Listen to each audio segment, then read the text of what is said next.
ನಾವು ವಾಸಿಸುವ ಈ ವಿಶ್ವದಲ್ಲಿ ಎರಡು ಸಂಗತಿಗಳನ್ನು ನಾವು ಗಮನಿಸಬೇಕು. ಯಾವ ಎರಡು ಸಂಗತಿಗಳನ್ನು ಗಮನಿಸುವುದು ಅಂದ್ರೆ, ಇಲ್ಲಿ ನಾವು ವಾಸಿಸುವ ಈ ಪ್ರಪಂಚ ಎರಡು ವಿಧವಾಗಿದೆ. ಒಂದು ಜಡ ಪ್ರಪಂಚ, ಇನ್ನೊಂದು ಜೀವ ಪ್ರಪಂಚ. ಒಂದು ಜಡ ಪ್ರಪಂಚ, ಇನ್ನೊಂದು ಜೀವ ಪ್ರಪಂಚ. ಜಡ ಪ್ರಪಂಚ ಅಂದ್ರೆ ಮಣ್ಣು, ನೀರು, ಗಾಳಿ, ಬೆಳಕು, ಪಂಚ ಮಹಾಭೂತಗಳು ಅಂತ ನಾವೇನು ಕರಿತೀವಿ. ಮಣ್ಣು, ನೀರ, ಗಾಳಿ, ಬೆಳಕ, ಬೈಲ ಇದೇನಿದೆ ಇದು ಜಡ ಪ್ರಪಂಚ. ಇದು ಜೀವ ಪ್ರಪಂಚ ಅಂದ್ರೆ ಮನುಷ್ಯನಾದಿಯಾಗಿ ಸಕಲ ಪಶು ಪಕ್ಷಿ ಪ್ರಾಣಿಗಳದಾವಲ್ಲ, ಇದು ಜೀವ ಪ್ರಪಂಚ. ಒಂದು ಜಡ ಪ್ರಪಂಚ ಇದೆ, ಇನ್ನೊಂದು ಜೀವ ಪ್ರಪಂಚ ಇದೆ. ಈ ಜಡ ಪ್ರಪಂಚ ಮತ್ತು ಜೀವ ಪ್ರಪಂಚ ಇವೆರಡರನ್ನು ಕೂಡಿಸಿದಾತ ದೇವರು. ಈ ಜಡ ಪ್ರಪಂಚ ಮತ್ತು ಜೀವ ಪ್ರಪಂಚ ಇವೆರಡನ್ನು ಕೂಡಿಸಿದಾತ ದೇವರು. ದೇವನ ಇಚ್ಛೆ ಏನು ಅಂದ್ರೆ, ಜೀವ ಪ್ರಪಂಚ ಏನಿದೆ, ಸಾಕದು ರೀಸೌಂಡ್ ಆಗ್ತೈತೆ, ಎಕೋ ಮಾಡಬೇಡ ಸಾಕು. ಜೀವ ಪ್ರಪಂಚ ದೇವನ ಇಚ್ಛೆ ಏನು ಅಂದ್ರೆ, ಈ ಮಣ್ಣ, ನೀರ, ಗಾಳಿ, ಬೆಳಕ, ಬೈಲ ಇದೇನು ಜಡ ಪ್ರಪಂಚ ಇದೆಯಲ್ಲ, ಶಬ್ದ, ಸ್ಪರ್ಶ, ರೂಪ, ರಸ, ಗಂಧಗಳು ಈ ಜಗತ್ತಿನಲ್ಲಿವೆಯಲ್ಲ, ಇವೆಲ್ಲವುಗಳನ್ನು ಅನುಭವಿಸುವ ಈ ಜೀವ ಈ ಜಗತ್ತನ್ನು ಅನುಭವಿಸಿ ಸಂತೋಷವಾಗಿರಬೇಕನ್ನೋದು ದೇವನ ಇಚ್ಛೆ. ದೇವನ ಇಚ್ಛೆ ಏನು ಅಂದ್ರೆ, ಜಗತ್ತ ಕೆಟ್ಟಿರಬಾರದು, ಜೀವಿಗಳು ಸಂತೋಷವಾಗಿರುವುದು ಬಿಟ್ಟಿರಬಾರದು. ಇದು ದೇವನ ಇಚ್ಛೆ. ಇದು ನಾವು ಈ ಜಗತ್ತನ್ನು ಹೆಂಗೆ ಅನುಭವಿಸ್ಬೇಕು ಅಂದ್ರೆ, ನಾವು ಈ ಜಗತ್ತನ್ನು ಅನುಭವಿಸಿದರೆ ಈ ಜಗತ್ತು ಕೆಟ್ಟಿರಬಾರದು, ಹಂಗೆ ಈ ಜಗತ್ತನ್ನು ಅನುಭವಿಸಬೇಕು. ನಮ್ಮ ಅನುಭವ ಹೆಂಗಿರಬೇಕು ಅಂದ್ರೆ, ನಮ್ಮ ಅನುಭವದಿಂದ ಈ ಜಗತ್ತು ಕೆಟ್ಟಿರಬಾರದು, ಹಂಗೆ ಈ ಜಗತ್ತನ್ನು ಅನುಭವಿಸಿ ನಾವು ಸಂತೋಷವಾಗಿರಬೇಕು. ನಮ್ಮ ಸಂತೋಷಕ್ಕಾಗಿ ಜಗತ್ತನ್ನು ಕೆಡಿಸಬಾರ್ದು ಮನುಷ್ಯ. ನಾವೂ ಸಂತೋಷವಾಗಿರಬೇಕು, ಜಗತ್ತೂ ಕೆಟ್ಟಿರಬಾರದು, ಹಂಗೆ ಇಲ್ಲಿ ಬದುಕಬೇಕು. ಇದು ದೇವನ ಇಚ್ಛೆ. ಇದು ಜಗತ್ತು ಕೆಟ್ಟಿರಬಾರದು, ಜೀವಿಗಳು ಸಂತೋಷವಾಗಿರುವುದು ಬಿಟ್ಟಿರಬಾರದು. ಜಗತ್ತು ಕೆಡಬಾರದು, ಜೀವಿಗಳು ಸಂತೋಷವಾಗಿರಬೇಕನ್ನುವುದು ದೇವನ ಇಚ್ಛೆ. ಇದು ನೀವು ನಿಸರ್ಗವನ್ನು ಒಂದು ಕ್ಷಣ ಹಿಂಗೆ ನೋಡ್ರಿ. ನಿಸರ್ಗ ಹೆಂಗೆ ಬದುಕ್ತೈತಿ, ಮನುಷ್ಯ ಹೆಂಗೆ ಬದುಕ್ತಾನೆ. ಮನುಷ್ಯ ಏನ ಮಾಡಲಿ, ಈ ಜಗತ್ತನ್ನು ತಾನು ಅನುಭವಿಸುವಾಗ ಮನುಷ್ಯ ಈ ಜಗತ್ತನ್ನು ಕೆಡಿಸಿ ಬದುಕ್ತಾನಾತ. ಆದರೆ ನಿಸರ್ಗ ಹಂಗೆ ಬದುಕೋದಿಲ್ಲ, ಅದು ಕೆಟ್ಟದ್ದನ್ನು ಸರಿ ಮಾಡ್ತೈತಿ. ಈಗ ನೀವು ಮನ್ಯಾಗ ಆಕಳ ಸಾಕಿರಿ, ನೀವು ಮನೆಯಲ್ಲಿ ಸಾಕಿದ ಆಕಳಿಗೆ ನೀವೇನು ಅಮೃತ ಹಾಕಿರೇನು, ಅದಕ್ಕೇನು ಹಾಕಿರಿ ನೀವು? ಬೆಳಿಗ್ಗೆ ಎದ್ದು ಕೂಡಲೇ ನೀವು ಉಂಡು ಮುಸುರಿ ನೀರು ಹಾಕಿರಿಲ್ಲ ಅದಕ್ಕೆ. ನೀವು ತೊಳ್ಕೊಂಡು ಎಂಜಲು ನೀರು, ಮುಸುರಿ ನೀರು ನಿಮ್ಮ ಮನೆಯೊಳಗೆ ಸಾಕಿದ ಆಕಳಿಗೆ ನೀವು ಹಾಕಿರಿ. ಆಕಳು ಏನಂತೈತಿ ಅಂದರೆ, ಮನುಷ್ಯನೇ ನೀನು ನನ್ನ ತಟ್ಟಿಯೊಳಗೆ ನೀನುಂಡು ಮುಸುರಿ ನೀರು ಹಾಕಿರ್ಬೋದು, ಆದರೆ ನಾನು ನಿನಗೇನು ಕೊಡ್ತೀನಿ ಅಂದರೆ, ನೀನು ಪೂಜಿಸುವ ದೇವರಿಗೆ ಅಭಿಷೇಕ ಮಾಡಬೇಕಂತ ಹಾಲು ಕೊಡ್ತೀನಿ ಅಂತ ಹೇಳ್ತಾರೆ. ಮತ್ತು ಅಕಸ್ಮಾತ್ ತಾನು ಚಲೋ ಹಾಲು ಕುಡ್ದು ಅದು ಮುಸುರಿ ನೀರು ನಮಗೆ ಕೊಟ್ಟಿದ್ರೆ ನಾವೇನಾರ ಆಕಳ ಕಟ್ತಿದ್ವೇನು? ಆಕಳಿಗೆ ಏನಾರ ದೇವ್ರಂತ ಪೂಜೆ ಮಾಡ್ತಿದ್ವೇನು? ನಿಸರ್ಗ ಎಷ್ಟು ಅದ್ಭುತವಾಗಿ ಬದುಕೈತಲ್ಲ. ಕೆಟ್ಟದ್ದು ತಗೊಂಡೈತಿ, ಮುಸುರಿ ನೀರು ಕುಡ್ದೈತಿ, ಹಾಲು ಕೊಟ್ಟೈತಿ. What A beautiful mechanism. ಏನು ದೇವ್ರು ಅದರೊಳಗೆ ಎಂಥ ಟೆಕ್ನಾಲಜಿ ಇಟ್ಟಿರಬೇಡ. ಪ್ರಾಣಿ ಆಕಳೊಳಗೆ ಎಂಥ ಟೆಕ್ನಾಲಜಿ ಇಟ್ಟಾನ, ಹುಲ್ಲು ತಿಂದು ಹಾಲು ಮಾಡುವಂಥ ಟೆಕ್ನಾಲಜಿ ಇಟ್ಟಾನ. ಇವ ಹಾಲು ಕುಡ್ದವ ಏನು ಕೊಟ್ಟಾನ, ಜಗತ್ತಿಗೆ ವಿಷ ಕೊಟ್ಟಾನ. ಇವ ಟೆಕ್ನಾಲಜಿ ಕೆಡಿಸ್ಕೊಂಡನ ಅಷ್ಟೇ. ಇದು ಹುಲ್ಲು ತಿಂದ ಆಕಳ ಹಾಲು ಕೊಡ್ತೈತಿ, ಹಾಲು ಕುಡ್ದ ಮನುಷ್ಯ ಬರೇ ವಿಷ ಹಂಚಾನ ಜಗತ್ತಿಗೆ. ನಿಸರ್ಗ ಹೆಂಗೆ ಬದುಕ್ತೈತಿ? ಈಗೊಂದು ತೆಂಗಿನ ಗಿಡ ಐತಿ, ಸುಮ್ಮನೆ ನೀವು ಸ್ನಾನ ಮಾಡೋ ನೀರು ಅದ್ರಾಗ ಬಚ್ಚಲ್ದಾಗ ಹಚ್ಚಿದ್ದದು ನೀರು, ನೀವೇನು ಒಯ್ದು ಹಾಕಿಲ್ಲ ದಿವಸ. ನಾವು ಸ್ನಾನ ಮಾಡುವ ನೀರಿನೊಳಗೆ ಬೆಳೆದ ತೆಂಗಿನ ಗಿಡ ಅದು. ತೆಂಗಿನ ಗಿಡಕ್ಕೆ ನಾವೇನು ಕೊಟ್ಟಿವಿ? ರಾಡಿ ನೀರು. ಅದಕ್ಕೆ ರಾಡಿ ನೀರು ನಾವು ಕೊಟ್ಟಿವಿ, ತೆಂಗಿನ ಗಿಡ ನಮಗೆ ಕೊಟ್ಟಿದ್ದು ಎಳಿನೀರ, ತಿಳಿ ನೀರ. ಇದು ನಿಸರ್ಗದ ಧರ್ಮ ಎಷ್ಟು ಅದ್ಭುತ ಐತೆಲ್ಲ ಇದು ಹೇಳಿ. ಅಂದ್ರೆ ನಿಸರ್ಗದೊಳಗೆ ಏನೈತಿ ಅಂದ್ರೆ ಅದು ಕೆಟ್ಟದ್ದು ತಗೊಂಡು ಚಲೋದು ಕೊಡ್ತೈತಿ. ಆದ್ರೆ ಭೂಮಿ ಮೇಲೆ ಚಲೋದು ತಗೊಂಡು ಕೆಟ್ಟದ್ದು ಕೊಟ್ಟವಂದ್ರೆ ಮನುಷ್ಯ ಒಬ್ಬನು. ನಿಸರ್ಗವನ್ನು ನೋಡಿ ಕಲಿಬೇಕಲ್ಲ, ನಿಸರ್ಗದ ಧರ್ಮ ಎಷ್ಟು ಅದ್ಭುತ. ಅದಕ್ಕೆ ನಿಸರ್ಗವನ್ನು ನೋಡಿ ಬದುಕಬೇಕು ಮನುಷ್ಯ. ಏನು ಬದುಕುವುದು ಅಂದ್ರೆ ಈ ಜಗತ್ತಿನಲ್ಲಿ ಯಾವುದನ್ನು ಕೆಡಿಸಿ ಬದುಕಬಾರದು. ದೇವರು ಏನು ಮಣ್ಣು ಕೊಟ್ಟಾನ, ಮಣ್ಣು ಕೆಡಿಸಬಾರದು. ನೀರು ಕೊಟ್ಟಾನ, ನೀರು ಕೆಡಿಸಬಾರದು. ಗಾಳಿ ಕೊಟ್ಟಾನ, ಗಾಳಿ ಕೆಡಿಸಬಾರದು. ಬೆಳಕ, ಈ ಬೈಲ, ಈ ಜಗತ್ತನ್ನು ಕೆಡಿಸಲಾರ್ದಂಗೆ ಬದುಕಬೇಕು. ಭಾಳ ಮಂದಿ ಕೇಳುವುದಿಲ್ಲ, ಭಾಳ ಮಂದಿ ಕೇಳ್ತಿರ್ತಾರೆ. ಏನಂತಿರ್ತಾರೆ ಅಂದ್ರೆ, what is the purpose of life ಹೇಳ್ರಿ ಸ್ವಲ್ಪ ಅಂತ ಇರ್ತಾರೆ. ಜೀವನದ ಉದ್ದೇಶ ಏನು ಹೇಳ್ರಿ?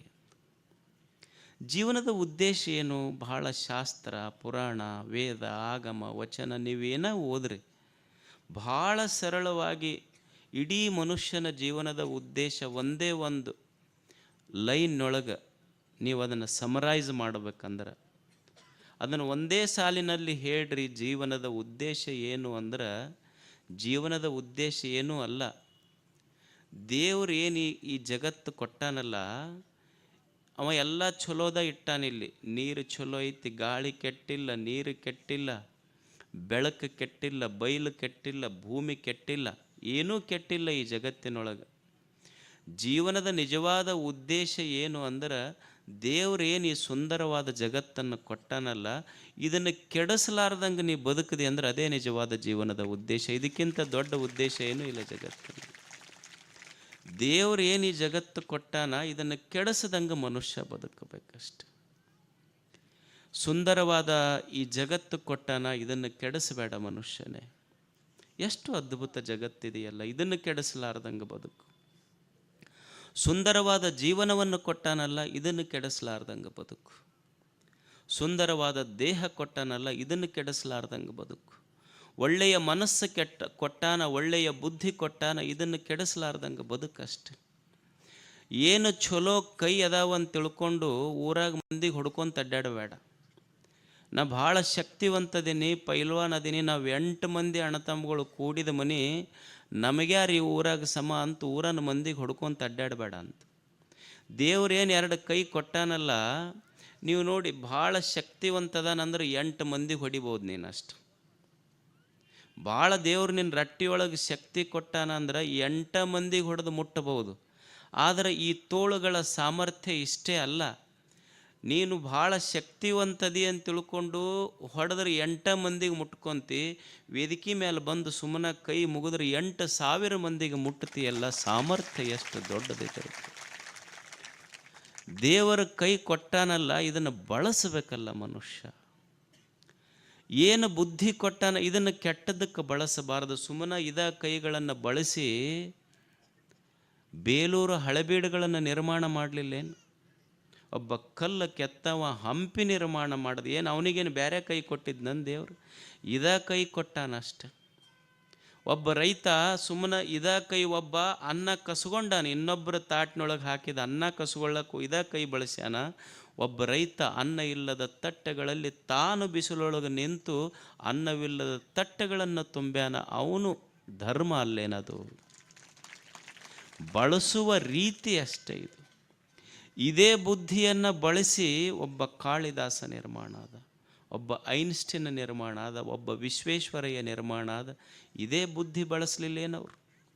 ಇವತ್ತು ನೀವು ಮಂಡ್ಯ ಮೈಸೂರು ಕಡೆ ಹೋದ್ರೆ ಅಲ್ಲಿ ಹಸಿರ, ಅಲ್ಲಿ ತೆಂಗ, ಅಲ್ಲಿ ಗದ್ದೆ, ಅಲ್ಲಿ ಕಬ್ಬ, ಅಡಿಕೆ ತೋಟ ನೋಡಿದ ಜನ ಏನು ಟ್ರೈನು ಬಸ್ನೊಳಗೆ ಹೋಗ್ತಿರ್ತಾರಲ್ಲ, ಅವರು ಇದು ತೆಂಗ, ಇದು ಕಬ್ಬ, ಇದು ಗದ್ದೆ ಅಂತ ಅನ್ನೋದಿಲ್ಲಂತ.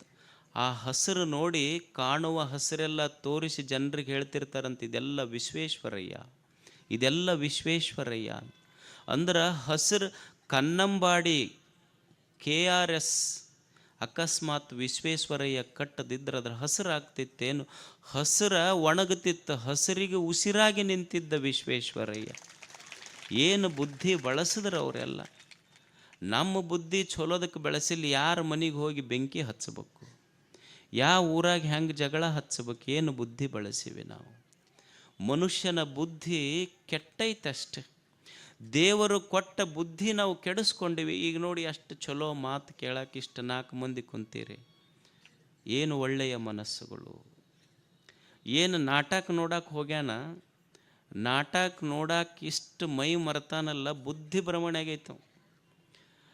ನಾಟಕ ನೋಡಿ ಮನೆಗೆ ಹೋಗಲಿಲ್ಲ, ಹಂಗೆ ಊರು ಓಣಿ ಹಿಡಿದು ಮುಂದಿನ ಮನೆಗೆ ಹೋದವ. ಏನು ನಾಟಕದವ್ರು ನೋಡಿ, ಬಣ್ಣ ಹಚ್ಕೊಂಡವ್ರು ನೋಡಿ ಅಂದ, ನಮ್ಮ ಮನೆಯವ್ರು ಇಷ್ಟು ಚಂದಿಲ್ಲ. ಬಣ್ಣ ಹಚ್ಕೊಂಡವ್ರು ನೋಡಿ ನಮ್ಮ ಮನೆಯವ್ರು ಇಷ್ಟು ಚಂದಿಲ್ಲ ಅಂದ. ಸ್ವಲ್ಪ ಮನುಷ್ಯ ವಿಚಾರ ಮಾಡಬೇಕಲ್ಲ. ಬಣ್ಣ ಹಚ್ಕೊಂಡವ್ರು ಅದಾರ, ನಿನ್ನ ಬದುಕಿಗೊಬ್ಬರು ಬಣ್ಣ ಕೊಟ್ಟವ್ರು ಅದಾರ. ಹಚ್ಕೊಂಡು ಬಣ್ಣ ಹೋಗ್ತೈತೆ ಹೊರತು ಬಣ್ಣ ಕೊಟ್ಟವ್ರು ಬದುಕ ಕೊಟ್ಟಿರ್ತಾರೆ ನಿನಗೆಲ್ಲ. ಒಂದು ಸ್ವಲ್ಪ ವಿಚಾರ ಮಾಡಬೇಕಾಗಿತ್ತಲ್ಲ, ಹೋಗುವ ಬಣ್ಣ ಯಾವುದು, ಇರುವ ಬಣ್ಣ ಯಾವುದು ಅನ್ನೋದು ಬುದ್ಧಿಯಿಂದ ಸ್ವಲ್ಪ ವಿಚಾರ ಮಾಡಬೇಕಲ್ಲ. ಮನುಷ್ಯನಿಗೆ ದೇವರು ಬುದ್ಧಿ ಕೊಟ್ಟಾಗ ಈ ಬುದ್ಧಿ ಕೆಡಿಸ್ಕೊಂಡು ಬದುಕಬಾರ್ದು ಮನುಷ್ಯ. ಏನು ಮನಸ್ಸು ಕೊಟ್ಟಾನ, ಈ ಮನಸ್ಸನ್ನು ಕೆಡಿಸಬಾರ್ದು. ಎಷ್ಟು ಸುಂದರವಾದ ಮನಸ್ಸು, ಈ ಮನಸ್ಸಿನೊಳಗೆ ದ್ವೇಷ ತುಂಬಿದ್ರೆ ಎದಕ್ಕೆ ಬಂತ ಹೇಳಿ? ಒಂದಿಷ್ಟು ಪ್ರೇಮದ ಮಾತುಗಳನ್ನು ಆಡಿದ್ರೆ ಊರ ಅಷ್ಟು ಚಂದ ಆಗ್ತಿರ್ತದೆ.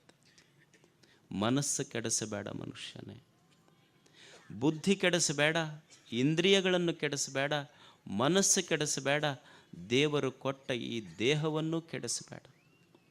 ಇದರೊಳಗೆ ಏನು ತುಂಬಬೇಕು ಅದನ್ನು ತುಂಬಬೇಕಷ್ಟೆ. ತುಂಬಲಾರ್ದು ತುಂಬದಿ ಅಂದ್ರೆ ದೇಹ ಕೆಟ್ಟು ಹೋಗ್ತೈತೆ ಅಷ್ಟೆ. ಏನು ಕುಡಿಬೇಕು ಅದನ್ನು ಕುಡಿಬೇಕು. ಹಾಲ ಕುಡಿಬೇಕು ಅಂದ್ರೆ ಶಕ್ತಿ ಬರ್ತೈತಿ, ಎಲ್ಕೋ ಹಾಲು ಕುಡಿದ್ರೆ ಹೆಂಗೆ ಬರ್ತೈತಿ ಹೇಳಿದ್ರು? ಏನು ತುಂಬಬೇಕು ಅದ ತುಂಬಬೇಕಂದ್ರೆ ಈ ದೇಹಕ್ಕೆ ಶಕ್ತಿ ಬರ್ತೈತಿ ಮನುಷ್ಯನೇ. ಏನು ಕುಡ್ಯಾಕ ನಿಂತಾನ, ಇಡೀ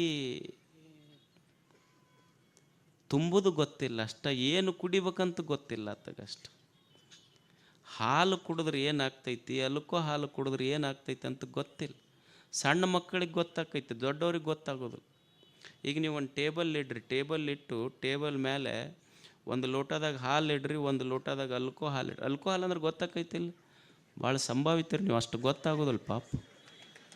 ಅಲ್ಕೋ ಹಾಲು ಅಂದ್ರೆ ಇದೇನು ಸರಾಯಿ ಅಂತೀರೇನು ಸಿಂಧಿ ಅಂತೀರಿ ನೀವು? ಅದು ಬ್ರ್ಯಾಂಡಿ ಏನೇನೋ ಅಂದ್ರೆ ಅದಕ್ಕೆ ದೇರ್ ಆರ್ ಮೆನಿ ನೇಮ್ಸ್. ನೀವು ಒಂದು ಟೇಬಲ್ ಹಾಕಿ ಒಂದು ಕುರ್ಚಿ ಇಟ್ಟು ಒಂದು ಲೋಟದಾಗ ಹಾಲು ಇಡ್ರಿ, ಒಂದು ಲೋಟದಾಗ ಅಲ್ಕೋ ಹಾಲು ಇಡ್ರಿ. ಹುಡುಗನ ಕೂಡಿಸ್ರಿ. ಹುಡುಗ ಏನು ಮುಟ್ಟತೈತಿ? ಮಗ ಎದಕ್ಕೆ ಕೈ ಹಾಕ್ತಾನೆ? ಹಾಲಿಗೆ ಕೈ ಹಾಕ್ತಾನೆ, ಹುಡುಗರು ಹೇಳ್ತಾವೆ. ಮತ್ತು ಹುಡುಗನ ಎಬ್ಬಿಸಿ ಮತ್ತು ಒಂದು ಲೋಟದಾಗ ಹಾಲಿಟ್ಟು ಒಂದು ಲೋಟದಾಗ ಅಲ್ಕೋ ಹಾಲಿಟ್ಟು ಅದಾಗ ಕುರ್ಚಿ ಮೇಲೆ ಅವ್ರ ಅಪ್ಪನ ಕೂಡಿಸ್ರಿ ನೀವು. ಅವ್ರ ಅಪ್ಪನ ಕೈ ಹಾಲಿನ ಕಡೆ ಹೋದ್ರೆ ಅವ್ರ ಮನೆ ದೇವರಾಣ. ಅವ್ರ ಅಪ್ಪನ ಕೈ ಹಾಲಿನ ಕಡೆ ಹೋಗೋದಿಲ್ಲ, ಅಲ್ಕೋ ಹಾಲಿಗೆ ಹೋಗ್ತೈತೆ ಅವನು. ಅದಕ್ಕೆ ಅವು ಹುಡುಗರು ಅಪ್ಪಗೆ ಅಂತಿರ್ತಾವೆ, ಯಪ್ಪ ನಿನಗೆ ಹಾಲು ಯಾವುದು ಅಲ್ಕೋ ಹಾಲು ಯಾವುದು ಗೊತ್ತಿಲ್ಲ, ಏನು ಕುಡಿದ್ರೆ ಶಕ್ತಿ ಬರ್ತೈತಿ ಅಂತ ಗೊತ್ತಿಲ್ಲ ನಿನಗೆ. ಅದಕ್ಕೆ ಹಾಲು ಕುಡ್ಕೊಂತಿದ್ದಕ್ಕೆ ನಾವು ದಿವಸ ತಾಯಿ ತೊಡಿ ಮೇಲೆ ಮುಗ್ತೀವಿ. ನೀ ಅಲ್ಕೋ ಹಾಲು ಕುಡ್ದಿದ್ದಕ್ಕೆ ದಿವಸ ಹೋಗಿ ನಾಯಿ ತೊಡಿ ಮೇಲೆ ಮುಕ್ಕೊಂಡು ಬರ್ತೀನಿ ನೀನು. ಸುಮ್ಮನೆ ಮನುಷ್ಯಾಗ ಒಂದಿಷ್ಟು ಬುದ್ಧಿ ಗೊತ್ತಿರಬೇಕಲ್ಲ. ಏನು ಒಳಗೆ ಹಾಕಬೇಕು, ಏನು ಹಾಕಬಾರ್ದು, ಏನು ಕುಡಿಬೇಕು, ಏನು ಕುಡಿಬಾರ್ದು ಅನ್ನುವ ಬುದ್ಧಿ ಇಲ್ಲ ಮನುಷ್ಯಾಗ. ಎಷ್ಟು ಮನೆಗಳ ಕೆಟ್ಟಾವ ಹೇಳಿ, ಎಷ್ಟು ಜೀವನಗಳ ಕೆಟ್ಟಾವ ಹೇಳಿ, ಎಷ್ಟು ಯುವಕರ ಬದುಕ ಕೆಟ್ಟೈತಿ ಹೇಳಿ. ಎಷ್ಟು ತಾಯಂದಿರು ಈ ಮಗನ್ನ ಹೊರಬೇಕಾದ್ರೆ, ಮಗನ ಹಡಿಬೇಕಾದ್ರೆ 1000 ದೇವರಿಗೆ ಹರಕೆ ಹೊತ್ತು ಹೆತ್ತ ತಾಯಿಯ ಕರಳ ಚುರ್ರ ಅಂತಂದ್ರೆ ನಾನು ಮಗನಾಗಿ ಹುಟ್ಟಿದ್ದಕ್ಕರ ಏನು ಸಾರ್ಥಕ ಐತಿ ಹೇಳಿ. 100 ದೇವರಿಗೆ ಬೇಡಿ ಹಡದ ತಾಯಿ ಮಗ ಕುಡ್ದು ಊರಾಗ ಅಡ್ಡಾಡಕತ್ತ ಅಂದ್ರೆ ಮನೆ ಹಾಳು ಮಾಡಿದ್ರೆ ತಾಯಿಯ ಬದುಕು ಹೆಂಗಾಗಿರಬಾರ್ದು ಹೇಳಿ. ಒಬ್ಬ ಯಾರೋ ಭಯಂಕರ ಕುಡಿತಿದ್ನಂತ, ಭಾಳ ಕುಡಿತಿದ್ದ. ಕುಡ್ದು ಎಲ್ಲ ಹೋಗಿತ್ತು, ಮನೆ ಮಠ ಎಲ್ಲ ಕರ್ಕೊಂಡಿದ್ದಾವ. ಮುಗಿದಿಂದ ಒಂದು ದಿವಸ ಅವು ಮನ್ಯಾಗ ಹೆಣ್ಮಕ್ಳಿಗೆ ಬೇಸರಾಗಿ ಹೋಗಿತ್ತಿದ್ರು ಕೂಡ.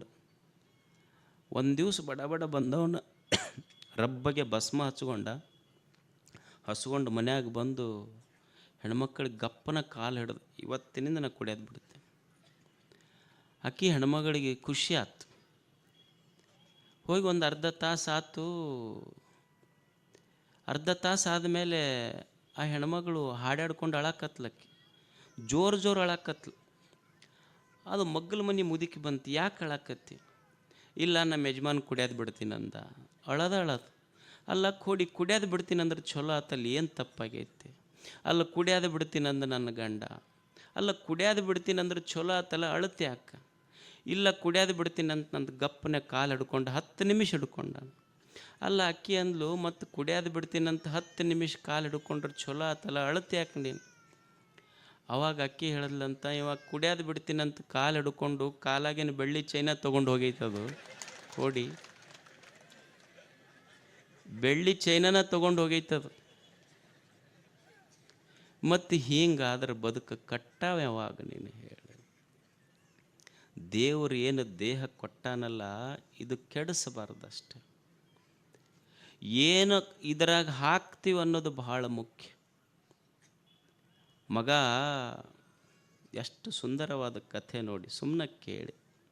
ಇವೆಲ್ಲ ನಮ್ಮ ಮನಸ್ಸಿಗೆ ಮುಟ್ಟಬೇಕಷ್ಟ. ಇದನ್ನೇನು ಭಾಳ ಮಂದಿ ಯಾರೋ ಹೇಳ್ತಿದ್ರು ಮೊನ್ನೆ ನನಗೆ, ಎಲ್ಲೋ ಒಂದು ಪ್ರವಚನ ಹೇಳಿದಾಗ, ಇವರಿಗೆ ಕುಡಿಯೋದು ಬಿಡಿಸ್ಬೇಕು, ಇಸ್ಪಟ್ಟಾಡೋದು ಬಿಡಿಸ್ಬೇಕು, ಓಸಿ ಬಿಡಿಸ್ಬೇಕು, ಸ್ವಾಮಿಗಳು ಬಿಡಿಸ್ಬೇಕು, ಇನ್ನೊಬ್ಬರು ಬಿಡಿಸ್ಬೇಕು, ಅವರು ಬಿಡಿಸ್ಬೇಕು. ಅಲ್ಲ, ಕುಡಿಯೋನಿಗೆ ಬಿಡೋದು ಬರ್ಬೇಕು ಮನಸ್ಸಿನಾಗ, ಹೌದಲ್ಲ? ತನಗೆ ಬಿಡಬೇಕಂತ ಮನಸ್ಸಿನಾಗ ಅವನಿಗೆ ಬರ್ಬೇಕಷ್ಟೆ. ನಾನು ಕೆಟ್ಟದ್ದು ಮಾಡ್ತೀನಲ್ಲಪ್ಪ, ನಾ ಬಿಡಬೇಕು ಅನ್ನೋದು ಅವನಿಗೆ ಮನಸ್ಸಿನಾಗ ಬರ್ಬೇಕಷ್ಟೆ. ಏಸು ಮಂದಿ ಗುರುಗಳ ಹತ್ರ ಅವ ಒಟ್ಟ 30 ವರ್ಷದಿಂದ ಕುಡಿತಿರ್ತಾನೆ. ಯಾವುದಾದ್ರು ಒಂದು ಆಶ್ರಮಕ್ಕೆ ಹೋಗ್ಯಪ್ಪ, ಇವ ಕುಡಿತಾನೆ ನೋಡಿ, ಇವ 30 ವರ್ಷದಿಂದ ಕುಡಿತಾನೆ, ಇವತ್ತು ಬಿಡಿಸ್ಬೇಕು ನೀ ಅಂದ್ರೆ 30 ವರ್ಷದಿಂದ ಅವ ಕುಡಿತಿರ್ತಾನೆ. ಒಂದು ದಿವಸದಾಗ ಅವ ಬಿಡ್ತಾನೆ, ಅವರಿಗೆ ಕುಡಿಸೋಕ್ಕಾನ ಅಷ್ಟ. ಹ್ಯಾಂಗೆ ಬಿಡಿಸೋದು?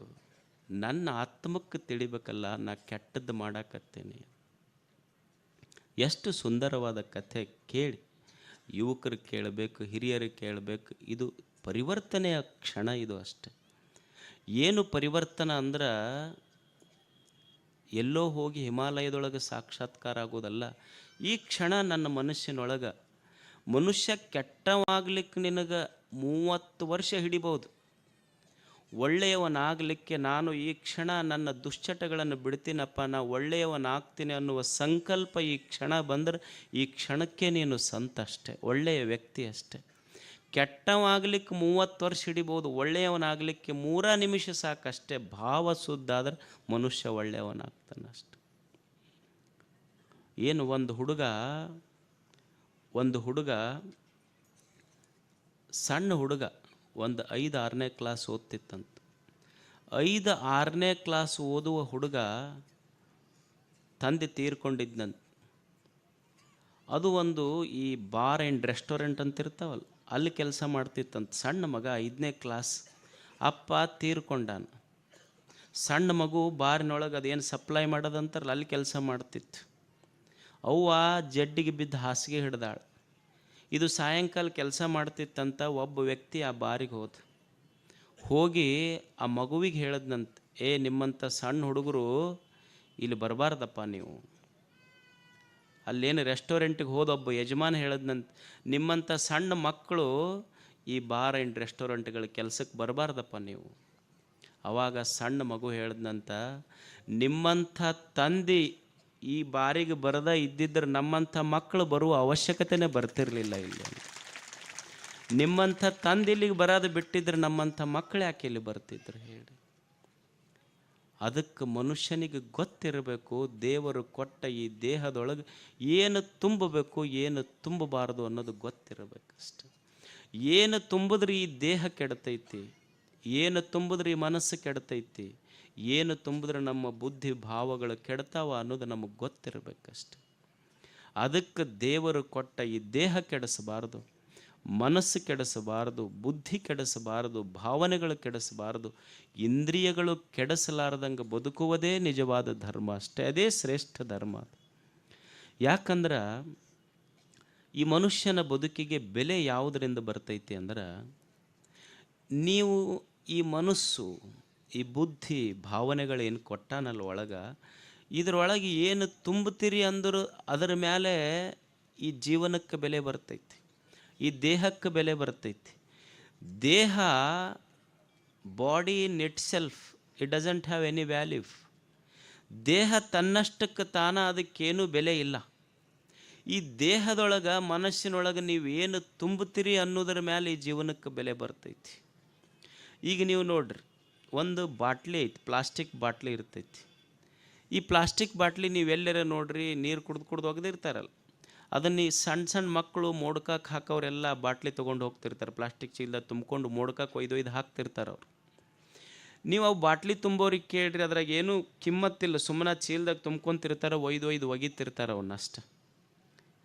ಈಗ ಅದ ಖಾಲಿ ಬಾಟ್ಲಿ ಐತಲ್ಲ, ಖಾಲಿ ಬಾಟ್ಲಿಗೆ ಏನೂ ಕಿಮ್ಮತ್ತಿಲ್ಲ, ಯಾರ ಮೋಡ್ಕಾದವ್ರು ತುಂಬ್ಕೊಂಡು ಹೋಗ್ತಾರೆ. ನೀವು ಅದ ಬಾಟ್ಲಿ ಒಳಗೆ, ಅದೇ ಖಾಲಿ ಬಾಟ್ಲಿ ಒಳಗೆ ಒಂದಿಷ್ಟು ನೀರು, ಚಲೋ ಬಿಸ್ಲೇರಿ ಅಂತ ಇರಲ್ಲ, ಅದನ್ನು ನೀರು ತುಂಬ್ರಿ. ಅದು ಖಾಲಿ ಬಾಟ್ಲಿ ಒಳಗೆ ಬಿಸಿಲೇರಿ ನೀರು ತುಂಬಿದ್ರೆ ಅದು 40 ರೂಪಾಯೋ 30 ರೂಪಾಯಿಗೋ ಬೆಲೆ ಬಾಳ್ತೈತಿ. ಖಾಲಿ ಇದ್ದ ಕಿಮ್ಮತ್ತಿಲ್ಲ, ಮೋಡ್ಕಾದವ್ರು ತೊಗೊಂಡು ಹೋಗ್ತಿದ್ರು. ಆದ್ರೆ ಅದ್ರಾಗ ಚಲೋ ತಾಜಾ ಪ್ಯೂರ್ ನೀರು ತುಂಬಿದ್ರಿ ಅಂದ್ರೆ ಅದು 30 ರೂಪಾಯಿಗೆ ಬೆಲೆ ಬಾಳ್ತೈತಿ. ಮತ್ತು ಅದ ಬಾಟ್ಲಿ ಒಳಗೆ ನೀವು ಚಲೋ ಜವಾರಿ ಆಕಳ ಹಾಲು ತುಂಬಿ ಬಾಟ್ಲಿ ಕೊಡ್ರಿ, ಅದು ಎಷ್ಟಕ್ಕೆ ಹೋಗ್ತೈತಿ? ಅವಾಗ ಅದು 80 ರೂಪಾಯಿ 100 ರೂಪಾಯಿಗೆ ತೊಗೊತಾರೆ. ಮತ್ತು ಅದೇ ಬಾಟ್ಲಿ ಒಳಗೆ ನೀವು ಚಲೋ ಆಕಳು ತುಪ್ಪ ತುಂಬಿ ಕೊಡ್ರಿ, ಅದೇ 1 ಲೀಟ್ರ್ ಅವಾಗ ಅದು 500 ರೂಪಾಯಿ 1000 ರೂಪಾಯಿಗೆ ಮಾರ್ತೈತಿ. ಅಂದ್ರೆ ಇರುವ ಖಾಲಿ ಬಾಟ್ಲಿಗೆ ಕಿಮ್ಮತ್ತಿಲ್ಲ, ಮೋಡ್ಕಕ್ಕೆ ಒಯ್ತಿದ್ರು, ಅದ್ರಾಗ ಚಲೋ ನೀರು ತುಂಬಿದ್ರೆ 30 ರೂಪಾಯಿ ಬೆಲೆ ಬಂತು. ಚಲೋ ಆಕಳ ಹಾಲು ತುಂಬಿದ್ರೆ 80 ರೂಪಾಯಿಗೆ ಬೆಲೆ ಬಂತು. ಅದ್ರೊಳಗೆ ಚಲೋ ಆಕಳು ತುಪ್ಪ ತುಂಬಿದ್ರೆ 500 ರೂಪಾಯಿ 1000 ರೂಪಾಯಿ ಬೆಲೆಗೆ ಬಂತು. ಅಂದ್ರೆ ಖಾಲಿ ಬಾಟ್ಲಿಗೇನು ಕಿಮ್ಮತ್ತಿಲ್ಲ, ಖಾಲಿ ಬಾಟ್ಲಿಯೊಳಗೆ ಏನು ತುಂಬುತ್ತೀರಿ ಅನ್ನೋದ್ರ ಮೇಲೆ ಆ ಬಾಟ್ಲಿಗೆ ಕಿಮ್ಮತ್ತೈತಿ. ಹಂಗೆ ಮನುಷ್ಯನ ದೇಹಕ್ಕೆ ಕಿಮ್ಮತ್ತಿಲ್ಲ, ಈ ದೇಹದೊಳಗೆ ಏನು ತುಂಬುತ್ತೀರಿ ಅನ್ನೋದ್ರ ಮೇಲೆ, ಈ ದೇಹಕ್ಕೆ ಏನು ತುಂಬುತ್ತೀವಿ ಅನ್ನೋದ್ರ ಮೇಲೆ ಈ ದೇಹಕ್ಕೆ ಕಿಮ್ಮತ್ತಿದೆಯೇ ಹೊರತು ಇದು ಚಲೋದು ತುಂಬಿದ್ವಿ ಕಿಮ್ಮತ್ತು ಬರ್ತೈತಿ. ಮತ್ತು ಏನಿಲ್ಲ ಅಂದ್ರೆ ಒಂದು ದಿವಸ ಮೋಡ್ಕಕ್ಕೆ ಒಗಿತಾರೆ, ಇದು ಕೊಯ್ದು ಅಷ್ಟೇ ಮೋಡ್ಕಕ್ಕೆ ಹೋಗ್ತೈತಿ. ಇದು ಒಂದು ದಿವಸ ಏನು ತುಂಬುತ್ತಿ ಈ ದೇಹಕ್ಕೆ ರೀಸೌಂಡ್ ಆಗ್ತೈತೆ. ಈ ದೇಹದ ಮೇಲೆ ಸಾಕ್ಬಿಡ್ರಿ. ಈ ದೇಹದೊಳಗೆ ನಾವು ಏನು ತುಂಬುತ್ತೀವಿ ಅನ್ನೋದ್ರ ಮೇಲೆ ಈ ದೇಹದ ಬೆಲೆ ನಿಂತಿರ್ತೈತೆ ಅಷ್ಟೆ. ಅದಕ್ಕೆ ದೇವರು ಕೊಟ್ಟಂಥ ಈ ಬದುಕೈತೆಲ್ಲ, ಇದನ್ನು ಕೆಡಿಸಲಾರ್ದಂಗೆ ಬದುಕಬೇಕು ಮನುಷ್ಯ. ಇದನ್ನು ಚಲೋದಕ್ಕೆ ಬಳಸಬೇಕಷ್ಟೆ.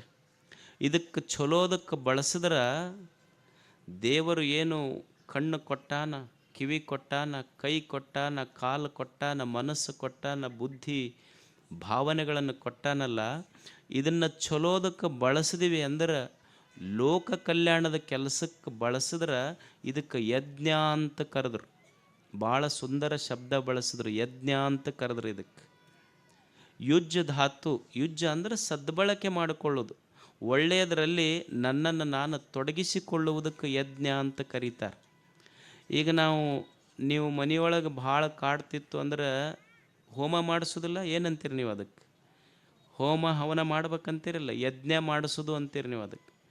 ಎಷ್ಟು ಗೀತೆ ದಾರ್ಶನಿಕರು ಎಷ್ಟು ಚಂದ ಹೇಳಿದ್ರು ಅಂದ್ರೆ, ನೋಡಪ್ಪ ನಿಜವಾದ ಯಜ್ಞ ಯಾವುದು?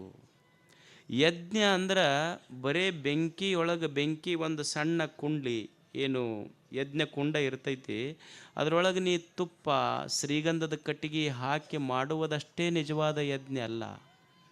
ಬಸವಣ್ಣವ್ರು ಎಷ್ಟೊಂದು ಒಳ್ಳೆ ಚಿಂತನೆ ಮಾಡಿದ್ರು ಅಂದ್ರೆ, ಅಕಸ್ಮಾತ್ ಅದೇ ನಿಜವಾದ ಯಜ್ಞ ಆಗಿತ್ತು ಅಂದ್ರೆ, ನೀನೇನು ಅದರೊಳಗೆ ತುಪ್ಪ ಹಾಕ್ತೀಯಲ್ಲಪ್ಪ, ಶ್ರೀಗಂಧದ ಕಟ್ಟಿಗೆ ಹಾಕ್ತೀಯಲ್ಲ, ಚಲೋ ಚಲೋ ಬಟ್ಟೆ ಹಾಕ್ತೀಯಲ್ಲ, ಇದ ನಿಜವಾದ ಯಜ್ಞ ಆಗಿದ್ರ, ಇದ ನಿಜವಾದ ದೇವರಾಗಿದ್ರ, ಅವರ ಚಿಂತನೆ ಎಷ್ಟು ಚಂದ ಐತಿ ಅಂದ್ರೆ, ಕಿಚ್ಚು ದೈವವೆಂದು ಪೂಜಿಸಿ ಹವಿಯ ನಿಕ್ಕುವನ ಮನೆಯಲ್ಲಿ ಕಿಚ್ಚದ್ದು ಸುಡುವಾಗ ಬಚ್ಚಲ ನೀರ ಹೊಯ್ದು ಬೀದಿಯ ಧೂಳ ಹಾಕಿ ಆರಿಸುವವರು ಬೊಬ್ಬಿಟ್ಟು ಕರೆವರೆಲ್ಲ.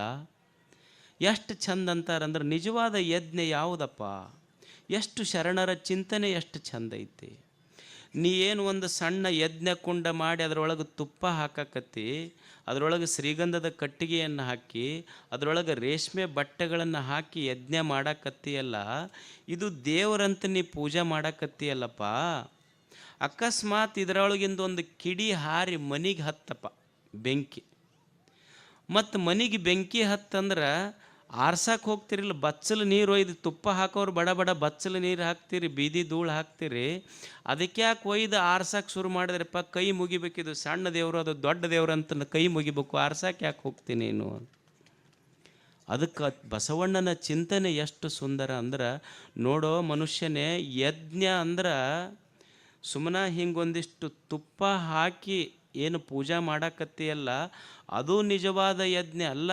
ಯಜ್ಞ ಕುಂಡಕ್ಕೆ ತುಪ್ಪ ಹಾಕುವುದು ನಿಜವಾದ ಯಜ್ಞ ಅಲ್ಲ. ಹಸಿದ ಮಕ್ಕಳಿಗೊಂದು ತುತ್ತು ಉಣಿಸಿದೆ ಅಂದ್ರೆ ಅದು ದೇವನಿಗೆ ಮುಟ್ಟುವ ಮಹಾಯಜ್ಞ ಅಂತ. ಇದು ನಿಜವಾದ ಯಜ್ಞ. ಅದು ಅಲ್ಲಂತಲ್ಲ, ಅದಕ್ಕಿಂತ ಶ್ರೇಷ್ಠ ಯಜ್ಞ ಇದು. ನೀನು ನಿನ್ನನ್ನು ಒಳ್ಳೆಯ ಕಾರ್ಯಗಳಿಗೆ ನೀ ತೊಡಗಿಸ್ಕೊಂಡಿ ಅಂದ್ರೆ ಅದು ಯಜ್ಞ ಅಂತ ಕರೆದ್ರೆ ಶರಣರು. ಎಷ್ಟು ಸುಂದರ ಚಿಂತನೆ ಅದು. ಈಗೊಬ್ಬ ಮನುಷ್ಯ ದಾರಿ ಮೇಲೆ ಹೋಗ್ತಿರ್ತಾನೆ, ದಾರಿಯಲ್ಲಿ ನೀವು ಗಾಡಿ ತೊಗೊಂಡು ಹೋಗುವಾಗ ಬಿಸಿಲಾಗ ಹೋಗ್ತಿರ್ತೀರಿ, ಬಿಸಿಲಾಗ ನಡೆದು ಹೋಗುವಾಗ ನಿಮ್ಮ ಕಾಲಿನ ಉಂಗುಟ ಹರಿತೈತಿ. ಉಂಗುಟ ಹರಿದಾಗ ಅಲ್ಲೊಬ್ಬ ಚಪ್ಪಲಿ ಹೊಲಿಯುವಂಥ ಒಬ್ಬ ವ್ಯಕ್ತಿ ತಾನು ಬಿಸಿಲಾಗ ಕುಂತಾನೆ. ತನ್ನಗೆ ಮ್ಯಾಲೆ ತಲೆ ಮೇಲೆ ಬಿಸಿಲು ಸುಡ್ತಿರ್ತೈತಿ. ನಿನ್ನ ಉಂಗುಟ ಹರಿದು ಕಾಲು ಸುಟ್ಟುಕೊಂಡು ನೀನು ಅಡ್ಡಾಡುವಾಗ ನಿನ್ನ ಕಾಲಿನ ಪಾದರಕ್ಷೆ ತಗೊಂಡು ಉಂಗುಟ ಹೊಲಿದು ನಿನ್ನ ಕಾಲಿಗಿಟ್ಟು ಆರಾಮ್ ಹೋಗಪ್ಪ ಅಂತ ನಿನಗೆ ಹರಿಸಿ ಕಳಿಸ್ತಾನಲ್ಲ, ಅವ ಮಾಡುವ ಕೆಲಸ ಯಜ್ಞ ಅಲ್ಲೇನದು? ನಿಜವಾದ ಯಜ್ಞ ಅಲ್ಲೇನದು? ನೀನು ಹೋಗುವಾಗ ಯಾವುದೋ ಒಂದು ಗಾಡಿ ಪಂಚರ್ ಆಗ್ತೈತಿ, ಗಾಡಿ ಪಂಚರ್ ಆದಾಗ ನಿನ್ನ ಗಾಡಿಗೆ ಹವಾ ತುಂಬಿ ನಿನ್ನ ಪ್ರಯಾಣ ಸುಖಕರವಾಗಲಿ ಅಂತ ಹರಿಸಿ ಕಳಿಸ್ತಾನಲ್ಲ, ಅದು ಯಜ್ಞ ಅಲ್ಲೇನು? ಇವತ್ತು ನಾವು ಚಲೋ ಚಲೋ ಬಿಳೆ ಬಟ್ಟೆ ಹಾಕ್ಕೊಂಡಿವಿ, ಟಾರ್ಚ್ ಹಾಕಿ ಬಿಳೆ ಬಟ್ಟೆ ಹಾಕ್ಕೊಂಡಿವಲ್ಲ, ನಾವಿಷ್ಟು ಚಲೋ ಬಿಳೆ ಬಟ್ಟೆ ಹಾಕೋಬೇಕಾದ್ರೆ ಇದು ಬಂದಿದ್ದೆಲ್ಲಿಂದ ಹೇಳಿ? ಏನು ಅಂತರ್ಲೆ ಬಂದೈತೇನು? ನಾವಿಷ್ಟು ಚಲೋ ಬಿಳೆ ಬಟ್ಟೆ ಹಾಕೋಬೇಕಾದ್ರೆ ಯಾವನೋ ಒಬ್ಬ ರೈತ ಹೊಲದಲ್ಲಿ ತನ್ನ ಮುಖ ಬೆನ್ನು ಕರ್ರಗೆ ಮಾಡಿಕೊಂಡು ನಮಗೆ ಬಿಳೆ ಬಟ್ಟೆ ಅವ ಹತ್ತಿ ಹೊಲದಾಗ ತನ್ನ ಮುಖ ಬೆನ್ನು ಕರ್ರಗೆ ಮಾಡಿಕೊಳ್ಳಾರ್ದ ಹತ್ತಿ ಯಜ್ಞ ಅಲ್ಲೇನು? ಹಾಗಾದ್ರೆ ಯಜ್ಞ ಅಂತಂದ್ರೆ ದೇವರು ಕೊಟ್ಟ ಈ ಜೀವನವನ್ನು ಮನುಷ್ಯ ಒಳ್ಳೆಯದಕ್ಕೆ ತೊಡಗಿಸಿಕೊಳ್ಳಬೇಕು, ಅದು ನಿಜವಾದ ಯಜ್ಞ. ಅದು ಅಷ್ಟೆ. ಗೀತೆಯಲ್ಲಿ 5 ಯಜ್ಞಗಳನ್ನು ಹೇಳ್ತಾರೆ. ಯಜ್ಞ ಅಂದರೆ ಸ್ಮರಣೆ ಮಾಡೋದು. ದೇವರೇನಿ ಬದುಕು ಕೊಟ್ಟಾನಲ್ಲಪ್ಪ, ದೇವರಿಗೊಂದು ಸ್ಮರಣೆ ಮಾಡು. ಭಗವಂತನೇ, ಇಂಥದ್ದೊಂದು ಸುಂದರ ಜೀವನ ನನಗೆ ಕೊಟ್ಟಿಯಲ್ಲಪ್ಪ, ಕಣ್ಣು ಕೊಟ್ಟು, ಕೈ ಕೊಟ್ಟು, ಕಾಲು ಕೊಟ್ಟು 100 ವರ್ಷಗಳ ಸುಂದರವಾದ ಜೀವನ ಕೊಟ್ಟಿಯಲ್ಲ. ಈ ಜೀವನವನ್ನು ದೇವರೇ, ನಾ ಈ ಭೂಮಿ ಮೇಲೆ ಹೆಂಗೆ ಬದುಕ್ತೀನಿ ಅಂದ್ರೆ ಬರೇ ನನ್ನ ಮನ್ಯಾನ ಮಂದಿಗಲ್ಲ, ನನ್ನ ಊರನ ಮಂದಿಗಲ್ಲ, ನೀ ಕೊಟ್ಟ ಬದುಕು ದೇವರೇ ನಿನಗೆ ಸಂತೋಷವಾಗುವಂಗೆ ಬದುಕ್ತೀನಿ ಅಂತ ಬದುಕು ದೇವರ ಋಣ ಮುಟ್ಟತೈತೆ ಅಷ್ಟೆ. ದೇವನ ಋಣ ಮುಟ್ಟತೈತೆ. ನಮ್ಮ ಬದುಕು ದೇವರಿಗೆ ಸಂತೋಷ ಆಗಬೇಕು. ಮತ್ತಿಷ್ಟೆಲ್ಲ ನಿಸರ್ಗ, ಮಣ್ಣು, ನೀರು, ಗಾಳಿ, ಬೆಳಕು ನಮಗಿಷ್ಟೆಲ್ಲ ಕೊಟ್ಟೈತೆ ಇಲ್ಲ? ನೀರಿರದೇ ಇದ್ದರೆ ನಾವು ಬದುಕ್ತಿದ್ವೇನು ಹೇಳಿ? ನಿಸರ್ಗಕ್ಕಾಗಿ ಒಂದಿಷ್ಟು ಮನುಷ್ಯ ಕೊಟ್ಟು ನಿಸರ್ಗದ ಋಣ ತೀರಿಸ್ಬೇಕಲ್ಲ ಮನುಷ್ಯ. ಈಗ ನೀವು ಖಾನಾವಳಿಗೆ ಊಟ ಮಾಡ್ತೀರಿ, ಖಾನಾವಳಿಯೊಳಗೆ ಊಟ ಮಾಡಿದ್ರೆ ನಿಮಗೆ 100 ರೂಪಾಯಿ ಖಾನಾವಳಿಯವರು ಒಂದು ತಟ್ಟೆ ಊಟಕ್ಕೆ ತೊಗೊತಾರೆ. ದೇವರಿಷ್ಟೆಲ್ಲ ಅನ್ನ ನೀರು ಎಲ್ಲ ಪುಕ್ಕಟೆಯಾಗಿ ಕೊಟ್ಟಾನಿಲ್ಲ. ಒಂದು ಬಾಟ್ಲಿ ನೀರು 50 ರೂಪಾಯಿ ತೊಗೊತಾರೆ. ನೀವು ಒಂದು ಲೈಟ್ ಹಚ್ಚಿರಿ, ನಿಮಗೇನು KPTCLನವ್ರು ಬಂದು ತಿಂಗಳ ಕರೆಂಟ್ ಬಿಲ್ ಕೇಳ್ತಾರೆ. ದೇವರು ಸೂರ್ಯ ಚಂದ್ರರಂಥ ಆರದ ದೀಪಗಳನ್ನು ಹಚ್ಚಿಬಿಟ್ಟಾನಲ್ಲ, ಎಂದರ ಬಿಲ್ ಕೊಡು ಅಂತ ಕೇಳ್ಯಾನೇನು ದೇವರು? ಮತ್ತು ನಿಸರ್ಗಕ್ಕೆ ಏನು ಕೊಟ್ಟಿವಿ ಹೇಳಿ? ಮತ್ತು ನಿಮ್ಮದೊಂದು ಸೈಕಲ್ ಟ್ಯೂಬ್ ಪಂಚರ್ ಆದ್ರೆ ಅದಕ್ಕೆ ಹವಾ ತುಂಬಕ್ಕೆ 10 ರೂಪಾಯಿ ಕೊಡ್ತೀರಾ ಇಲ್ಲ ನೀವು? ಒಂದು ಸುಮ್ಮನೆ ಸೈಕಲ್ ಟ್ಯೂಬ್ ಪಂಚರ್ ಆದ್ರೆ ಹವಾ ತುಂಬಕ್ಕೆ 10 ರೂಪಾಯಿ ಕೊಡ್ತೀರಿ. ಇಂಥ ಸುಂದರವಾದ ದೇಹ ಕೊಟ್ಟು ಇದಕ್ಕೆ 9 ರಂಧ್ರಗಳದಾವ ದೇಹಕ್ಕೆ. 9 ರಂಧ್ರಗಳೊಳಗೆ ಈ ದೇಹದೊಳಗೆ ಹವಾ ತುಂಬಿ 9 ರಂಧ್ರ ಇದ್ದರೂ ಸಹಿತ ಇದನ್ನು ಪಂಚರ್ ಆಗಲಾರ್ದಂಗೆ ನೋಡ್ಕೊಂಡಲ್ಲ ದೇವರು. ಅವನಿಗೇನು ಕೊಟ್ಟಿವಿ ಹೇಳಿ ನಾವೆಲ್ಲ? ಅದಕ್ಕೆ ಮನುಷ್ಯ ನಿಸರ್ಗಕ್ಕೇನಾದರೂ ಕೊಟ್ಟು ಬದುಕುವುದು. ಅನ್ನ ಕೊಟ್ಟ ದೇವನಿಗೆ, ನೀರು ಕೊಟ್ಟ ದೇವನಿಗೆ, ಗಾಳಿ ಕೊಟ್ಟ ದೇವನಿಗೆ, ಬೆಳಕು ಕೊಟ್ಟ ದೇವನಿಗೆ. ನೋಡಿ, ಇಲ್ಲೆಲ್ಲ ಹುಡುಗರು ಯುವಕರು ಸೇರಿಕೊಂಡು ಇಲ್ಲೊಂದು ಕೆರೆ ನಿರ್ಮಾಣ ಮಾಡ್ಯಾರ. ಎಷ್ಟು ಸಂತೋಷದ ಕೆಲಸ! ಅವಾಗೆಲ್ಲ ನೀರು ಎಲ್ಲಿ ಬೇಕಲ್ಲಿ ಸಿಗ್ತಿತ್ತು. ನೀರಿಗೆ ಈ 21ನೇ ಶತಮಾನದ ಒಂದು ದೊಡ್ಡ ಸಮಸ್ಯೆ ಏನಾದರೂ ಇದ್ದರೆ ನೀರಿನ ಸಮಸ್ಯೆ ಅಂತ. ಮನುಷ್ಯಾಗ ನೀರು ಎಷ್ಟು, ಅದರ ಶಬ್ದನೇ ಎಷ್ಟು ಚಂದ ಐತಿ, ನೀರು. ಇದರ ಅರ್ಥ ತಿಳ್ಕೊಡ್ರಿ ನೀವು. ನೀರು, ನೀರು, ನೀ ಇರ್ಬೇಕಾದ್ರೆ ನೀರು ಬೇಕು, ಇರದೇ ಇದ್ರೆ ನೀ ಬದುಕೋದಿಲ್ಲ. ಅದಕ್ಕೆ ನೀರು ಅಂತ ಕರೆದ್ರೆ ಅದಕ್ಕೆ ಅವ್ರು. ನೀ ಇರ್ಬೇಕಾದ್ರೆ ನೀರು ಬೇಕು. ನೀರಿಲ್ಲದೆ ಬದುಕಕ್ಕೆ ಆಗ್ತೈತೇನು ಮನುಷ್ಯ? ನೀ ಎಷ್ಟ ಶ್ರೀಮಂತಿರುವಪ್ಪ, ನೀ ಹೋಗಾಗ ಏನು ಗಳಿಸಿದ 1 kg ಬಂಗಾರ ಇಟ್ಟಿರ್ಬೋದು ಮನ್ಯಾಗ. ಏನಪ್ಪ 1 kg ಬಂಗಾರ ಇಟ್ಟಾನ, 1 ತೊಲಿ ಬಾಯಾಗಿಡ್ರಿ ಅಂತಾರನು ಹೋಗಾಕ? ಇದ್ದೊಂದು ಗುಂಡುಗಡಿಗೆ ಕಸ್ಕೊಂತಾರೆ, ಹೌದಲ್ಲ? ಏನು ಅನ್ನೋದಿಲ್ಲ. ನೀವು ಹೋಗಾಗ 1 ತೊಲಿ ಬಂಗಾರ ಇಡ್ರಿ ಅನ್ನೋದಿಲ್ಲ ಬಾಯಾಗ. ಏನು ಇಡ್ರಿ ಅಂತಾರೆ? 1 ಗುಟಕ್ಕೆ ನೀರು ಕೊಡ್ರಿ ಅಂತಾರೆ. ನಾವು ಹೋಗುವಾಗ ನೀರು ಬಿತ್ತೆ ಹೊರತು ಬಂಗಾರ ಬೀಳಲಿಲ್ಲ ನನ್ನ ಬಾಯಾಗ. ನೀರು ಬೇಕು ಮನುಷ್ಯಾಗ. ಅಂಥ ಒಂದು ನೀರಿನ ರಕ್ಷಣೆಯ ಸಲುವಾಗಿ ಇಲ್ಲೊಂದು ಕೆರೆ ಕಟ್ಟುವ ಕೆಲಸ ಇಲ್ಲೆಲ್ಲ ಯುವಕರು ಮಾಡಿದ್ದಾರೆ. ಹಿರಿಯರದಕ್ಕೆಲ್ಲ ಎಷ್ಟು ಸ್ಫೂರ್ತಿ ಕೊಟ್ಟಿದ್ದಾರೆ. ಹೀಗೆ ಒಳ್ಳೆಯ ಕೆಲಸಗಳನ್ನು ಮಾಡ್ತಾ ಮಾಡ್ತಾ ಹೋಗ್ಬೇಕಾದ ಜಾತ್ರೆ ಅಷ್ಟೆ. ಜೀವನ ಅನ್ನೋದು ಒಂದು ಜಾತ್ರೆ ಮಾಡ್ಕೊಂಡು ಹೋಗಿಬಿಡ್ಬೇಕಷ್ಟೆ. ಇರೋದು ಎಷ್ಟು ದಿವಸ ಇರ್ತೀವಿ ನಾವು? ಒಂದು 100 ವರ್ಷದ ಬದುಕ ಇರುವಷ್ಟು ದಿವಸ ಚಂದ ಬದುಕಿ ಹೋಗ್ಬೇಕಷ್ಟೆ. ನಾವು ಯಾತ್ರಿಕರು, ನಾವು ದಿವ್ಯ ಕ್ಷೇತ್ರವೇ ಲೋಕ. ಇದು ಜಗತ್ತೇನಿದೆ, ಈ ಜಗತ್ತು ದೇವನ ಜಾತ್ರೆ ಅಂತಾರೆ ಇದಕ್ಕೆ ದೊಡ್ಡವರು. ಯಾತ್ರಿಕರು ನಾವು, ದಿವ್ಯ ಕ್ಷೇತ್ರವೇ ಲೋಕ. ಈ ಕ್ಷೇತ್ರ ಇದೊಂದು ದೇವನ ಜಾತ್ರೆ ನಡೆದೈತಿಲ್ಲಿ. ನಾವು ಯಾತ್ರಿಕರಾಗಿ ಬಂದೀವಿ ಅಷ್ಟೆ. ಯಾತ್ರಿಕರಾಗಿ ಬಂದೀವಿ. ಈ ಜಗತ್ತಿಗೆ ನಾವು ಹೆಂಗೆ ಬಂದೀವಿ ಅಂದರೆ ಪಿಕ್ನಿಕ್ಕಿಗೆ ಬಂದೀವಿ ಅಂತಾರೆ. I have had my invitation to this world's festival. ಇದು ದೇವನ ದಿವ್ಯ ಜಾತ್ರೆ. ಇದು ಈ ಜಾತ್ರೆಗೆ ನಾವು ಎದಕ್ಕೆ ಬಂದೀವಿ ಅಂದರೆ ಪಿಕ್ನಿಕ್ಕಿಗೆ ಬಂದೀವಿ ಅಂತಷ್ಟೆ. ದೇವರು ನಮಗೊಂದು ಪಿಕ್ನಿಕ್ಕಿಗೆ ಕೊಟ್ಟು ಕಳಿಸ್ಯಾನಿಲ್ಲ. ಈಗ ತಾಯಿ ಕಳಿಸೋದಿಲ್ಲ, ಪಿಕ್ನಿಕ್ಕಿಗೆ ಹೆಂಗೆ ಕಳಿಸ್ತಾಳೆ ಮಕ್ಕಳಿಗೆ ತಾಯಿ ಹೆಂಗೆ ಪಿಕ್ನಿಕ್ಕಿಗೆ ಹೋಗ್ಯಾರ ಇಲ್ಲಿ ಕಳಿಸಿರಿಲ್ಲ ನೀವು? ತಾಯಿ ಅಂದರೆ ಎಲ್ಲ ಮಕ್ಕಳಿಗೆ ಹೆಂಗೆ ಕಳಿಸಿರ್ತೀರಿ? ಅವಕ್ಕೆ ತಾಯಿ ಏನು ಮಾಡ್ತಾಳೆ? ರೊಟ್ಟಿ, ಚಿತ್ರಾನ್ನ, ಪಲ್ಯ, ಎಲ್ಲ ಸ್ವೀಟು ಎಲ್ಲ ಕಟ್ಟಿ ಮಗನಿಗೆ ಹೇಳ್ತಾಳೆ, ನೋಡಪ್ಪ ನಿನ್ನ ಸಲುವಾಗಿ ಏನು ಬೇಕು ಅದನ್ನೆಲ್ಲ ಕಟ್ಟೀನಿ, ಮತ್ತು ನಿನ್ನ ದೋಸ್ತರ ಸಲುವಾಗಿ ಒಂದಿಷ್ಟು ಕಟ್ಟೀನಿ, ತೊಗೊಂಡು ನೀನು ಚಂದ ಉಂಡು ನಿಮ್ಮ ದೋಸ್ತರಿಗೆ ಉಣಿಸಿ ಚಂದ ಜಾತ್ರೆ ಮಾಡಬಾ ಅಂತ ತಾಯಿ ಪಿಕ್ನಿಕ್ಕಿಗೆ ಹೋಗಬಾ ಅಂತ ತಾಯಿ ಕಳಿಸಿರ್ತಾಳೆ. ಇವ ಅವು ಕಟ್ಟಿದ ಬುತ್ತಿ ತೊಗೊಂಡು ಹೋತು ಪಿಕ್ನಿಕ್ಕಿಗೆ ಎಲ್ಲ ದೋಸ್ತರಿಗೆ ಕೂಡ ಹೋಗಿವ ಏನು ಮಾಡ್ದೆ? ಅವು ಕಟ್ಟಿದ ಬುತ್ತಿ ಉಣ್ಲಿಲ್ಲ. ಅದನ್ನು ಇನ್ನೊಬ್ರು ಏನು ಹುಡುಗರು ಬುತ್ತಿ ತಂದಿದ್ರಲ್ಲ, ಆ ಬುತ್ತಿ ಒಂದಿಷ್ಟು ಹರಿದ, ಅವ್ರದ್ದು ಒಂದಿಷ್ಟು ಚೆಲ್ದ, ಇನ್ನೊಬ್ಬರು ಕೂಡ ಒಂದಿಷ್ಟು ಜಗಳ ಆಡ್ದ, ಅವ್ರ ಅಂಗಿ ಹರಿದ, ತನ್ನ ಅಂಗಿ ಹರ್ಕೊಂಡು ಮನೆಗೆ ಬಂದು ಕೂಡಲೇ ಅವು ನೋಡಿದ್ಲು. ನೋಡಿ, ಅಲ್ಲೋ ನೀನು ಉಂಡು ಚಂದಿರು ಅಂತ ಪಿಕ್ನಿಕ್ಕಿಗೆ ಹೋಗಿ ಬಾ ಅಂತ ನಿನಗೆ ಬುತ್ತಿ ಕಟ್ಟಿದ್ದೆ, ರೊಟ್ಟಿ ಕಟ್ಟಿದ್ದೆ, ಚಲೋ ಬಟ್ಟೆ ಹಾಕಿ ಕಳಿಸಿದ್ದೆ, ನಿನ್ನ ರೊಟ್ಟಿನೂ ಉಣ್ಲಿಲ್ಲ, ಮಂದಿ ಬುತ್ತಿನೂ ಕೆಡಿಸಿ ಅಂಗಿ ಹರ್ಕೊಂಡು ಬಂದೆಲ್ಲ, ನಿನಗೆ ಇನ್ನೊಮ್ಮೆ ಪಿಕ್ನಿಕ್ಕಿಗೆ ಕಳಿಸೋದಿಲ್ಲ ನೋಡು ಅನ್ನೋದಿಲ್ಲ ತಾಯಿ ಅಂತಾಳಿಲ್ಲಿ. ನಿನಗೆ ಇನ್ನೊಮ್ಮೆ ಪಿಕ್ನಿಕ್ಕಿಗೆ ಕಳಿಸೋದಿಲ್ಲ. ಹಂಗೆ ದೇವರು ಅನ್ನುವಂಥ ತಾಯಿ ನಮಗೆ ಈ ಜಗತ್ತನ್ನು ನೋಡೋಕೆ ಒಂದು ಪಿಕ್ನಿಕ್ಕಿಗೆ ಕಳಿಸ್ಯಾಳಾಕಿ. ದೇವರು ಪಿಕ್ನಿಕ್ಕಿಗೆ ಕಳಿಸ್ಯಾನ ನಮಗೆಲ್ಲ. ನಮಗೇನು ಕೊಟ್ಟಾನ ನಂಬುದು ಚಂದ ಉಂಡು ತಿಂದು ಇನ್ನೊಬ್ಬರಿಗೆ ನಮ್ಮ ತುತ್ತಿನೊಳಗೆ ಒಂದಿಷ್ಟು ಕೊಟ್ಟು ಹಂಚಿ ಸಂತೋಷಪಟ್ಟು ಹೋದ್ರೆ ದೇವ್ರಂತಾನೆ ನಿನಗೆ ಇನ್ನೊಮ್ಮೆ ಪಿಕ್ನಿಕ್ಕಿಗೆ ಕಳಿಸ್ತೀನಪ್ಪ ಅಂತಾನೆ. ಮತ್ತು ನಮ್ಮದು ಸರಿಗುಂಡ್ಲಿಲ್ಲ, ಇನ್ನೊಬ್ರದ್ದೊಂದಿಷ್ಟು ಮೋಸ ಮಾಡಿ ವಂಚನೆ ಮಾಡಿ ತಿಂದು ಜಗಳ ಆಡಿ ಊರಿಗೆ ಬೇಸರಾಗಿ ಒಂದು ದಿವ್ಸ ಮ್ಯಾಲೆ ಹೋದ್ರೆ ದೇವ್ರಂತಾನೆ ಇದು it is your last picnic, ನಿನಗೆ ಇನ್ನೊಮ್ಮೆ ಪಿಕ್ನಿಕ್ಕಿಗೆ ಕಳಿಸೋದಿಲ್ಲ ಅನ್ನೋದಿಲ್ಲ ಆತ ದೇವ್ರಂತಾನೆ. ಅದಕ್ಕೆ ಚಂದ ಬದುಕಬೇಕು ಮನುಷ್ಯ ಅಷ್ಟೆ.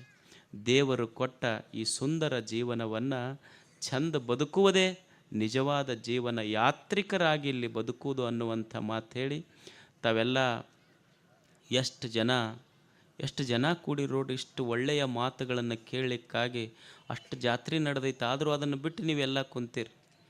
ಏನು ನಮ್ಮ ಜನ ಅನ್ನೋದಿಲ್ಲ, ನಮ್ಮ ಊರು ಕೆಟ್ಟೈತ್ರಿ, ನಮ್ಮ ದೇಶ ಕೆಟ್ಟೈತಿ. ಏನೂ ಕೆಟ್ಟಿಲ್ಲ. ನೀರು ಕೆಟ್ಟಿಲ್ಲ, ಗಾಳಿ ಕೆಟ್ಟಿಲ್ಲ, ಬೆಳಕು ಕೆಟ್ಟಿಲ್ಲ. ಏನಾದರೂ ಕೆಟ್ಟಿದ್ರೆ ಮನುಷ್ಯನ ಮನಸ್ಸು ಕೆಟ್ಟೈತೆ ಅಷ್ಟೆ. ಇಂಥ ಪರಿಸ್ಥಿತಿಯೊಳಗೂ ಸಹಿತ ಇಷ್ಟು ಸಾವಿರ ಜನ ಎರಡು ಒಳ್ಳೆಯ ಮಾತುಗಳನ್ನು ಕೇಳಲಿಕ್ಕೆ ಕೂತಿರಲ್ಲ. ಕಾಲ ಇನ್ನೂ ಒಳ್ಳೆಯದೈತೆ ಅನ್ನೋದಕ್ಕೆ ಇದೇ ಒಂದು ನಿದರ್ಶನ. ಇದಕ್ಕಿಂತ ದೊಡ್ಡ ನಿದರ್ಶನ ಏನು ಬೇಕು? ಪಾಪ 6 ಗಂಟೆ ಆದರೆ ಯಾರು ಎಲ್ಲೆಲ್ಲಿ ಜೋಲಿ ಹೊಡ್ಕೊತಿರ್ತಿದ್ರು, ಎಲ್ಲರೂ ಇಲ್ಲಿ ಕುಂತಾರಲ್ಲ. ಇದಕ್ಕಿಂತ ಏನು ಒಳ್ಳೆಯ ಕಾಲ ಬರ್ಬೇಕು ಹೇಳ್ರಿ ನಮಗೆ?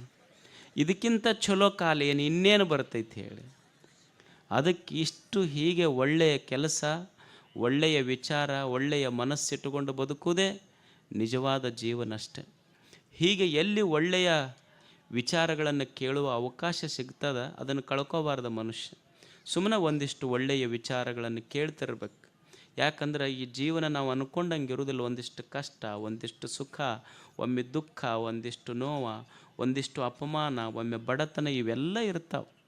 ಇವುಗಳ ಮಧ್ಯದಲ್ಲಿ ಸಂತೋಷವಾಗಿ ಬದುಕುವುದನ್ನು ಕಲಿಬೇಕಾದ್ರೆ ಒಂದಿಷ್ಟು ಚಲೋ ವಿಚಾರಗಳನ್ನು ಕೇಳಬೇಕಾಗ್ತದೆ ಮನುಷ್ಯ. ಈಗ ನಿಮ್ಮ ಮೊಬೈಲ್ ಐತಿ, ನೀವು ಬೆಳಗ್ಗೆ ಎದ್ದು ಕೂಡಲೇ ಚಾರ್ಜ್ ಮಾಡ್ತೀರಿಲ್ಲ, ಚಾರ್ಜ್ ಇಲ್ಲಾರ್ದೆ ನಿಮ್ಮ ಮೊಬೈಲ್ ನಡೀತೈತೆ ಏನು? ಹ್ಯಾಂಗೆ ಕರೆಂಟಿನ ಚಾರ್ಜ್ ಇಲ್ಲಾರ್ದೆ ನಿಮ್ಮ ಮೊಬೈಲ್ ನಡೆಯುವುದಿಲ್ಲವೋ ಹಂಗೆ ದೊಡ್ಡವರ ಶರಣರ ಒಳ್ಳೆಯ ಮಾತಿನ ಚಾರ್ಜ್ ಇಲ್ಲಾರ್ದೆ ಈ ಜೀವನನೂ ನಡೆಸಬಾರ್ದು ಮನುಷ್ಯ. ಇದು ಸಾಮಾನ್ಯ ಜ್ಞಾನ. ಒಳ್ಳೆಯ ಮಾತಿನ ಮುಖಾಂತರ, ಒಳ್ಳೆಯ ವಿಚಾರಗಳ ಮುಖಾಂತರ ಈ ಜೀವನವನ್ನು ಚಾರ್ಜ್ ಮಾಡ್ಕೊತ ಹೋಗ್ಬೇಕು ಮನುಷ್ಯ. ಸಂಸಾರ ಅಂದಮೇಲೆ ಒಮ್ಮೆ ಹೆಚ್ಚು ಕಡಿಮೆ ಇರುವುದಲ್ಲ. ಒಮ್ಮೆ ನಾವು ಅಂದ್ಕೊಂಡಂಗೆ ಎಲ್ಲರೂ ಹೊಗಳ್ತಾರೇನು, ಒಮ್ಮೆ ಅಪಮಾನಗಳಾಗ್ತಾವೆ, ಒಮ್ಮೆ ಬಡತನ ಬರ್ತೈತಿ, ಒಮ್ಮೆ ದುಃಖ ಬರ್ತೈತಿ ಜೀವನದಲ್ಲಿ, ಒಮ್ಮೆ ನೋವುಗಳು ಬರ್ತಾವೆ, ಒಮ್ಮೆ ನಿರಾಶೆಗಳು ಬರ್ತಾವೆ. ಇವುಗಳ ಮಧ್ಯದೊಳಗೆ ಸಂತೋಷದಿಂದ ಬದುಕುವುದನ್ನು ಕಲಿಬೇಕು ಮನುಷ್ಯ. ಅದನ್ನು ಕಲಿಸುವುದು ಚಲೋ ಮಾತು. ಈಗ ನೀವು ಮನ್ಯಾಗ RCC ಹಾಕ್ತಿರಿಲ್ಲ, RCC ಹಾಕಬೇಕಾದ್ರೆ ಚಲೋ ಜಿಂದಾಲ್ ಸಿಮೆಂಟ್ ತಂದಿರಿ, ಜಿಂದಾಲ್ ಕಬ್ಬಣ ತಂದಿರಿ, ಚಲೋ ಸ್ಟ್ರಕ್ಚರಲ್ ಇಂಜಿನಿಯರ್ ನಿಮ್ಮ ಮನೆ ಪ್ಲ್ಯಾನ್ ಮಾಡ್ಯಾನ. ಎಲ್ಲ ಮನೆ RCC ಹಾಕ್ತಿರ್ಲಿ, ಕಬ್ಬಣಕ್ಕೆ ರೊಕ್ಕ ಕೊಟ್ಟಿರಿಲ್ಲ, ಸಿಮೆಂಟಿಗೆ ರೊಕ್ಕ ಕೊಟ್ಟಿರಿ, ಕಂಕರಿಗೆ ರೊಕ್ಕ ಕೊಟ್ಟಿರಿ, ಉಸ್ಕಿಗೆ ರೊಕ್ಕ ಕೊಟ್ಟಿರಿ, ಎಲ್ಲ ರೊಕ್ಕ ಕೊಟ್ಟು ತಂದು RCC ಹಾಕಿರಲ್ಲ. ನೀರಿಗೇನು ರೊಕ್ಕ ಕೊಟ್ಟಿಲ್ಲ, ನೀವು ಸುಮ್ಮನೆ ಬಿಡ್ತೀರಿ ಅದನ್ನು. ಯಾಕೆ ಅದಕ್ಕೆ ನೀರು ಹಾಕ್ಬೇಕು ಹೇಳ್ರಿ? ಎಲ್ಲ ಚಲೋ ಕಬ್ಬಣ ಐತಿ, ಕಂಕರ್ ಐತಿ, ಸಿಮೆಂಟ್ ಐತಿ, ಕಬ್ಬಣ ಐತಿ, ಎಲ್ಲನೂ ಮಾಡಿ ಮಿಕ್ಸ್ ಮಾಡಿ RCC ಹಾಕಿರಲ್ಲ. ಅದಕ್ಕೆ ನೀರು ಯಾಕೆ ಬಿಡ್ಬೇಕು? ಕ್ಯೂರಿಂಗ್ ಮಾಡೋದಂತೀರಿಲ್ಲ ನೀವು. ನೀರು ಯಾಕೆ ಬಿಡ್ಬೇಕು ಅಂದ್ರೆ, ಎಷ್ಟ ರೊಕ್ಕ ಕೊಟ್ಟು ಕಬ್ಬಣ ಸಿಮೆಂಟು ಕಂಕರು ಕಬ್ಬಣ ತಂದು ನೀವು RCC ಹಾಕಿದ್ರೂ ಸಹಿತ ನೀರು ಬಿಡದೇ ಇದ್ದರೆ, ಕ್ಯೂರಿಂಗ್ ಮಾಡದೇ ಇದ್ರೆ ನಿಮ್ಮ RCC ಕ್ರ್ಯಾಕ್ ಬರ್ತೈತದು. ಹೆಂಗೆ ನೀರು ಬಿಡದಿದ್ರೆ ನಿಮ್ಮ RCC ಕ್ರ್ಯಾಕ್ ಬರ್ತೈತಲ್ಲ, ಕ್ಯೂರಿಂಗ್ ಮಾಡದೇ ಇದ್ರೆ ಕ್ರ್ಯಾಕ್ ಬರ್ತೈತಿ. ಹಂಗೆ ಶರಣರ, ದೊಡ್ಡವರ, ಸಂತರ ಮಾತಿನಿಂದ ನಮ್ಮ ಸಂಸಾರವನ್ನು ಕ್ಯೂರಿಂಗ್ ಮಾಡದೇ ಇದ್ರೆ ಇದು ಕ್ರ್ಯಾಕ್ ಬಿಡೋಕೆ ಶುರು ಮಾಡ್ತೈತೆ ಒಂದು ದಿವಸ ಅಷ್ಟೆ. ಕ್ರ್ಯಾಕ್ ಬಿಡಬಾರ್ದು ಅಂದ್ರೆ ಒಂದಿಷ್ಟು ಚಲೋ ಮಾತುಗಳನ್ನು ಕೇಳುವ ಅವಕಾಶ ಸಿಕ್ಕಾಗ ಮನುಷ್ಯ ಕೇಳಬೇಕನ್ನುವಂಥ ಮಾತು ಹೇಳಿ, ದೇವರೇನು ಈ ಬದುಕು ಕೊಟ್ಟಾನಲ್ಲ, ಚಲೋದಕ್ಕೆ ಬಳಸೋದಷ್ಟ, ಒಳ್ಳೆಯದಕ್ಕೆ ಬಳಸಿ ಈ ಜೀವನವನ್ನು ಕಟ್ಟಿಕೋಬೇಕು ಮನುಷ್ಯ. ನಾನು ಪದೇ ಈ ಮಾತು ಹೇಳ್ತೇನೆ. ನನಗೆ ಸುಖ ಬಂದಿದ್ರೆ ನಾನು ಮಾಡಿದ ಪುಣ್ಯದ ಫಲದಿಂದ ಸುಖ ಬಂದಿರ್ತೈತಿ. ನನಗೆ ದುಃಖ ಬಂದಿದ್ರೆ ನಾನು ಮಾಡಿದ ಪಾಪದ ಕೆಲಸದಿಂದ ನನಗೆ ದುಃಖ ಬಂದಿರ್ತೈತಿ. ಸುಖ ದುಃಖಗಳು ನಾನು ಮಾಡಿದ ಪುಣ್ಯ ಮತ್ತು ಪಾಪದ ಫಲಗಳಷ್ಟೇ. ನಾನು ಪುಣ್ಯ. ನೀವು ಬೇವಿನ ಬೀಜ ಬಿತ್ತಿ ಮಾವಿನ ಫಲ ಪಡಿಲಿಕ್ಕೆ ಸಾಧ್ಯ ಇಲ್ಲ. ಬೇವಿನ ಬೀಜ ಬಿತ್ತಿದ್ರೆ ಬೇವಿನ ಫಲನ ಬರ್ತೈತಿ, ಮಾವಿನ ಬೀಜ ಬಿತ್ತಿದ್ರೆ ಮಾವಿನ ಫಲನ ಬರ್ತೈತಿ. ಪುಣ್ಯದ ಕೆಲಸ ಮಾಡಿದ್ರೆ ಸುಖ ಬರ್ತೈತಿ, ಪಾಪದ ಕೆಲಸ ಮಾಡಿದ್ರೆ ದುಃಖ ಬರ್ತೈತಿ. ಅಷ್ಟೇ, ಇದು ಜೀವನದ ತಾರ್ಕಿಕ ಸತ್ಯ. ಇದು ಅದಕ್ಕೆ ಒಳ್ಳೆಯದನ್ನು ಮಾಡೋದು ಮನುಷ್ಯ. ನಾ ಏನು ಮಾಡೀನಿ ಅದನ್ನು ಈ ಜಗತ್ತಿನೊಳಗೆ ಪಡ್ಕೊತೀನಿ. ಒಬ್ಬ ಮನುಷ್ಯ ದಾರಿ ಹಿಡಿದು ಹೋಗ್ತಿದ್ದ. ಹೋಗುವಾಗ ಬ್ಯಾಸಿಗೆ ದಿವಸ ಅಲ್ಲ, ಅವನಿಗೆ ಮಾವಿನ ಹಣ್ಣು ನೋಡ್ದ. ಚಲೋ ಹಣ್ಣು ಬಿಟ್ಟಿತ್ತು ಗಿಡದಾಗ, ಅದು ಬೇಲಿ ಹಾಕಿದ್ರು ತೋಟದಾಗ. ಮಾವಿನ ಹಣ್ಣು ನೋಡ್ದವ. ಮಾವಿನ ಹಣ್ಣು ನೋಡಿದ್ದೇನು ಕಾಲು ನೋಡೈತೇನೇನು? ಇಲ್ಲ, ನೋಡಿದ್ದು ಕಣ್ಣು.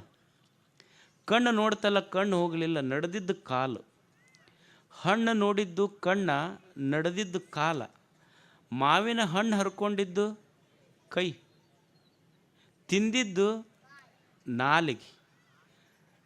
ನೋಡಿದ್ದು ಕಣ್ಣ, ನಡೆದಿದ್ದು ಕಾಲ, ಹರ್ಕೊಂಡಿದ್ದು ಕೈ, ತಿಂದಿದ್ದು ನಾಲಿಗೆ. ಮತ್ತು ತಿಂದು ಕೂಡಲೇ ಅವ್ನು ಹೊಲ್ದಾವ ಹೆಂಗೆ ಸುಮ್ಮಿರ್ತಾನೆ, ಬಡಗಿ ತೊಗೊಂಡು ಏಟು ಬಿಟ್ಟನಲ್ಲ, ಏಟು ತಿಂದಿದ್ದು ಬೆನ್ನ. ಎಷ್ಟು ವಿಚಿತ್ರ ಐತಿ ಅಂದ್ರೆ, ಹಣ್ಣು ನೋಡಿದ್ದು ಕಣ್ಣ, ಕಣ್ಣ ಹಣ್ಣು ನೋಡಿತು, ನೋಡಿದ್ದು ಕಣ್ಣ, ನಡೆದಿದ್ದು ಕಾಲ, ಹರ್ಕೊಂಡಿದ್ದು ಕೈ, ತಿಂದಿದ್ದು ನಾಲಿಗೆ, ಏಟು ತಿಂದಿದ್ದು ಬೆನ್ನ.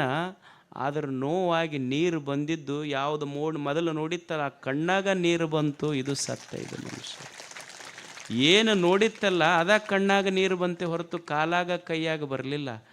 ಯಾವ ನೋಡ್ಯಾನಲ್ಲ ಅವನಿಗೆ ನೀರು ಬಂದೈತೆ ಅಷ್ಟೆ. ನಾವು ಏನು ಮಾಡೀವಿ ಅದನ್ನು ಪಡ್ಕೊತೀವಿ ಜಗತ್ತಿನಲ್ಲಿ. ಅದಕ್ಕೆ ಕೆರೆ ಕಟ್ಟಿಸೋದು, ಜಾತ್ರೆ ಮಾಡೋದು, ದಾಸೋಹ ಮಾಡೋದು, ಚಲೋ ಚಲೋ ಪುಣ್ಯದ ಕೆಲಸ ಮನುಷ್ಯ ಜೀವನದಲ್ಲಿ ಮಾಡ್ತಾ ಹೋಗಬೇಕು, ಸಂತೋಷವಾಗಿ ಬದುಕಬೇಕು. ಇದು ಜೀವನದ ಸಾರ್ಥಕತೆ ಅಂಥೇಳಿ ತಮಗೆಲ್ಲ ಒಳ್ಳೆಯದಾಗಲಿ ಅಂತ ಹಾರೈಸಿ ನಮ್ಮ ಮಾತುಗಳನ್ನು ಮುಗಿಸ್ತಾರೆ.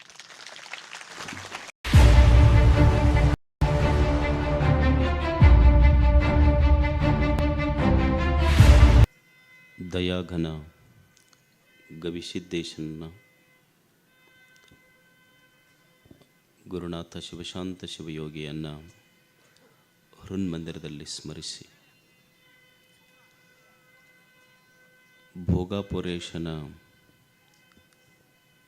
ಈ ಯಾತ್ರಾ ಮಹೋತ್ಸವದಲ್ಲಿ ಪಾಲ್ಗೊಂಡಿರುವಂಥ ತಮ್ಮೆಲ್ಲರಿಗೂ ಶರಣು ಶರಣಾರ್ಥಿಗಳು.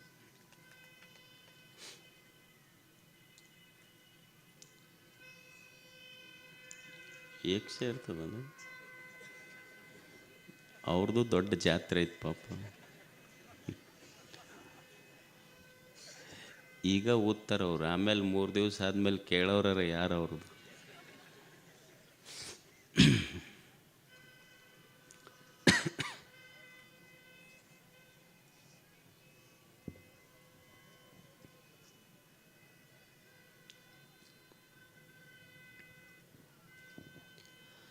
ನಾವು ವಾಸಿಸುವ ಈ ವಿಶ್ವದಲ್ಲಿ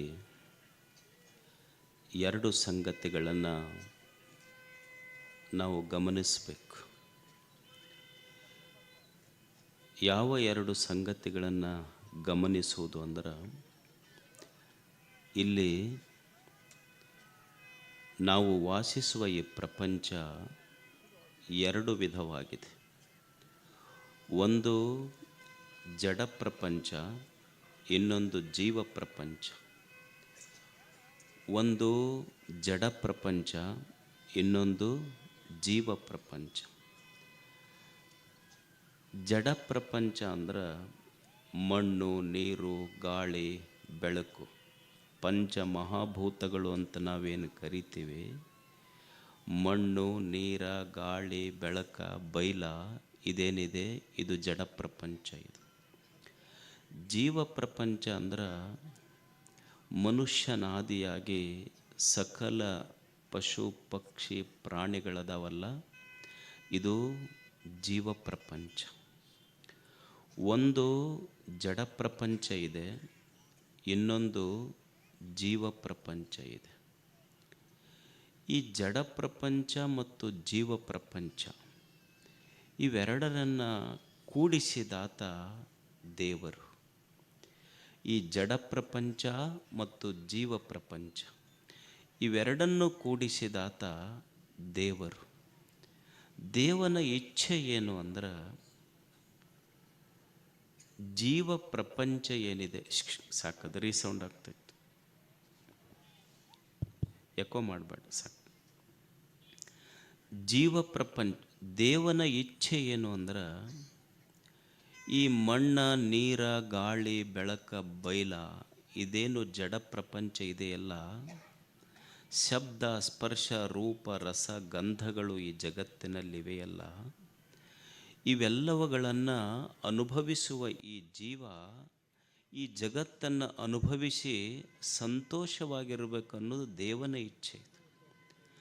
ದೇವನ ಇಚ್ಛೆ ಏನು ಅಂದ್ರೆ, ಜಗತ್ತ ಕೆಟ್ಟಿರಬಾರದು, ಜೀವಿಗಳು ಸಂತೋಷವಾಗಿರುವುದು ಬಿಟ್ಟಿರಬಾರದು. ಇದು ದೇವನ ಇಚ್ಛೆ. ಇದು ನಾವು ಈ ಜಗತ್ತನ್ನು ಹೆಂಗೆ ಅನುಭವಿಸ್ಬೇಕು ಅಂದ್ರೆ, ನಾವು ಈ ಜಗತ್ತನ್ನು ಅನುಭವಿಸಿದರೆ ಈ ಜಗತ್ತು ಕೆಟ್ಟಿರಬಾರದು, ಹಂಗೆ ಈ ಜಗತ್ತನ್ನು ಅನುಭವಿಸಬೇಕು.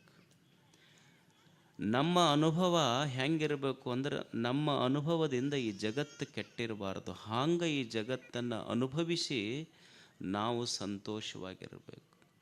ನಮ್ಮ ಸಂತೋಷಕ್ಕಾಗಿ ಜಗತ್ತನ್ನು ಕೆಡಿಸಬಾರ್ದು ಮನುಷ್ಯ.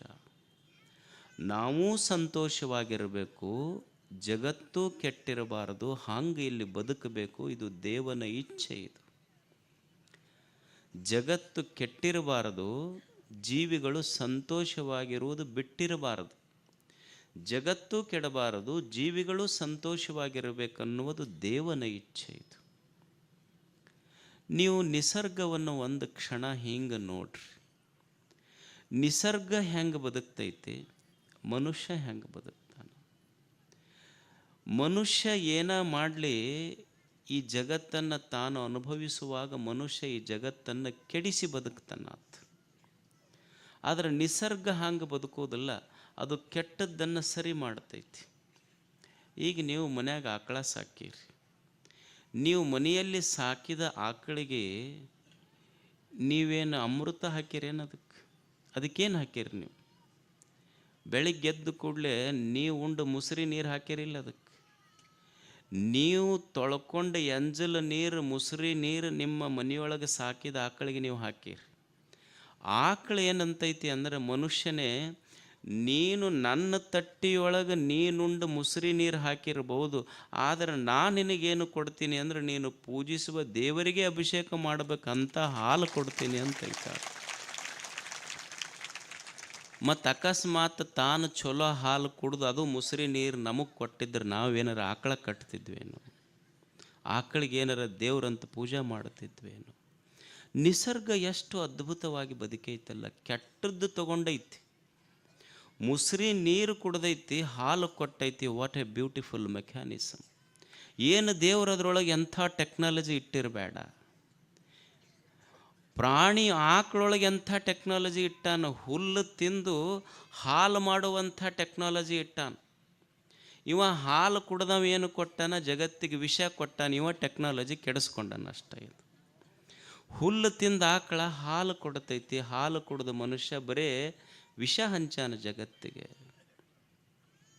ನಿಸರ್ಗ ಹೆಂಗೆ ಬದುಕ್ತೈತಿ. ಈಗೊಂದು ತೆಂಗಿನ ಗಿಡ ಐತಿ, ಸುಮ್ಮನೆ ನೀವು ಸ್ನಾನ ಮಾಡೋ ನೀರು ಅದ್ರಾಗ ಬಚ್ಚಲ್ದಾಗ ಹಚ್ಚಿದ್ದದು ನೀರು, ನೀವೇನು ಒಯ್ದು ಹಾಕಿಲ್ಲ ದಿವಸ.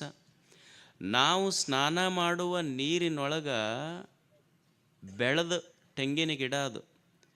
ತೆಂಗಿನ ಗಿಡಕ್ಕೆ ನಾವೇನು ಕೊಟ್ಟಿವಿ, ರಾಡಿ ನೀರು. ಅದಕ್ಕೆ ರಾಡಿ ನೀರು ನಾವು ಕೊಟ್ಟಿವಿ, ತೆಂಗಿನ ಗಿಡ ನಮಗೆ ಕೊಟ್ಟಿದ್ದು ಎಳಿನೀರ, ತಿಳಿ ನೀರ. ಇದು ನಿಸರ್ಗದ ಧರ್ಮ ಎಷ್ಟು ಅದ್ಭುತ ಐತೆಲ್ಲ ಇದು ಹೇಳಿ. ಅಂದ್ರೆ ನಿಸರ್ಗದೊಳಗೆ ಏನೈತಿ ಅಂದ್ರೆ, ಅದು ಕೆಟ್ಟದ್ದು ತಗೊಂಡು ಚಲೋದು ಕೊಡ್ತೈತಿ. ಆದರೆ ಭೂಮಿ ಮೇಲೆ ಚಲೋದು ತಗೊಂಡು ಕೆಟ್ಟದ್ದು ಕೊಟ್ಟವಂದ್ರೆ ಮನುಷ್ಯ ಒಬ್ಬನು. ನಿಸರ್ಗವನ್ನು ನೋಡಿ ಕಲಿಬೇಕಲ್ಲ. ನಿಸರ್ಗದ ಧರ್ಮ ಎಷ್ಟು ಅದ್ಭುತ. ಅದಕ್ಕೆ ನಿಸರ್ಗವನ್ನು ನೋಡಿ ಬದುಕಬೇಕು ಮನುಷ್ಯ. ಏನು ಬದುಕುವುದು ಅಂದ್ರೆ, ಈ ಜಗತ್ತಿನಲ್ಲಿ ಯಾವುದನ್ನು ಕೆಡಿಸಿ ಬದುಕಬಾರದು. ದೇವರು ಏನು ಮಣ್ಣು ಕೊಟ್ಟಾನ, ಮಣ್ಣು ಕೆಡಿಸಬಾರದು. ನೀರು ಕೊಟ್ಟಾನ, ನೀರು ಕೆಡಿಸಬಾರದು. ಗಾಳಿ ಕೊಟ್ಟನ, ಗಾಳಿ ಕೆಡಿಸಬಾರದು. ಬೆಳಕ, ಈ ಬೈಲ, ಈ ಜಗತ್ತನ್ನು ಕೆಡಿಸಲಾರ್ದಂಗೆ ಬದುಕಬೇಕು. ಭಾಳ ಮಂದಿ ಕೇಳುವುದಿಲ್ಲ, ಭಾಳ ಮಂದಿ ಕೇಳ್ತಿರ್ತಾರೆ. ಏನಂತಿರ್ತಾರೆ ಅಂದ್ರೆ, what is the purpose of life ಹೇಳ್ರಿ ಸ್ವಲ್ಪ ಅಂತಿರ್ತಾರೆ. ಜೀವನದ ಉದ್ದೇಶ ಏನು ಹೇಳ್ರಿ? ಜೀವನದ ಉದ್ದೇಶ ಏನು? ಬಹಳ ಶಾಸ್ತ್ರ, ಪುರಾಣ, ವೇದ, ಆಗಮ, ವಚನ ನೀವೇನ ಓದ್ರಿ, ಭಾಳ ಸರಳವಾಗಿ ಇಡೀ ಮನುಷ್ಯನ ಜೀವನದ ಉದ್ದೇಶ ಒಂದೇ ಒಂದು ಲೈನ್ನೊಳಗೆ ನೀವು ಅದನ್ನು ಸಮರೈಸ್ ಮಾಡಬೇಕಂದ್ರೆ, ಅದನ್ನು ಒಂದೇ ಸಾಲಿನಲ್ಲಿ ಹೇಳ್ರಿ. ಜೀವನದ ಉದ್ದೇಶ ಏನು ಅಂದ್ರೆ, ಜೀವನದ ಉದ್ದೇಶ ಏನೂ ಅಲ್ಲ, ದೇವ್ರು ಏನು ಈ ಜಗತ್ತು ಕೊಟ್ಟಾನಲ್ಲ, ಅವ ಎಲ್ಲ ಚಲೋದ ಇಟ್ಟಾನಿಲ್ಲಿ. ನೀರು ಚಲೋ ಐತಿ, ಗಾಳಿ ಕೆಟ್ಟಿಲ್ಲ, ನೀರು ಕೆಟ್ಟಿಲ್ಲ, ಬೆಳಕು ಕೆಟ್ಟಿಲ್ಲ, ಬಯಲು ಕೆಟ್ಟಿಲ್ಲ, ಭೂಮಿ ಕೆಟ್ಟಿಲ್ಲ, ಏನೂ ಕೆಟ್ಟಿಲ್ಲ ಈ ಜಗತ್ತಿನೊಳಗೆ. ಜೀವನದ ನಿಜವಾದ ಉದ್ದೇಶ ಏನು ಅಂದ್ರೆ, ದೇವ್ರೇನು ಈ ಸುಂದರವಾದ ಜಗತ್ತನ್ನು ಕೊಟ್ಟಾನಲ್ಲ, ಇದನ್ನು ಕೆಡಿಸಲಾರ್ದಂಗೆ ನೀವು ಬದುಕಿದೆ ಅಂದ್ರೆ ಅದೇ ನಿಜವಾದ ಜೀವನದ ಉದ್ದೇಶ. ಇದಕ್ಕಿಂತ ದೊಡ್ಡ ಉದ್ದೇಶ ಏನೂ ಇಲ್ಲ ಜಗತ್ತಿನ. ದೇವ್ರು ಏನು ಈ ಜಗತ್ತು ಕೊಟ್ಟಾನ, ಇದನ್ನು ಕೆಡಿಸದಂಗೆ ಮನುಷ್ಯ ಬದುಕಬೇಕಷ್ಟೆ. ಸುಂದರವಾದ ಈ ಜಗತ್ತು ಕೊಟ್ಟಾನ, ಇದನ್ನು ಕೆಡಿಸಬೇಡ ಮನುಷ್ಯನೇ.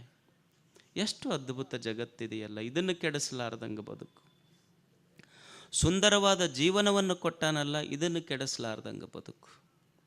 ಸುಂದರವಾದ ದೇಹ ಕೊಟ್ಟಾನಲ್ಲ, ಇದನ್ನು ಕೆಡಿಸಲಾರ್ದಂಗೆ ಬದುಕು. ಒಳ್ಳೆಯ ಮನಸ್ಸು ಕೊಟ್ಟಾನ, ಒಳ್ಳೆಯ ಬುದ್ಧಿ ಕೊಟ್ಟಾನ, ಇದನ್ನು ಕೆಡಿಸಲಾರ್ದಂಗೆ ಬದುಕಷ್ಟೆ.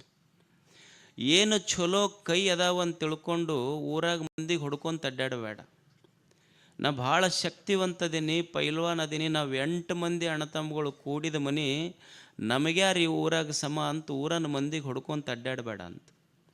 ದೇವ್ರೇನು 2 ಕೈ ಕೊಟ್ಟಾನಲ್ಲ, ನೀವು ನೋಡಿ ಭಾಳ ಶಕ್ತಿವಂತದಾನಂದ್ರೆ 8 ಮಂದಿಗೆ ಹೊಡಿಬೋದು ನೀನಷ್ಟು. ಭಾಳ ದೇವ್ರು ನಿನ್ನ ರಟ್ಟಿಯೊಳಗೆ ಶಕ್ತಿ ಕೊಟ್ಟಾನ ಅಂದ್ರೆ 8 ಮಂದಿಗೆ ಹೊಡೆದು ಮುಟ್ಟಬಹುದು. ಆದರೆ ಈ ತೋಳುಗಳ ಸಾಮರ್ಥ್ಯ ಇಷ್ಟೇ ಅಲ್ಲ. ನೀನು ಭಾಳ ಶಕ್ತಿವಂತದಿ ಅಂತ ತಿಳ್ಕೊಂಡು ಹೊಡೆದ್ರೆ 8 ಮಂದಿಗೆ ಮುಟ್ಕೊಂತಿ, ವೇದಿಕೆ ಮೇಲೆ ಬಂದು ಸುಮ್ಮನೆ ಕೈ ಮುಗಿದ್ರೆ 8,000 ಮಂದಿಗೆ ಮುಟ್ತೀಯಲ್ಲ. ಸಾಮರ್ಥ್ಯ ಎಷ್ಟು ದೊಡ್ಡದಿದೆ. ದೇವರ ಕೈ ಕೊಟ್ಟಾನಲ್ಲ, ಇದನ್ನು ಬಳಸಬೇಕಲ್ಲ ಮನುಷ್ಯ. ಏನು ಬುದ್ಧಿ ಕೊಟ್ಟಾನ, ಇದನ್ನು ಕೆಟ್ಟದಕ್ಕೆ ಬಳಸಬಾರದು. ಸುಮ್ಮನೆ ಕೈಗಳನ್ನು ಬಳಸಿ ಬೇಲೂರು ಹಳೆಬೀಡುಗಳನ್ನು ನಿರ್ಮಾಣ ಮಾಡಲಿಲ್ಲೇನು? ಒಬ್ಬ ಕಲ್ಲು ಕೆತ್ತವ ಹಂಪಿ ನಿರ್ಮಾಣ ಮಾಡೋದು ಏನು? ಅವನಿಗೇನು ಬೇರೆ ಕೈ ಕೊಟ್ಟಿದ್ದು ನನ್ನ ದೇವರು? ಕೈ ಕೊಟ್ಟಾನಷ್ಟೆ. ಒಬ್ಬ ರೈತ ಸುಮ್ಮನೆ ಕೈ ಒಬ್ಬ ಅನ್ನ ಕಸ್ಕೊಂಡಾನ, ಇನ್ನೊಬ್ಬರ ತಾಟಿನೊಳಗೆ ಹಾಕಿದ ಅನ್ನ ಕಸ್ಕೊಳ್ಳೋಕ್ಕೂ ಕೈ ಬಳಸ್ಯಾನ. ಒಬ್ಬ ರೈತ ಅನ್ನ ಇಲ್ಲದ ತಟ್ಟೆಗಳಲ್ಲಿ ತಾನು ಬಿಸಿಲೊಳಗೆ ನಿಂತು ಅನ್ನವಿಲ್ಲದ ತಟ್ಟೆಗಳನ್ನು ತುಂಬ್ಯಾನ. ಅವನು ಧರ್ಮ ಅಲ್ಲೇನದು? ಬಳಸುವ ರೀತಿ ಅಷ್ಟೇ ಇದು. ಇದೇ ಬುದ್ಧಿಯನ್ನು ಬಳಸಿ ಒಬ್ಬ ಕಾಳಿದಾಸ ನಿರ್ಮಾಣ ಆದ, ಒಬ್ಬ ಐನ್ಸ್ಟೀನ್ ನಿರ್ಮಾಣ ಆದ, ಒಬ್ಬ ವಿಶ್ವೇಶ್ವರಯ್ಯ ನಿರ್ಮಾಣ ಆದ. ಇದೇ ಬುದ್ಧಿ ಬಳಸಲಿಲ್ಲೇನವರು? ಇವತ್ತು ನೀವು ಮಂಡ್ಯ, ಮೈಸೂರು ಕಡೆ ಹೋದ್ರೆ ಅಲ್ಲಿ ಹಸಿರ, ಅಲ್ಲಿ ತೆಂಗ, ಅಲ್ಲಿ ಗದ್ದಿ, ಅಲ್ಲಿ ಕಬ್ಬ, ಅಡಿಕೆ ತೋಟ ನೋಡಿದ ಜನ ಏನು ಟ್ರೈನು ಬಸ್ನೊಳಗೆ ಹೋಗ್ತಿರ್ತಾರಲ್ಲ, ಅವರು ಇದು ತೆಂಗ, ಇದು ಕಬ್ಬ, ಇದು ಗದ್ದಿ ಅಂತ ಅನ್ನೋದಿಲ್ಲಂತ. ಆ ಹಸಿರು ನೋಡಿ ಕಾಣುವ ಹಸಿರೆಲ್ಲ ತೋರಿಸಿ ಜನರಿಗೆ ಹೇಳ್ತಿರ್ತಾರಂತ, ಇದೆಲ್ಲ ವಿಶ್ವೇಶ್ವರಯ್ಯ, ಇದೆಲ್ಲ ವಿಶ್ವೇಶ್ವರಯ್ಯ ಅಂದ್ರೆ. ಹಸಿರು ಕನ್ನಂಬಾಡಿ KRS ಅಕಸ್ಮಾತ್ ವಿಶ್ವೇಶ್ವರಯ್ಯ ಕಟ್ಟದಿದ್ರೆ ಅದ್ರ ಹಸಿರಾಗ್ತಿತ್ತೇನು? ಹಸಿರ ಒಣಗುತ್ತಿತ್ತು, ಹಸಿರಿಗೆ ಉಸಿರಾಗಿ ನಿಂತಿದ್ದ ವಿಶ್ವೇಶ್ವರಯ್ಯ. ಏನು ಬುದ್ಧಿ ಬಳಸಿದ್ರೆ ಅವರೆಲ್ಲ. ನಮ್ಮ ಬುದ್ಧಿ ಚಲೋದಕ್ಕೆ ಬೆಳೆಸಿಲ್ಲ. ಯಾರ ಮನೆಗೆ ಹೋಗಿ ಬೆಂಕಿ ಹಚ್ಚಬೇಕು, ಯಾವ ಊರಾಗ ಹೆಂಗೆ ಜಗಳ ಹಚ್ಚಬೇಕು, ಏನು ಬುದ್ಧಿ ಬಳಸಿವಿ ನಾವು? ಮನುಷ್ಯನ ಬುದ್ಧಿ ಕೆಟ್ಟೈತಷ್ಟೆ. ದೇವರು ಕೊಟ್ಟ ಬುದ್ಧಿ ನಾವು ಕೆಡಿಸ್ಕೊಂಡಿವಿ. ಈಗ ನೋಡಿ, ಅಷ್ಟು ಚಲೋ ಮಾತು ಕೇಳಕ್ಕೆ ಇಷ್ಟು 4 ಮಂದಿ ಕುಂತೀರಿ, ಏನು ಒಳ್ಳೆಯ ಮನಸ್ಸುಗಳು. ಏನು ನಾಟಕ ನೋಡಕ್ಕೆ ಹೋಗ್ಯಾನ, ನಾಟಕ ನೋಡಕ್ಕೆ ಇಷ್ಟು ಮೈ ಮರೆತಾನಲ್ಲ, ಬುದ್ಧಿ ಭ್ರಮಣೆ ಆಗೈತವ. ನಾಟಕ ನೋಡಿ ಮನೆಗೆ ಹೋಗಲಿಲ್ಲ, ಹಂಗೆ ಊರು ಓಣಿ ಹಿಡಿದು ಮುಂದಿನ ಮನೆಗೆ ಹೋದವ. ಏನು ನಾಟಕದವ್ರು ನೋಡಿ, ಬಣ್ಣ ಹಚ್ಕೊಂಡವ್ರು ನೋಡಿ ಅಂದ, ನಮ್ಮ ಮನೆಯವ್ರು ಇಷ್ಟು ಚಂದಿಲ್ಲ. ಬಣ್ಣ ಹಚ್ಕೊಂಡವ್ರು ನೋಡಿ ನಮ್ಮ ಮನೆಯವ್ರು ಇಷ್ಟು ಚಂದ ಇಲ್ಲ ಅಂದ. ಸ್ವಲ್ಪ ಮನುಷ್ಯ ವಿಚಾರ ಮಾಡಬೇಕಲ್ಲ, ಬಣ್ಣ ಹಚ್ಕೊಂಡವ್ರು ಅದಾರ, ನಿನ್ನ ಬದುಕಿಗೊಬ್ಬರು ಬಣ್ಣ ಕೊಟ್ಟವ್ರು ಅದಾರ. ಹಚ್ಕೊಂಡು ಬಣ್ಣ ಹೋಗ್ತೈತೆ ಹೊರತು ಬಣ್ಣ ಕೊಟ್ಟವ್ರು ಬದುಕ ಕೊಟ್ಟಿರ್ತಾರೆ ನಿನಗಲ್ಲ. ಒಂದು ಸ್ವಲ್ಪ ವಿಚಾರ ಮಾಡಬೇಕಾಗಿತ್ತಲ್ಲ, ಹೋಗುವ ಬಣ್ಣ ಯಾವುದು, ಇರುವ ಬಣ್ಣ ಯಾವುದು ಅನ್ನೋದು ಬುದ್ಧಿಯಿಂದ ಸ್ವಲ್ಪ ವಿಚಾರ ಮಾಡಬೇಕಲ್ಲ. ಮನುಷ್ಯನಿಗೆ ದೇವರು ಬುದ್ಧಿ ಕೊಟ್ಟಾಗಿ ಬುದ್ಧಿ ಕೆಡಿಸ್ಕೊಂಡು ಬದುಕಬಾರ್ದು ಮನುಷ್ಯ. ಏನು ಮನಸ್ಸು ಕೊಟ್ಟಾನ ಈ ಮನಸ್ಸನ್ನು ಕೆಡಿಸಬಾರ್ದು. ಎಷ್ಟು ಸುಂದರವಾದ ಮನಸ್ಸು, ಈ ಮನಸ್ಸಿನೊಳಗೆ ದ್ವೇಷ ತುಂಬುದ್ರ ಎದಕ್ಕೆ ಬಂತ ಹೇಳಿ. ಒಂದಿಷ್ಟು ಪ್ರೇಮದ ಮಾತುಗಳನ್ನು ಆಡಿದ್ರೆ ಊರ ಅಷ್ಟು ಚಂದ ಆಗ್ತಿರ್ತದೆ. ಮನಸ್ಸು ಕೆಡಿಸಬೇಡ ಮನುಷ್ಯನೇ, ಬುದ್ಧಿ ಕೆಡಿಸಬೇಡ, ಇಂದ್ರಿಯಗಳನ್ನು ಕೆಡಿಸಬೇಡ, ಮನಸ್ಸು ಕೆಡಿಸಬೇಡ, ದೇವರು ಕೊಟ್ಟ ಈ ದೇಹವನ್ನು ಕೆಡಿಸಬೇಡ. ಇದರೊಳಗೆ ಏನು ತುಂಬಬೇಕು ಅದನ್ನು ತುಂಬಬೇಕಷ್ಟೆ. ತುಂಬಲಾರ್ದು ತುಂಬದಿ ಅಂದ್ರೆ ದೇಹ ಕೆಟ್ಟು ಹೋಗ್ತೈತೆ ಅಷ್ಟೆ. ಏನು ಕುಡಿಬೇಕು ಅದನ್ನು ಕುಡಿಬೇಕು. ಹಾಲ ಕುಡಿಬೇಕು ಅಂದ್ರೆ ಶಕ್ತಿ ಬರ್ತೈತಿ, ಅಲ್ಕೋ ಹಾಲು ಕುಡಿದ್ರೆ ಹೆಂಗೆ ಬರ್ತೈತಿ ಹೇಳಿದ್ರು. ಏನು ತುಂಬಬೇಕು ಅದ ತುಂಬಬೇಕಂದ್ರೆ ಈ ದೇಹಕ್ಕೆ ಶಕ್ತಿ ಬರ್ತೈತಿ ಮನುಷ್ಯನೇ. ಏನು ಕುಡ್ಯಾಕ ನಿಂತಾನ ಇಡೀ ತುಂಬುದು ಗೊತ್ತಿಲ್ಲ ಅಷ್ಟ, ಏನು ಕುಡಿಬೇಕಂತ ಗೊತ್ತಿಲ್ಲ ಅತ್ತಗಷ್ಟ. ಹಾಲು ಕುಡಿದ್ರೆ ಏನಾಗ್ತೈತಿ, ಅಲ್ಕೋ ಹಾಲು ಕುಡಿದ್ರೆ ಏನಾಗ್ತೈತಿ ಅಂತ ಗೊತ್ತಿಲ್ಲ. ಸಣ್ಣ ಮಕ್ಕಳಿಗೆ ಗೊತ್ತಾಗ್ತೈತಿ, ದೊಡ್ಡವ್ರಿಗೆ ಗೊತ್ತಾಗೋದು. ಈಗ ನೀವು ಒಂದು ಟೇಬಲ್ ಇಡ್ರಿ, ಟೇಬಲ್ ಇಟ್ಟು ಟೇಬಲ್ ಮೇಲೆ ಒಂದು ಲೋಟದಾಗ ಹಾಲು ಇಡ್ರಿ, ಒಂದು ಲೋಟದಾಗ ಅಲ್ಕೋ ಹಾಲು ಇಡ್ರಿ. ಅಲ್ಕೋ ಹಾಲು ಅಂದ್ರೆ ಗೊತ್ತಾಕೈತಿಲ್ಲ, ಭಾಳ ಸಂಭಾವಿತೀರಿ ನೀವು, ಅಷ್ಟು ಗೊತ್ತಾಗೋದಿಲ್ಲ ಪಾಪ. ಅಲ್ಕೋ ಹಾಲು ಅಂದ್ರೆ ಇದೇನು ಸರಾಯಿ ಅಂತೀರೇನು ಸಿಂಧಿ ಅಂತೀರಿ ನೀವು, ಅದು ಬ್ರ್ಯಾಂಡಿ ಏನೇನೋ ಅನ್ರಿ ಅದಕ್ಕೆ. There are many names. ನೀವು ಒಂದು ಟೇಬಲ್ ಹಾಕಿ ಒಂದು ಕುರ್ಚಿ ಇಟ್ಟು ಒಂದು ಲೋಟದಾಗ ಹಾಲು ಇಡ್ರಿ, ಒಂದು ಲೋಟದಾಗ ಅಲ್ಕೋ ಹಾಲು ಇಡ್ರಿ. ಹುಡುಗನ ಕೂಡಿಸ್ರಿ. ಹುಡುಗ ಏನು ಮುಟ್ಟತೈತಿ, ಮಗ ಎದಕ್ಕೆ ಕೈ ಹಾಕ್ತಾನೆ, ಹಾಲಿಗೆ ಕೈ ಹಾಕ್ತಾನೆ ಹುಡುಗರು ಹೇಳ್ತಾವೆ. ಮತ್ತು ಹುಡುಗನ ನೆಬ್ಬಿಸಿ ಮತ್ತು ಒಂದು ಲೋಟದಾಗ ಹಾಲಿಟ್ಟು ಒಂದು ಲೋಟದಾಗ ಅಲ್ಕೋ ಹಾಲಿಟ್ಟು ಅದಾಗ ಕುರ್ಚಿ ಮೇಲೆ ಅವ್ರ ಅಪ್ಪನ ಕೂಡಿಸ್ರಿ ನೀವು. ಅವ್ರ ಅಪ್ಪನ ಕೈ ಹಾಲಿನ ಕಡೆ ಹೋದ್ರೆ ಅವ್ರ ಮನೆ ದೇವರಾಣದು. ಅವ್ರ ಅಪ್ಪನ ಕೈ ಹಾಲಿನ ಕಡೆ ಹೋಗೋದಿಲ್ಲ, ಅಲ್ಕೋ ಹಾಲಿಗೆ ಹೋಗ್ತೈತೆ ಅವನು. ಅದಕ್ಕೆ ಅವು ಹುಡುಗರ ಅಪ್ಪಗೆ ಅಂತಿರ್ತಾವೆ, ಯಪ್ಪ ನಿನಗೆ ಹಾಲು ಯಾವುದು ಅಲ್ಕೋ ಹಾಲು ಯಾವುದು ಗೊತ್ತಿಲ್ಲ, ಏನು ಕುಡಿದ್ರೆ ಶಕ್ತಿ ಬರ್ತೈತೆ ಅಂತ ಗೊತ್ತಿಲ್ಲ ನಿನಗೆ. ಅದಕ್ಕೆ ಹಾಲು ಕುಡ್ಕೊಂತಿದ್ದಕ್ಕೆ ನಾವು ದಿವಸ ತಾಯಿ ತೊಡಿ ಮೇಲೆ ಮುಕ್ಕೊಂತೀವಿ, ನೀ ಅಲ್ಕೋ ಹಾಲು ಕುಡ್ದಿದ್ದಕ್ಕೆ ದಿವಸ ಹೋಗಿ ನಾಯಿ ತೊಡಿ ಮೇಲೆ ಮುಕ್ಕೊಂಡು ಬರ್ತೀನಿ ನೀನು. ಸುಮ್ಮನೆ ಮನುಷ್ಯಾಗ ಒಂದಿಷ್ಟು ಬುದ್ಧಿ ಗೊತ್ತಿರಬೇಕಲ್ಲ. ಏನು ಒಳಗೆ ಹಾಕಬೇಕು, ಏನು ಹಾಕಬಾರ್ದು, ಏನು ಕುಡಿಬೇಕು, ಏನು ಕುಡಿಬಾರ್ದು ಅನ್ನುವ ಬುದ್ಧಿ ಇಲ್ಲ ಮನುಷ್ಯಾಗ. ಎಷ್ಟು ಮನೆಗಳ ಕೆಟ್ಟಾವ ಹೇಳಿ, ಎಷ್ಟು ಜೀವನಗಳ ಕೆಟ್ಟಾವ ಹೇಳಿ, ಎಷ್ಟು ಯುವಕರ ಬದುಕ ಕೆಟ್ಟೈತಿ ಹೇಳಿ. ಎಷ್ಟು ತಾಯಂದಿರು ಈ ಮಗನ್ನ ಹೊರಬೇಕಾದ್ರೆ, ಮಗನ ಹಡಿಬೇಕಾದ್ರೆ 1000 ದೇವರಿಗೆ ಹರಕೆ ಹೊತ್ತು ಹೆತ್ತ ತಾಯಿಯ ಕರಳ ಚುರ್ರ ಅಂತಂದ್ರೆ ನಾನು ಮಗನಾಗಿ ಹುಟ್ಟಿದ್ದಕ್ಕರ ಏನು ಸಾರ್ಥಕ ಐತಿ ಹೇಳಿ.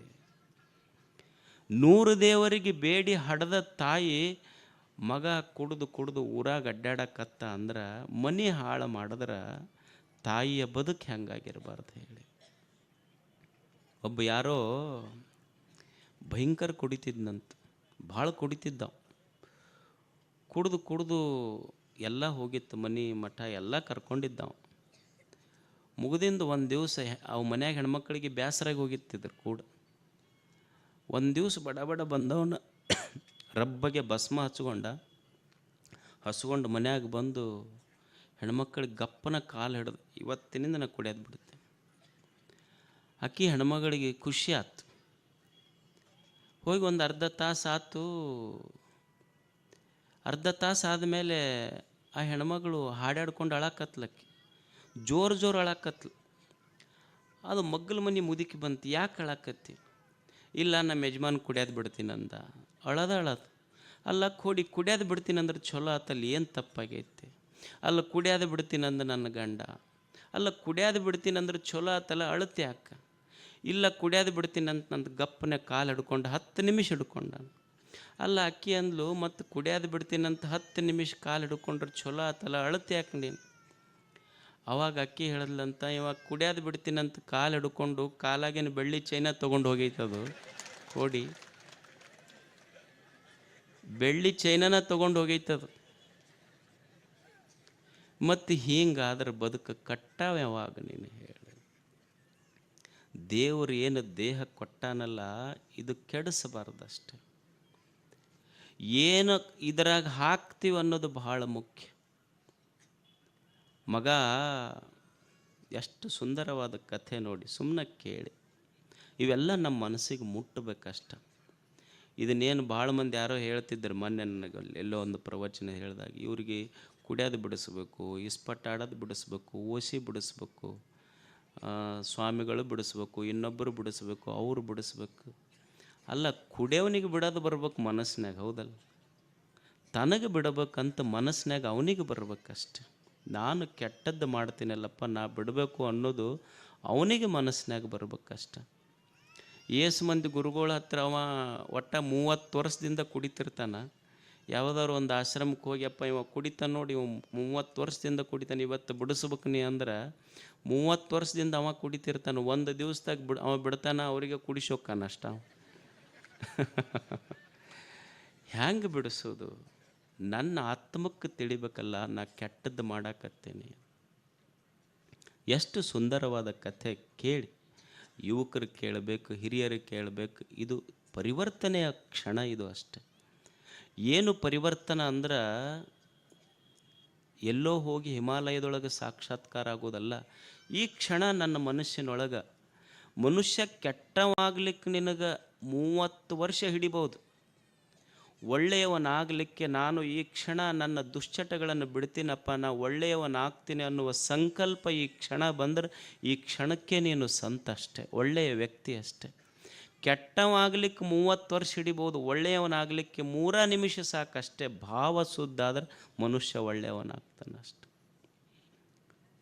ಏನು ಒಂದು ಹುಡುಗ ಸಣ್ಣ ಹುಡುಗ, ಒಂದು 5-6ನೇ ಕ್ಲಾಸ್ ಓದ್ತಿತ್ತಂತ. 5-6ನೇ ಕ್ಲಾಸ್ ಓದುವ ಹುಡುಗ ತಂದೆ ತೀರ್ಕೊಂಡಿದ್ದಂತ. ಅದು ಒಂದು ಈ ಬಾರ್ ಆ್ಯಂಡ್ ರೆಸ್ಟೋರೆಂಟ್ ಅಂತ ಇರ್ತಾವಲ್ಲ, ಅಲ್ಲಿ ಕೆಲಸ ಮಾಡ್ತಿತ್ತಂತ. ಸಣ್ಣ ಮಗ 5ನೇ ಕ್ಲಾಸ್, ಅಪ್ಪ ತೀರ್ಕೊಂಡಾನ. ಸಣ್ಣ ಮಗು ಬಾರಿನೊಳಗೆ ಅದೇನು ಸಪ್ಲೈ ಮಾಡೋದಂತಾರಲ್ಲ, ಅಲ್ಲಿ ಕೆಲಸ ಮಾಡ್ತಿತ್ತು. ಅವ್ವ ಜಡ್ಡಿಗೆ ಬಿದ್ದು ಹಾಸಿಗೆ ಹಿಡ್ದಾಳು. ಇದು ಸಾಯಂಕಾಲ ಕೆಲಸ ಮಾಡ್ತಿತ್ತಂತ. ಒಬ್ಬ ವ್ಯಕ್ತಿ ಆ ಬಾರಿಗೆ ಹೋಗಿ ಆ ಮಗುವಿಗೆ ಹೇಳಿದ್ನಂತ, ನಿಮ್ಮಂಥ ಸಣ್ಣ ಹುಡುಗರು ಇಲ್ಲಿ ಬರಬಾರ್ದಪ್ಪ ನೀವು. ಅಲ್ಲೇನು ರೆಸ್ಟೋರೆಂಟಿಗೆ ಒಬ್ಬ ಯಜಮಾನ ಹೇಳಿದ್ನಂತ, ನಿಮ್ಮಂಥ ಸಣ್ಣ ಮಕ್ಕಳು ಈ ಬಾರ್ ಆ್ಯಂಡ್ ರೆಸ್ಟೋರೆಂಟ್ಗಳ ಕೆಲಸಕ್ಕೆ ಬರಬಾರ್ದಪ್ಪ ನೀವು. ಆವಾಗ ಸಣ್ಣ ಮಗು ಹೇಳಿದ್ನಂತ, ನಿಮ್ಮಂಥ ತಂದೆ ಈ ಬಾರಿಗೆ ಬರದ ಇದ್ದಿದ್ರೆ ನಮ್ಮಂಥ ಮಕ್ಕಳು ಬರುವ ಅವಶ್ಯಕತೆನೇ ಬರ್ತಿರಲಿಲ್ಲ ಇಲ್ಲಿ. ನಿಮ್ಮಂಥ ತಂದೆ ಇಲ್ಲಿಗೆ ಬರೋದು ಬಿಟ್ಟಿದ್ರೆ ನಮ್ಮಂಥ ಮಕ್ಕಳು ಯಾಕೆ ಇಲ್ಲಿ ಬರ್ತಿದ್ರು ಹೇಳಿ. ಅದಕ್ಕೆ ಮನುಷ್ಯನಿಗೆ ಗೊತ್ತಿರಬೇಕು, ದೇವರು ಕೊಟ್ಟ ಈ ದೇಹದೊಳಗೆ ಏನು ತುಂಬಬೇಕು, ಏನು ತುಂಬಬಾರದು ಅನ್ನೋದು ಗೊತ್ತಿರಬೇಕಷ್ಟೆ. ಏನು ತುಂಬಿದ್ರೆ ಈ ದೇಹ ಕೆಡ್ತೈತಿ, ಏನು ತುಂಬಿದ್ರೆ ಈ ಮನಸ್ಸು ಕೆಡ್ತೈತಿ, ಏನು ತುಂಬಿದ್ರೆ ನಮ್ಮ ಬುದ್ಧಿ ಭಾವಗಳು ಕೆಡ್ತಾವ ಅನ್ನೋದು ನಮಗೆ ಗೊತ್ತಿರಬೇಕಷ್ಟೆ. ಅದಕ್ಕೆ ದೇವರು ಕೊಟ್ಟ ಈ ದೇಹ ಕೆಡಿಸಬಾರ್ದು, ಮನಸ್ಸು ಕೆಡಿಸಬಾರ್ದು, ಬುದ್ಧಿ ಕೆಡಿಸಬಾರ್ದು, ಭಾವನೆಗಳು ಕೆಡಿಸಬಾರ್ದು, ಇಂದ್ರಿಯಗಳು ಕೆಡಿಸಲಾರ್ದಂಗೆ ಬದುಕುವುದೇ ನಿಜವಾದ ಧರ್ಮ ಅಷ್ಟೇ. ಅದೇ ಶ್ರೇಷ್ಠ ಧರ್ಮ. ಯಾಕಂದ್ರೆ ಈ ಮನುಷ್ಯನ ಬದುಕಿಗೆ ಬೆಲೆ ಯಾವುದರಿಂದ ಬರ್ತೈತಿ ಅಂದ್ರೆ, ನೀವು ಈ ಮನಸ್ಸು, ಈ ಬುದ್ಧಿ ಭಾವನೆಗಳೇನು ಕೊಟ್ಟಾನಲ್ಲ ಒಳಗೆ, ಇದರೊಳಗೆ ಏನು ತುಂಬುತ್ತೀರಿ ಅಂದರೂ ಅದರ ಮೇಲೆ ಈ ಜೀವನಕ್ಕೆ ಬೆಲೆ ಬರ್ತೈತಿ, ಈ ದೇಹಕ್ಕೆ ಬೆಲೆ ಬರ್ತೈತಿ. ದೇಹ, body in it self, it doesn't have any value. ದೇಹ ತನ್ನಷ್ಟಕ್ಕೆ ತಾನ ಅದಕ್ಕೇನೂ ಬೆಲೆ ಇಲ್ಲ. ಈ ದೇಹದೊಳಗೆ, ಮನಸ್ಸಿನೊಳಗೆ ನೀವು ಏನು ತುಂಬುತ್ತೀರಿ ಅನ್ನೋದ್ರ ಮೇಲೆ ಈ ಜೀವನಕ್ಕೆ ಬೆಲೆ ಬರ್ತೈತಿ. ಈಗ ನೀವು ನೋಡ್ರಿ, ಒಂದು ಬಾಟ್ಲಿ ಐತಿ, ಪ್ಲಾಸ್ಟಿಕ್ ಬಾಟ್ಲಿ ಇರ್ತೈತಿ. ಈ ಪ್ಲಾಸ್ಟಿಕ್ ಬಾಟ್ಲಿ ನೀವೆಲ್ಲರ ನೋಡ್ರಿ, ನೀರು ಕುಡ್ದು ಒಗೆದಿರ್ತಾರಲ್ಲ, ಅದನ್ನು ಈ ಸಣ್ಣ ಸಣ್ಣ ಮಕ್ಕಳು ಮೋಡ್ಕಕ್ಕೆ ಹಾಕೋರೆಲ್ಲ ಬಾಟ್ಲಿ ತೊಗೊಂಡು ಹೋಗ್ತಿರ್ತಾರೆ, ಪ್ಲಾಸ್ಟಿಕ್ ಚೀಲ ತುಂಬಿಕೊಂಡು ಮೋಡ್ಕಕ್ಕೆ ಒಯ್ದೊಯ್ದು ಹಾಕ್ತಿರ್ತಾರೆ ಅವ್ರು. ನೀವು ಅವು ಬಾಟ್ಲಿ ತುಂಬೋರಿಗೆ ಕೇಳ್ರಿ, ಅದ್ರಾಗ ಏನೂ ಕಿಮ್ಮತ್ತಿಲ್ಲ, ಸುಮ್ಮನೆ ಚೀಲದಾಗ ತುಂಬ್ಕೊತಿರ್ತಾರೆ, ಒಯ್ದು ಒಗಿತಿರ್ತಾರೆ ಅವನ್ನಷ್ಟ. ಈಗ ಅದ ಖಾಲಿ ಬಾಟ್ಲಿ ಐತಲ್ಲ, ಖಾಲಿ ಬಾಟ್ಲಿಗೆ ಏನೂ ಕಿಮ್ಮತ್ತಿಲ್ಲ, ಯಾರ ಮೋಡ್ಕಾದವ್ರು ತುಂಬ್ಕೊಂಡು ಹೋಗ್ತಾರೆ. ನೀವು ಅದ ಬಾಟ್ಲಿ ಒಳಗೆ, ಅದೇ ಖಾಲಿ ಬಾಟ್ಲಿ ಒಳಗೆ ಒಂದಿಷ್ಟು ನೀರು, ಚಲೋ ಬಿಸ್ಲೇರಿ ಅಂತ ಇರಲ್ಲ, ಅದನ್ನು ನೀರು ತುಂಬ್ರಿ. ಅದು ಖಾಲಿ ಬಾಟ್ಲಿ ಒಳಗೆ ಬಿಸಿಲೇರಿ ನೀರು ತುಂಬಿದ್ರೆ ಅದು 40 ರೂಪಾಯೋ 30 ರೂಪಾಯಿಗೋ ಬೆಲೆ ಬಾಳ್ತೈತಿ. ಖಾಲಿ ಇದ್ದಾಗ ಕಿಮ್ಮತ್ತಿಲ್ಲ, ಮೋಡ್ಕಾದವ್ರು ತೊಗೊಂಡು ಹೋಗ್ತಿದ್ರು. ಆದ್ರೆ ಅದ್ರಾಗ ಚಲೋ ತಾಜಾ ಪ್ಯೂರ್ ನೀರು ತುಂಬಿದ್ರಿ ಅಂದ್ರೆ ಅದು 30 ರೂಪಾಯಿಗೆ ಬೆಲೆ ಬಾಳ್ತೈತಿ. ಮತ್ತು ಅದ ಬಾಟ್ಲಿ ಒಳಗೆ ನೀವು ಚಲೋ ಜವಾರಿ ಆಕಳ ಹಾಲು ತುಂಬಿ ಬಾಟ್ಲಿ ಕೊಡ್ರಿ, ಅದು ಎಷ್ಟಕ್ಕೆ ಹೋಗ್ತೈತಿ? ಅವಾಗ ಅದು 80 ರೂಪಾಯಿ 100 ರೂಪಾಯಿಗೆ ತೊಗೊತಾರೆ. ಮತ್ತು ಅದೇ ಬಾಟ್ಲಿ ಒಳಗೆ ನೀವು ಚಲೋ ಆಕಳ ತುಪ್ಪ ತುಂಬಿ ಕೊಡ್ರಿ, ಅದೇ 1 ಲೀಟ್ರ್ ಅವಾಗ ಅದು 500 ರೂಪಾಯಿ 1000 ರೂಪಾಯಿಗೆ ಮಾರ್ತೈತಿ. ಅಂದ್ರೆ ಇರುವ ಖಾಲಿ ಬಾಟ್ಲಿಗೆ ಕಿಮ್ಮತ್ತಿಲ್ಲ, ಮೋಡ್ಕಕ್ಕೆ ಒಯ್ತಿದ್ರು, ಅದ್ರಾಗ ಚಲೋ ನೀರು ತುಂಬಿದ್ರೆ 30 ರೂಪಾಯಿ ಬೆಲೆ ಬಂತು. ಚಲೋ ಆಕಳ ಹಾಲು ತುಂಬಿದ್ರೆ 80 ರೂಪಾಯಿಗೆ ಬೆಲೆ ಬಂತು. ಅದ್ರೊಳಗೆ ಚಲೋ ಆಕಳು ತುಪ್ಪ ತುಂಬಿದ್ರೆ 500 ರೂಪಾಯಿ 1000 ರೂಪಾಯಿ ಬೆಲೆಗೆ ಬಂತು. ಅಂದ್ರೆ ಖಾಲಿ ಬಾಟ್ಲಿಗೇನು ಕಿಮ್ಮತ್ತಿಲ್ಲ, ಖಾಲಿ ಬಾಟ್ಲಿಯೊಳಗೆ ಏನು ತುಂಬುತ್ತೀರಿ ಅನ್ನೋದ್ರ ಮೇಲೆ ಆ ಬಾಟ್ಲಿಗೆ ಕಿಮ್ಮತ್ತೈತಿ. ಹಂಗೆ ಮನುಷ್ಯನ ದೇಹಕ್ಕೆ ಕಿಮ್ಮತ್ತಿಲ್ಲ, ಈ ದೇಹದೊಳಗೆ ಏನು ತುಂಬುತ್ತೀರಿ ಅನ್ನೋದ್ರ ಮೇಲೆ, ಈ ದೇಹಕ್ಕೆ ಏನು ತುಂಬುತ್ತೀವಿ ಅನ್ನೋದ್ರ ಮೇಲೆ ಈ ದೇಹಕ್ಕೆ ಕಿಮ್ಮತ್ತಿದೆಯೇ ಹೊರತು ಇದು ಚಲೋದು ತುಂಬಿದ್ವಿ ಕಿಮ್ಮತ್ತು ಬರ್ತೈತಿ, ಮತ್ತು ಏನೂ ತುಂಬಲಿಲ್ಲ ಅಂದ್ರೆ ಒಂದು ದಿವಸ ಮೋಡ್ಕಕ್ಕೆ ಒಗಿತಾರೆ, ಇದು ಕೊಯ್ದು ಅಷ್ಟೇ ಮೋಡ್ಕಕ್ಕೆ ಹೋಗ್ತೈತಿ. ಇದು ಒಂದು ದಿವಸ ಏನು ತುಂಬುತ್ತಿ ಈ ದೇಹಕ್ಕೆ ರೀಸೌಂಡ್ ಆಗ್ತೈತೆ. ಈ ದೇಹದ ಮೇಲೆ ಸಾಕ್ಬಿಡ್ರಿ. ಈ ದೇಹದೊಳಗೆ ನಾವು ಏನು ತುಂಬುತ್ತೀವಿ ಅನ್ನೋದ್ರ ಮೇಲೆ ಈ ದೇಹದ ಬೆಲೆ ನಿಂತಿರ್ತೈತೆ ಅಷ್ಟೆ. ಅದಕ್ಕೆ ದೇವರು ಕೊಟ್ಟಂಥ ಈ ಬದುಕೈತೆಲ್ಲ, ಇದನ್ನು ಕೆಡಿಸಲಾರ್ದಂಗೆ ಬದುಕಬೇಕು ಮನುಷ್ಯ. ಇದನ್ನು ಚಲೋದಕ್ಕೆ ಬಳಸಬೇಕಷ್ಟೆ. ಇದಕ್ಕೆ ಚಲೋದಕ್ಕೆ ಬಳಸಿದ್ರೆ ದೇವರು ಏನು ಕಣ್ಣು ಕೊಟ್ಟಾನ, ಕಿವಿ ಕೊಟ್ಟಾನ, ಕೈ ಕೊಟ್ಟಾನ, ಕಾಲು ಕೊಟ್ಟಾನ, ಮನಸ್ಸು ಕೊಟ್ಟಾನ, ಬುದ್ಧಿ ಭಾವನೆಗಳನ್ನು ಕೊಟ್ಟಾನಲ್ಲ, ಇದನ್ನು ಚಲೋದಕ್ಕೆ ಬಳಸಿದೀವಿ ಅಂದ್ರೆ, ಲೋಕ ಕಲ್ಯಾಣದ ಕೆಲಸಕ್ಕೆ ಬಳಸಿದ್ರೆ ಇದಕ್ಕೆ ಯಜ್ಞ ಅಂತ ಕರೆದ್ರು. ಭಾಳ ಸುಂದರ ಶಬ್ದ ಬಳಸಿದ್ರು, ಯಜ್ಞ ಅಂತ ಕರೆದ್ರು. ಇದಕ್ಕೆ ಯುಜ್ಜ ಧಾತು, ಯುಜ್ಜ ಅಂದರೆ ಸದ್ಬಳಕೆ ಮಾಡಿಕೊಳ್ಳೋದು, ಒಳ್ಳೆಯದರಲ್ಲಿ ನನ್ನನ್ನು ನಾನು ತೊಡಗಿಸಿಕೊಳ್ಳುವುದಕ್ಕೆ ಯಜ್ಞ ಅಂತ ಕರೀತಾರೆ. ಈಗ ನೀವು ಮನೆಯೊಳಗೆ ಭಾಳ ಕಾಡ್ತಿತ್ತು ಅಂದ್ರೆ ಹೋಮ ಮಾಡಿಸೋದಿಲ್ಲ, ಏನಂತೀರಿ ನೀವು ಅದಕ್ಕೆ? ಹೋಮ ಹವನ ಮಾಡ್ಬೇಕಂತೀರಲ್ಲ, ಯಜ್ಞ ಮಾಡಿಸೋದು ಅಂತೀರಿ ನೀವು ಅದಕ್ಕೆ. ಎಷ್ಟು ಗೀತೆ ದಾರ್ಶನಿಕರು ಎಷ್ಟು ಚಂದ ಹೇಳಿದ್ರು ಅಂದ್ರೆ, ನೋಡಪ್ಪ ನಿಜವಾದ ಯಜ್ಞ ಯಾವುದು? ಯಜ್ಞ ಅಂದ್ರೆ ಬರೇ ಬೆಂಕಿಯೊಳಗೆ, ಬೆಂಕಿ ಒಂದು ಸಣ್ಣ ಕುಂಡ್ಲಿ, ಏನು ಯಜ್ಞ ಕುಂಡ ಇರ್ತೈತಿ, ಅದರೊಳಗೆ ನೀ ತುಪ್ಪ ಶ್ರೀಗಂಧದ ಕಟ್ಟಿಗೆ ಹಾಕಿ ಮಾಡುವುದಷ್ಟೇ ನಿಜವಾದ ಯಜ್ಞ ಅಲ್ಲ. ಬಸವಣ್ಣವ್ರು ಎಷ್ಟೊಂದು ಒಳ್ಳೆ ಚಿಂತನೆ ಮಾಡಿದ್ರು ಅಂದ್ರೆ, ಅಕಸ್ಮಾತ್ ಅದೇ ನಿಜವಾದ ಯಜ್ಞ ಆಗಿತ್ತು ಅಂದ್ರೆ, ನೀನೇನು ಅದರೊಳಗೆ ತುಪ್ಪ ಹಾಕ್ತೀಯಲ್ಲಪ್ಪ, ಶ್ರೀಗಂಧದ ಕಟ್ಟಿಗೆ ಹಾಕ್ತೀಯಲ್ಲ, ಚಲೋ ಚಲೋ ಬಟ್ಟೆ ಹಾಕ್ತೀಯಲ್ಲ, ಇದ ನಿಜವಾದ ಯಜ್ಞ ಆಗಿದ್ರೆ, ಇದ ನಿಜವಾದ ದೇವರಾಗಿದ್ರ, ಅವರ ಚಿಂತನೆ ಎಷ್ಟು ಚಂದ ಐತಿ ಅಂದ್ರೆ, ಕಿಚ್ಚು ದೈವವೆಂದು ಪೂಜಿಸಿ ಹವಿಯ ನಿಕ್ಕುವನ ಮನೆಯಲ್ಲಿ ಕಿಚ್ಚದ್ದು ಸುಡುವಾಗ ಬಚ್ಚಲ ನೀರ ಹೊಯ್ದು ಬೀದಿಯ ಧೂಳ ಹಾಕಿ ಆರಿಸುವವರು ಬೊಬ್ಬಿಟ್ಟು ಕರೆವರೆಲ್ಲ. ಎಷ್ಟು ಚಂದ ಅಂತಾರಂದ್ರೆ, ನಿಜವಾದ ಯಜ್ಞ ಯಾವುದಪ್ಪ? ಎಷ್ಟು ಶರಣರ ಚಿಂತನೆ ಎಷ್ಟು ಚಂದ ಐತಿ. ನೀ ಏನು ಒಂದು ಸಣ್ಣ ಯಜ್ಞ ಕುಂಡ ಮಾಡಿ ಅದರೊಳಗೆ ತುಪ್ಪ ಹಾಕಕತ್ತಿ, ಅದರೊಳಗೆ ಶ್ರೀಗಂಧದ ಕಟ್ಟಿಗೆಯನ್ನು ಹಾಕಿ, ಅದರೊಳಗೆ ರೇಷ್ಮೆ ಬಟ್ಟೆಗಳನ್ನು ಹಾಕಿ ಯಜ್ಞ ಮಾಡಕತ್ತೀಯಲ್ಲ, ಇದು ದೇವರಂತ ನೀ ಪೂಜೆ ಮಾಡಕತ್ತೀಯಲ್ಲಪ್ಪ. ಅಕಸ್ಮಾತ್ ಇದರೊಳಗಿಂದ ಒಂದು ಕಿಡಿ ಹಾರಿ ಮನೆಗೆ ಹತ್ತಪ್ಪ ಬೆಂಕಿ, ಮತ್ತು ಮನೆಗೆ ಬೆಂಕಿ ಹತ್ತಂದ್ರೆ ಆರ್ಸಕ್ಕೆ ಹೋಗ್ತಿರಿಲ್ಲ, ಬಚ್ಚಲು ನೀರು ಒಯ್ದು ತುಪ್ಪ ಹಾಕೋರು ಬಡ ಬಡ ಬಚ್ಚಲು ನೀರು ಹಾಕ್ತೀರಿ, ಬೀದಿ ಧೂಳು ಹಾಕ್ತೀರಿ. ಅದಕ್ಕೆ ಯಾಕೆ ಒಯ್ದು ಆರ್ಸಕ್ಕೆ ಶುರು ಮಾಡಿದ್ರಪ್ಪ? ಕೈ ಮುಗಿಬೇಕಿದು ಸಣ್ಣ ದೇವರು, ಅದು ದೊಡ್ಡ ದೇವರು ಅಂತ ಕೈ ಮುಗಿಬೇಕು, ಆರ್ಸಕ್ಕೆ ಯಾಕೆ ಹೋಗ್ತೀನಿ ನೀನು? ಅದಕ್ಕೆ ಬಸವಣ್ಣನ ಚಿಂತನೆ ಎಷ್ಟು ಸುಂದರ ಅಂದ್ರೆ, ನೋಡೋ ಮನುಷ್ಯನೇ, ಯಜ್ಞ ಅಂದ್ರೆ ಸುಮ್ಮನೆ ಹಿಂಗೊಂದಿಷ್ಟು ತುಪ್ಪ ಹಾಕಿ ಏನು ಪೂಜಾ ಮಾಡಕತ್ತೀಯಲ್ಲ, ಅದು ನಿಜವಾದ ಯಜ್ಞ ಅಲ್ಲ. ಯಜ್ಞ ಕುಂಡಕ್ಕೆ ತುಪ್ಪ ಹಾಕುವುದು ನಿಜವಾದ ಯಜ್ಞ ಅಲ್ಲ. ಹಸಿದ ಮಕ್ಕಳಿಗೊಂದು ತುತ್ತು ಉಣಿಸಿದೆ ಅಂದ್ರೆ ಅದು ದೇವನಿಗೆ ಮುಟ್ಟುವ ಮಹಾಯಜ್ಞ ಅಂತ. ಇದು ನಿಜವಾದ ಯಜ್ಞ. ಅದು ಅಲ್ಲಂತಲ್ಲ, ಅದಕ್ಕಿಂತ ಶ್ರೇಷ್ಠ ಯಜ್ಞ ಇದು. ನೀನು ನಿನ್ನನ್ನು ಒಳ್ಳೆಯ ಕಾರ್ಯಗಳಿಗೆ ನೀ ತೊಡಗಿಸ್ಕೊಂಡಿ ಅಂದ್ರೆ ಅದು ಯಜ್ಞ ಅಂತ ಕರೆದ್ರೆ ಶರಣರು. ಎಷ್ಟು ಸುಂದರ ಚಿಂತನೆ ಅದು. ಈಗೊಬ್ಬ ಮನುಷ್ಯ ದಾರಿ ಮೇಲೆ ಹೋಗ್ತಿರ್ತಾನೆ. ದಾರಿಯಲ್ಲಿ ನೀವು ಗಾಡಿ ತೊಗೊಂಡು ಹೋಗುವಾಗ ಬಿಸಿಲಾಗಿ ಹೋಗ್ತಿರ್ತೀರಿ. ಬಿಸಿಲಾಗ ನಡೆದು ಹೋಗುವಾಗ ನಿಮ್ಮ ಕಾಲಿನ ಉಂಗುಟ ಹರಿತೈತಿ.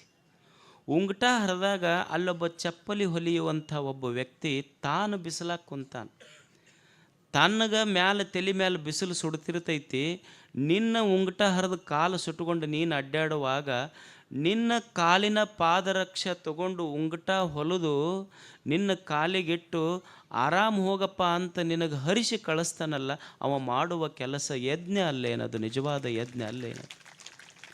ನೀನು ಹೋಗುವಾಗ ಯಾವುದೋ ಒಂದು ಗಾಡಿ ಪಂಚರ್ ಆಗ್ತೈತಿ. ಗಾಡಿ ಪಂಚರ್ ಆದಾಗ ನಿನ್ನ ಗಾಡಿಗೆ ಹವಾ ತುಂಬಿ ನಿನ್ನ ಪ್ರಯಾಣ ಸುಖಕರವಾಗಲಿ ಅಂತ ಹರಿಸಿ ಕಳಿಸ್ತಾನಲ್ಲ, ಅದು ಯಜ್ಞ ಅಲ್ಲೇನು?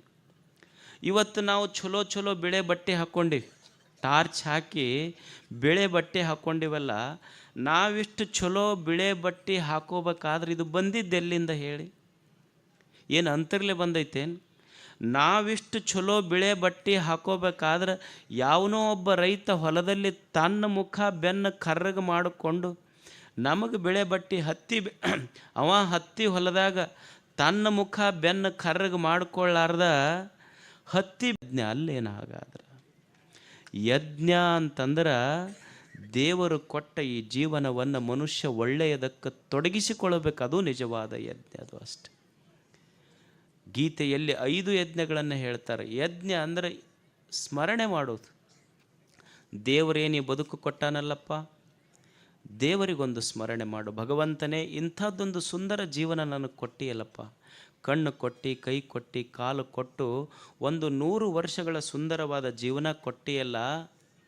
ಈ ಜೀವನವನ್ನು ದೇವರೇ, ನಾ ಈ ಭೂಮಿ ಮೇಲೆ ಹೆಂಗೆ ಬದುಕ್ತೀನಿ ಅಂದ್ರೆ ಬರೇ ನನ್ನ ಮನ್ಯಾನ ಮಂದಿಗಲ್ಲ, ನನ್ನ ಊರನ ಮಂದಿಗಲ್ಲ, ನೀ ಕೊಟ್ಟ ಬದುಕು ದೇವರೇ ನಿನಗೆ ಸಂತೋಷವಾಗುವಂಗೆ ಬದುಕ್ತೀನಿ ಅಂತ ಬದುಕು ದೇವರ ಋಣ ಮುಟ್ಟತೈತೆ ಅಷ್ಟೆ. ದೇವನ ಋಣ ಮುಟ್ಟತೈತೆ. ನಮ್ಮ ಬದುಕು ದೇವರಿಗೆ ಸಂತೋಷ ಆಗಬೇಕು. ಮತ್ತಿಷ್ಟೆಲ್ಲ ನಿಸರ್ಗ, ಮಣ್ಣು, ನೀರು, ಗಾಳಿ, ಬೆಳಕು ನಮಗಿಷ್ಟೆಲ್ಲ ಕೊಟ್ಟೈತೆ ಇಲ್ಲ? ನೀರಿರದೇ ಇದ್ದರೆ ನಾವು ಬದುಕ್ತಿದ್ವೇನು ಹೇಳಿ? ನಿಸರ್ಗಕ್ಕಾಗಿ ಒಂದಿಷ್ಟು ಮನುಷ್ಯ ಕೊಟ್ಟು ನಿಸರ್ಗದ ಋಣ ತೀರಿಸ್ಬೇಕಲ್ಲ ಮನುಷ್ಯ. ಈಗ ನೀವು ಖಾನಾವಳಿಗೆ ಊಟ ಮಾಡ್ತೀರಿ. ಖಾನಾವಳಿ ಒಳಗೆ ಊಟ ಮಾಡಿದ್ರೆ ನಿಮಗೆ ಒಂದು 100 ರೂಪಾಯಿ ಖಾನಾವಳಿಯವರು ಒಂದು ತಟ್ಟೆ ಊಟಕ್ಕೆ ತೊಗೊತಾರೆ. ದೇವರಿಷ್ಟೆಲ್ಲ ಅನ್ನ ನೀರು ಎಲ್ಲ ಪುಕ್ಕಟೆಯಾಗಿ ಕೊಟ್ಟಾನಿಲ್ಲ. ಒಂದು ಬಾಟ್ಲಿ ನೀರು 50 ರೂಪಾಯಿ ತೊಗೊತಾರೆ. ನೀವು ಒಂದು ಲೈಟ್ ಹಚ್ಚಿರಿ, ನಿಮಗೇನು KPTCLನವ್ರು ಬಂದು ತಿಂಗಳ ಕರೆಂಟ್ ಬಿಲ್ ಕೇಳ್ತಾರೆ. ದೇವರು ಸೂರ್ಯ ಚಂದ್ರರಂಥ ಆರದ ದೀಪಗಳನ್ನು ಹಚ್ಚಿಬಿಟ್ಟಾನಲ್ಲ, ಎಂದರೆ ಬಿಲ್ ಕೊಡು ಅಂತ ಕೇಳ್ಯಾನೇನು ದೇವರು? ಮತ್ತು ನಿಸರ್ಗಕ್ಕೆ ಏನು ಕೊಟ್ಟಿವಿ ಹೇಳಿ? ಮತ್ತು ನಿಮ್ಮದೊಂದು ಸೈಕಲ್ ಟ್ಯೂಬ್ ಪಂಚರ್ ಆದ್ರೆ ಅದಕ್ಕೆ ಹವಾ ತುಂಬಕ್ಕೆ 10 ರೂಪಾಯಿ ಕೊಡ್ತೀರಾ ಇಲ್ಲ ನೀವು? ಒಂದು ಸುಮ್ಮನೆ ಸೈಕಲ್ ಟ್ಯೂಬ್ ಪಂಚರ್ ಆದ್ರೆ ಹವಾ ತುಂಬಕ್ಕೆ 10 ರೂಪಾಯಿ ಕೊಡ್ತೀರಿ. ಇಂಥ ಸುಂದರವಾದ ದೇಹ ಕೊಟ್ಟು ಇದಕ್ಕೆ 9 ರಂಧ್ರಗಳದಾವ ದೇಹಕ್ಕೆ. 9 ರಂಧ್ರಗಳೊಳಗೆ ಈ ದೇಹದೊಳಗೆ ಹವಾ ತುಂಬಿ 9 ರಂಧ್ರ ಇದ್ದರೂ ಸಹಿತ ಇದನ್ನು ಪಂಚರ್ ಆಗಲಾರ್ದಂಗೆ ನೋಡ್ಕೊಂಡಲ್ಲ ದೇವರು. ಅವನಿಗೇನು ಕೊಟ್ಟಿವಿ ಹೇಳಿ ನಾವೆಲ್ಲ? ಅದಕ್ಕೆ ಮನುಷ್ಯ ನಿಸರ್ಗಕ್ಕೇನಾದರೂ ಕೊಟ್ಟು ಬದುಕುವುದು. ಅನ್ನ ಕೊಟ್ಟ ದೇವನಿಗೆ, ನೀರು ಕೊಟ್ಟ ದೇವನಿಗೆ, ಗಾಳಿ ಕೊಟ್ಟ ದೇವನಿಗೆ, ಬೆಳಕು ಕೊಟ್ಟ ದೇವನಿಗೆ. ನೋಡಿ, ಇಲ್ಲೆಲ್ಲ ಹುಡುಗರು ಯುವಕರು ಸೇರಿಕೊಂಡು ಇಲ್ಲೊಂದು ಕೆರೆ ನಿರ್ಮಾಣ ಮಾಡ್ಯಾರ. ಎಷ್ಟು ಸಂತೋಷದ ಕೆಲಸ! ಅವಾಗೆಲ್ಲ ನೀರು ಎಲ್ಲಿ ಬೇಕಲ್ಲಿ ಸಿಗ್ತಿತ್ತು. ನೀರಿಗೆ ಈ 21ನೇ ಶತಮಾನದ ಒಂದು ದೊಡ್ಡ ಸಮಸ್ಯೆ ಏನಾದರೂ ಇದ್ದರೆ ನೀರಿನ ಸಮಸ್ಯೆ ಅಂತ. ಮನುಷ್ಯಾಗ ನೀರು ಎಷ್ಟು, ಅದರ ಶಬ್ದನೇ ಎಷ್ಟು ಚಂದ ಐತಿ. ನೀರು ಇದರ ಅರ್ಥ ತಿಳ್ಕೊಡ್ರಿ ನೀವು. ನೀ ಇರ್ಬೇಕಾದ್ರೆ ನೀರು ಬೇಕು, ಇರದೇ ಇದ್ರೆ ನೀ ಬದುಕೋದಿಲ್ಲ. ಅದಕ್ಕೆ ನೀರು ಅಂತ ಕರೆದ್ರೆ ಅದಕ್ಕೆ ಅವ್ರು. ನೀ ಇರ್ಬೇಕಾದ್ರೆ ನೀರು ಬೇಕು. ನೀರಿಲ್ಲದೆ ಬದುಕಕ್ಕೆ ಆಗ್ತೈತೆ ಅನ್ನೋ ಮನುಷ್ಯ. ನೀ ಎಷ್ಟ ಶ್ರೀಮಂತಿರುವಪ್ಪ, ನೀ ಹೋಗಾಗ ಏನು ಗಳಿಸಿದ 1 kg ಬಂಗಾರ ಇಟ್ಟಿರ್ಬೋದು ಮನ್ಯಾಗ. ಏನಪ್ಪ 1 kg ಬಂಗಾರ ಇಟ್ಟಾನ, 1 ತೊಲಿ ಬಾಯಾಗಿಡ್ರಿ ಅಂತಾರನು ಹೋಗಾಕ? ಇದ್ದೊಂದು ಗುಂಡುಗಡಿಗೆ ಕಸ್ಕೊಂತಾರೆ, ಹೌದಲ್ಲ? ಏನು ಅನ್ನೋದಿಲ್ಲ. ನೀವು ಹೋಗಾಗ 1 ತೊಲಿ ಬಂಗಾರ ಇಡ್ರಿ ಅನ್ನೋದಿಲ್ಲ ಬಾಯಾಗ. ಏನು ಇಡ್ರಿ ಅಂತಾರೆ? 1 ಗುಟಕ್ಕೆ ನೀರು ಕೊಡ್ರಿ ಅಂತಾರೆ. ನಾವು ಹೋಗುವಾಗ ನೀರು ಬಿತ್ತೆ ಹೊರತು ಬಂಗಾರ ಬೀಳಲಿಲ್ಲ ನನ್ನ ಬಾಯಾಗ. ನೀರು ಬೇಕು ಮನುಷ್ಯಾಗ. ಅಂಥ ಒಂದು ನೀರಿನ ರಕ್ಷಣೆಯ ಸಲುವಾಗಿ ಇಲ್ಲೊಂದು ಮಾಡ್ತಾ ಮಾಡ್ತಾ ಹೋಗ್ಬೇಕಾದ ಜಾತ್ರೆ ಅಷ್ಟೆ. ಜೀವನ ಅನ್ನೋದು ಒಂದು ಜಾತ್ರೆ ಮಾಡ್ಕೊಂಡು ಹೋಗಿಬಿಡ್ಬೇಕಷ್ಟೆ. ಇರೋದು ಎಷ್ಟು ದಿವಸ ಇರ್ತೀವಿ ನಾವು?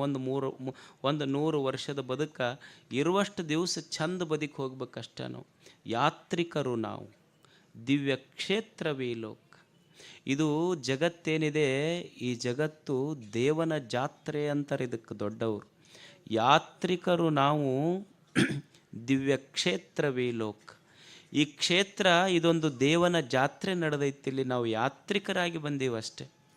ಯಾತ್ರಿಕರಾಗಿ ಬಂದೀವಿ. ಈ ಜಗತ್ತಿಗೆ ನಾವು ಹೆಂಗೆ ಬಂದೀವಿ ಅಂದರೆ ಪಿಕ್ನಿಕ್ಕಿಗೆ ಬಂದೀವಿ ಅಂತಾರೆ. I have had my invitation to this world's festival. ಇದು ದೇವನ ದಿವ್ಯ ಜಾತ್ರೆ. ಇದು ಈ ಜಾತ್ರೆಗೆ ನಾವು ಎದಕ್ಕೆ ಬಂದೀವಿ ಅಂದರೆ ಪಿಕ್ನಿಕ್ಕಿಗೆ ಬಂದೀವಿ ಅಂತಷ್ಟೆ. ದೇವರು ನಮಗೊಂದು ಪಿಕ್ನಿಕ್ಕಿಗೆ ಕೊಟ್ಟು ಕಳಿಸ್ಯಾನಿಲ್ಲ. ಈಗ ತಾಯಿ ಕಳಿಸೋದಿಲ್ಲ, ಪಿಕ್ನಿಕ್ಕಿಗೆ ಹೆಂಗೆ ಕಳಿಸ್ತಾಳೆ ಮಕ್ಕಳಿಗೆ ತಾಯಿ ಹೆಂಗೆ ಪಿಕ್ನಿಕ್ಕಿಗೆ ಹೋಗ್ಯಾರ ಇಲ್ಲಿ ಕಳಿಸಿರಿಲ್ಲ ನೀವು? ತಾಯಿ ಅಂದರೆ ಎಲ್ಲ ಮಕ್ಕಳಿಗೆ ಹೆಂಗೆ ಕಳಿಸಿರ್ತೀರಿ? ಅವಕ್ಕೆ ತಾಯಿ ಏನು ಮಾಡ್ತಾಳೆ? ರೊಟ್ಟಿ, ಚಿತ್ರಾನ್ನ, ಪಲ್ಯ, ಎಲ್ಲ ಸ್ವೀಟು ಎಲ್ಲ ಕಟ್ಟಿ ಮಗನಿಗೆ ಹೇಳ್ತಾಳೆ, ನೋಡಪ್ಪ ನಿನ್ನ ಸಲುವಾಗಿ ಏನು ಬೇಕು ಅದನ್ನೆಲ್ಲ ಕಟ್ಟೀನಿ, ಮತ್ತು ನಿನ್ನ ದೋಸ್ತರ ಸಲುವಾಗಿ ಒಂದಿಷ್ಟು ಕಟ್ಟೀನಿ, ತೊಗೊಂಡು ನೀನು ಚಂದ ಉಂಡು ನಿಮ್ಮ ದೋಸ್ತರಿಗೆ ಉಣಿಸಿ ಚಂದ ಜಾತ್ರೆ ಮಾಡಬಾ ಅಂತ ತಾಯಿ ಪಿಕ್ನಿಕ್ಕಿಗೆ ಹೋಗಬಾ ಅಂತ ತಾಯಿ ಕಳಿಸಿರ್ತಾಳೆ. ಇವ ಅವು ಕಟ್ಟಿದ ಬುತ್ತಿ ತೊಗೊಂಡು ಹೋತು ಪಿಕ್ನಿಕ್ಕಿಗೆ ಎಲ್ಲ ದೋಸ್ತರಿಗೆ ಕೂಡ ಹೋಗಿವ ಏನು ಮಾಡ್ದೆ? ಅವು ಕಟ್ಟಿದ ಬುತ್ತಿ ಉಣ್ಲಿಲ್ಲ. ಅದನ್ನು ಇನ್ನೊಬ್ರು ಏನು ಹುಡುಗರು ಬುತ್ತಿ ತಂದಿದ್ರಲ್ಲ, ಆ ಬುತ್ತಿ ಒಂದಿಷ್ಟು ಹರಿದ, ಅವ್ರದ್ದು ಒಂದಿಷ್ಟು ಚೆಲ್ದ, ಇನ್ನೊಬ್ಬರು ಕೂಡ ಒಂದಿಷ್ಟು ಜಗಳ ಆಡ್ದ, ಅವ್ರ ಅಂಗಿ ಹರಿದ, ತನ್ನ ಅಂಗಿ ಹರ್ಕೊಂಡು ಮನೆಗೆ ಬಂದು ಕೂಡಲೇ ಅವು ನೋಡಿದ್ಲು. ನೋಡಿ, ಅಲ್ಲೋ ನೀನು ಉಂಡು ಚಂದಿರು ಅಂತ ಪಿಕ್ನಿಕ್ಕಿಗೆ ಹೋಗಿ ಬಾ ಅಂತ ನಿನಗೆ ಬುತ್ತಿ ಕಟ್ಟಿದ್ದೆ, ರೊಟ್ಟಿ ಕಟ್ಟಿದ್ದೆ, ಚಲೋ ಬಟ್ಟೆ ಹಾಕಿ ಕಳಿಸಿದ್ದೆ, ನಿನ್ನ ರೊಟ್ಟಿನೂ ಉಣ್ಲಿಲ್ಲ, ಮಂದಿ ಬುತ್ತಿನೂ ಕೆಡಿಸಿ ಅಂಗಿ ಹರ್ಕೊಂಡು ಬಂದೆಲ್ಲ, ನಿನಗೆ ಇನ್ನೊಮ್ಮೆ ಪಿಕ್ನಿಕ್ಕಿಗೆ ಕಳಿಸೋದಿಲ್ಲ ನೋಡು ಅನ್ನೋದಿಲ್ಲ ತಾಯಿ ಅಂತಾಳಿಲ್ಲಿ. ನಿನಗೆ ಇನ್ನೊಮ್ಮೆ ಪಿಕ್ನಿಕ್ಕಿಗೆ ಕಳಿಸೋದಿಲ್ಲ. ಹಂಗೆ ದೇವರು ಅನ್ನುವಂಥ ತಾಯಿ ನಮಗೆ ಈ ಜಗತ್ತನ್ನು ನೋಡೋಕೆ ಒಂದು ಪಿಕ್ನಿಕ್ಕಿಗೆ ಕಳಿಸ್ಯಾಳಾಕಿ. ದೇವರು ಪಿಕ್ನಿಕ್ಕಿಗೆ ಕಳಿಸ್ಯಾನ ನಮಗೆಲ್ಲ. ನಮಗೇನು ಕೊಟ್ಟಾನ? ನಂಬುದು ಚಂದ ಉಂಡು ತಿಂದು ಇನ್ನೊಬ್ಬರಿಗೆ ನಮ್ಮ ತುತ್ತಿನೊಳಗೆ ಒಂದಿಷ್ಟು ಕೊಟ್ಟು ಹಂಚಿ ಸಂತೋಷಪಟ್ಟು ಹೋದ್ರೆ ದೇವ್ರಂತಾನೆ ನಿನಗೆ ಇನ್ನೊಮ್ಮೆ ಪಿಕ್ನಿಕ್ಕಿಗೆ ಕಳಿಸ್ತೀನಪ್ಪ ಅಂತಾನೆ.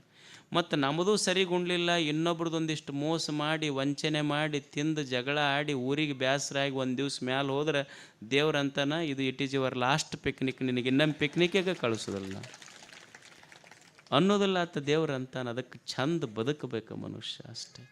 ದೇವರು ಕೊಟ್ಟ ಈ ಸುಂದರ ಜೀವನವನ್ನು ಚಂದ ಬದುಕುವುದೇ ನಿಜವಾದ ಜೀವನ. ಯಾತ್ರಿಕರಾಗಿ ಇಲ್ಲಿ ಬದುಕುವುದು ಅನ್ನುವಂಥ ಮಾತು ಹೇಳಿ ತಾವೆಲ್ಲ ಎಷ್ಟು ಜನ ಕೂಡಿರೋಡು ಇಷ್ಟು ಒಳ್ಳೆಯ ಮಾತುಗಳನ್ನು ಕೇಳಲಿಕ್ಕಾಗಿ ಅಷ್ಟು ಜಾತ್ರೆ ನಡೆದೈತೆ. ಆದರೂ ಅದನ್ನು ಬಿಟ್ಟು ನೀವೆಲ್ಲ ಕುಂತೀರಿ. ಏನು ನಮ್ಮ ಜನ ಅನ್ನೋದಿಲ್ಲ, ನಮ್ಮ ಊರು ಕೆಟ್ಟೈತ್ರಿ, ನಮ್ಮ ದೇಶ ಕೆಟ್ಟೈತಿ. ಏನೂ ಕೆಟ್ಟಿಲ್ಲ. ನೀರು ಕೆಟ್ಟಿಲ್ಲ, ಗಾಳಿ ಕೆಟ್ಟಿಲ್ಲ, ಬೆಳಕು ಕೆಟ್ಟಿಲ್ಲ. ಏನಾದರೂ ಕೆಟ್ಟಿದ್ರೆ ಮನುಷ್ಯನ ಮನಸ್ಸು ಕೆಟ್ಟೈತೆ ಅಷ್ಟೆ. ಇಂಥ ಪರಿಸ್ಥಿತಿಯೊಳಗೂ ಸಹಿತ ಇಷ್ಟು ಸಾವಿರ ಜನ 2 ಒಳ್ಳೆಯ ಮಾತುಗಳನ್ನು ಕೇಳಲಿಕ್ಕೆ ಕೂತಿರಲ್ಲ.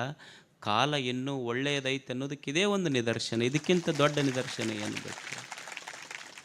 ಪಾಪ 6 ಗಂಟೆ ಆದರೆ ಯಾರು ಎಲ್ಲೆಲ್ಲಿ ಜೋಲಿ ಹೊಡ್ಕೊತಿರ್ತಿದ್ರು, ಎಲ್ಲರೂ ಇಲ್ಲಿ ಕುಂತಾರಲ್ಲ. ಇದಕ್ಕಿಂತ ಏನು ಒಳ್ಳೆಯ ಕಾಲ ಬರ್ಬೇಕು ಹೇಳ್ರಿ ನಮಗೆ? ಇದಕ್ಕಿಂತ ಚಲೋ ಕಾಲ ಇನ್ನೇನು ಬರ್ತೈತೆ ಹೇಳಿ? ಅದಕ್ಕೆ ಇಷ್ಟು ಹೀಗೆ ಒಳ್ಳೆಯ ಕೆಲಸ, ಒಳ್ಳೆಯ ವಿಚಾರ, ಒಳ್ಳೆಯ ಮನಸ್ಸಿಟ್ಟುಕೊಂಡು ಬದುಕುವುದೇ ನಿಜವಾದ ಜೀವನ ಅಷ್ಟೆ. ಹೀಗೆ ಎಲ್ಲಿ ಒಳ್ಳೆಯ ವಿಚಾರಗಳನ್ನು ಕೇಳುವ ಅವಕಾಶ ಸಿಗ್ತದ ಅದನ್ನು ಕಳ್ಕೋಬಾರ್ದು ಮನುಷ್ಯ. ಸುಮ್ಮನೆ ಒಂದಿಷ್ಟು ಒಳ್ಳೆಯ ವಿಚಾರಗಳನ್ನು ಕೇಳ್ತಿರ್ಬೇಕು. ಯಾಕಂದ್ರೆ ಈ ಜೀವನ ನಾವು ಅಂದ್ಕೊಂಡಂಗೆ ಇರೋದಿಲ್ಲ. ಒಂದಿಷ್ಟು ಕಷ್ಟ, ಒಂದಿಷ್ಟು ಸುಖ, ಒಮ್ಮೆ ದುಃಖ, ಒಂದಿಷ್ಟು ನೋವು, ಒಂದಿಷ್ಟು ಅಪಮಾನ, ಒಮ್ಮೆ ಬಡತನ, ಇವೆಲ್ಲ ಇರ್ತಾವೆ. ಇವುಗಳ ಮಧ್ಯದಲ್ಲಿ ಸಂತೋಷವಾಗಿ ಬದುಕುವುದನ್ನು ಕಲಿಬೇಕಾದ್ರೆ ಒಂದಿಷ್ಟು ಚಲೋ ವಿಚಾರಗಳನ್ನು ಕೇಳಬೇಕಾಗ್ತದೆ ಮನುಷ್ಯ. ಈಗ ನಿಮ್ಮ ಮೊಬೈಲ್ ಐತಿ, ನೀವು ಬೆಳಗ್ಗೆ ಎದ್ದು ಕೂಡಲೇ ಚಾರ್ಜ್ ಮಾಡ್ತೀರಿಲ್ಲ, ಚಾರ್ಜ್ ಇಲ್ಲಾರ್ದೆ ನಿಮ್ಮ ಮೊಬೈಲ್ ನಡೀತೈತೆ ಏನು?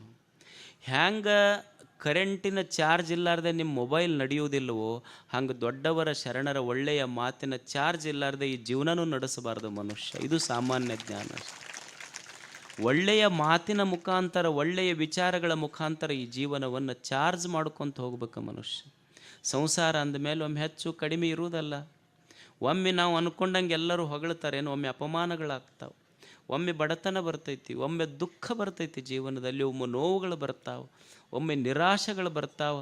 ಇವುಗಳ ಮಧ್ಯದೊಳಗೆ ಸಂತೋಷದಿಂದ ಬದುಕುವುದನ್ನು ಕಲಿಬೇಕು ಮನುಷ್ಯ. ಅದನ್ನು ಕಲಿಸುವುದು ಚಲೋ ಮಾತು. ಈಗ ನೀವು ಮನ್ಯಾಗ RCC ಹಾಕ್ತೀರಿಲ್ಲ, RCC ಹಾಕಬೇಕಾದ್ರೆ ಚಲೋ ಜಿಂದಾಲ್ ಸಿಮೆಂಟ್ ತಂದಿರಿ, ಜಿಂದಾಲ್ ಕಬ್ಬಣ ತಂದಿರಿ, ಚಲೋ ಸ್ಟ್ರಕ್ಚರಲ್ ಇಂಜಿನಿಯರ್ ನಿಮ್ಮ ಮನೆ ಪ್ಲ್ಯಾನ್ ಮಾಡ್ಯಾನ. ಎಲ್ಲ ಮನೆ RCC ಹಾಕ್ತಿರ್ಲಿ, ಕಬ್ಬಣಕ್ಕೆ ರೊಕ್ಕ ಕೊಟ್ಟಿರಿಲ್ಲ, ಸಿಮೆಂಟಿಗೆ ರೊಕ್ಕ ಕೊಟ್ಟಿರಿ, ಕಂಕರಿಗೆ ರೊಕ್ಕ ಕೊಟ್ಟಿರಿ, ಉಸ್ಕಿಗೆ ರೊಕ್ಕ ಕೊಟ್ಟಿರಿ, ಎಲ್ಲ ರೊಕ್ಕ ಕೊಟ್ಟು ತಂದು RCC ಹಾಕಿರಲ್ಲ. ನೀರಿಗೇನು ರೊಕ್ಕ ಕೊಟ್ಟಿಲ್ಲ, ನೀವು ಸುಮ್ಮನೆ ಬಿಡ್ತೀರಿ ಅದನ್ನು. ಯಾಕೆ ಅದಕ್ಕೆ ನೀರು ಹಾಕ್ಬೇಕು ಹೇಳ್ರಿ? ಎಲ್ಲ ಚಲೋ ಕಬ್ಬಣ ಐತಿ, ಕಂಕರ ಐತಿ, ಸಿಮೆಂಟ್ ಐತಿ, ಕಬ್ಬಣ ಐತಿ, ಎಲ್ಲನೂ ಮಾಡಿ ಮಿಕ್ಸ್ ಮಾಡಿ RCC ಹಾಕಿರಲ್ಲ. ಅದಕ್ಕೆ ನೀರು ಯಾಕೆ ಬಿಡ್ಬೇಕು? ಕ್ಯೂರಿಂಗ್ ಮಾಡೋದಂತೀರಿಲ್ಲ ನೀವು. ನೀರು ಯಾಕೆ ಬಿಡ್ಬೇಕು ಅಂದ್ರೆ, ಎಷ್ಟ ರೊಕ್ಕ ಕೊಟ್ಟು ಕಬ್ಬಣ ಸಿಮೆಂಟು ಕಂಕರು ಕಬ್ಬಣ ತಂದು ನೀವು RCC ಹಾಕಿದ್ರೂ ಸಹಿತ ನೀರು ಬಿಡದೇ ಇದ್ದರೆ, ಕ್ಯೂರಿಂಗ್ ಮಾಡದೇ ಇದ್ರೆ ನಿಮ್ಮ RCC ಕ್ರ್ಯಾಕ್ ಬರ್ತೈತದು. ಹೆಂಗೆ ನೀರು ಬಿಡದಿದ್ರೆ ನಿಮ್ಮ RCC ಕ್ರ್ಯಾಕ್ ಬರ್ತೈತಲ್ಲ, ಕ್ಯೂರಿಂಗ್ ಮಾಡದೇ ಇದ್ರೆ ಕ್ರ್ಯಾಕ್ ಬರ್ತೈತಿ. ಹಂಗೆ ಶರಣರ, ದೊಡ್ಡವರ, ಸಂತರ ಮಾತಿನಿಂದ ನಮ್ಮ ಸಂಸಾರವನ್ನು ಕ್ಯೂರಿಂಗ್ ಮಾಡದೇ ಇದ್ರೆ ಇದು ಕ್ರ್ಯಾಕ್ ಬಿಡೋಕೆ ಶುರು ಮಾಡ್ತೈತೆ ಒಂದು ದಿವಸ ಅಷ್ಟೆ.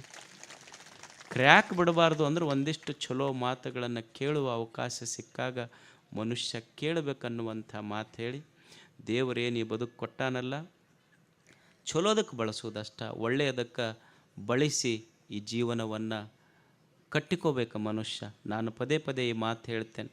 ನನಗೆ ಸುಖ ಬಂದಿದ್ರೆ ನಾನು ಮಾಡಿದ ಪುಣ್ಯದ ಫಲದಿಂದ ಸುಖ ಬಂದಿರ್ತೈತಿ. ನನಗೆ ದುಃಖ ಬಂದಿದ್ರೆ ನಾನು ಮಾಡಿದ ಪಾಪದ ಕೆಲಸದಿಂದ ನನಗೆ ದುಃಖ ಬಂದಿರ್ತೈತಿ. ಸುಖ ದುಃಖಗಳು ನಾನು ಮಾಡಿದ ಪುಣ್ಯ ಮತ್ತು ಪಾಪದ ಫಲಗಳಷ್ಟೇ. ನಾನು ಪುಣ್ಯ, ನೀವು ಬೇವಿನ ಬೀಜ ಬಿತ್ತಿ ಮಾವಿನ ಫಲ ಪಡಿಲಿಕ್ಕೆ ಸಾಧ್ಯ ಇಲ್ಲ. ಬೇವಿನ ಬೀಜ ಬಿತ್ತಿದ್ರೆ ಬೇವಿನ ಫಲನ ಬರ್ತೈತಿ, ಮಾವಿನ ಬೀಜ ಬಿತ್ತಿದ್ರೆ ಮಾವಿನ ಫಲನ ಬರ್ತೈತಿ. ಪುಣ್ಯದ ಕೆಲಸ ಮಾಡಿದ್ರೆ ಸುಖ ಬರ್ತೈತಿ, ಪಾಪದ ಕೆಲಸ ಮಾಡಿದ್ರೆ ದುಃಖ ಬರ್ತೈತಿ ಅಷ್ಟೇ. ಇದು ಜೀವನದ ತಾರ್ಕಿಕ ಸತ್ಯ. ಇದು ಅದಕ್ಕೆ ಒಳ್ಳೆಯದನ್ನು ಮಾಡೋದು ಮನುಷ್ಯ. ನಾ ಏನು ಮಾಡೀನಿ ಅದನ್ನು ಈ ಜಗತ್ತಿನೊಳಗೆ ಪಡ್ಕೊತೀನಿ. ಒಬ್ಬ ಮನುಷ್ಯ ದಾರಿ ಹಿಡಿದು ಹೋಗುವಾಗ ಬ್ಯಾಸಿಗೆ ದಿವಸ ಅಲ್ಲ, ಅವನಿಗೆ ಮಾವಿನ ಹಣ್ಣು ನೋಡ್ದು. ಚಲೋ ಹಣ್ಣು ಬಿಟ್ಟಿತ್ತು ಗಿಡದಾಗ, ಅದು ಬೇಲಿ ಹಾಕಿದ್ರು ತೋಟದಾಗ. ಮಾವಿನ ಹಣ್ಣು ನೋಡ್ದವ. ಮಾವಿನ ಹಣ್ಣು ನೋಡಿದ್ದೇನು ಕಾಲು ನೋಡೈತೇನೇನು? ಇಲ್ಲ, ನೋಡಿದ್ದು ಕಣ್ಣು ನೋಡ್ತಲ್ಲ, ಕಣ್ಣು ಹೋಗಲಿಲ್ಲ, ನಡೆದಿದ್ದು ಕಾಲು. ಹಣ್ಣು ನೋಡಿದ್ದು ಕಣ್ಣ, ನಡೆದಿದ್ದು ಕಾಲ.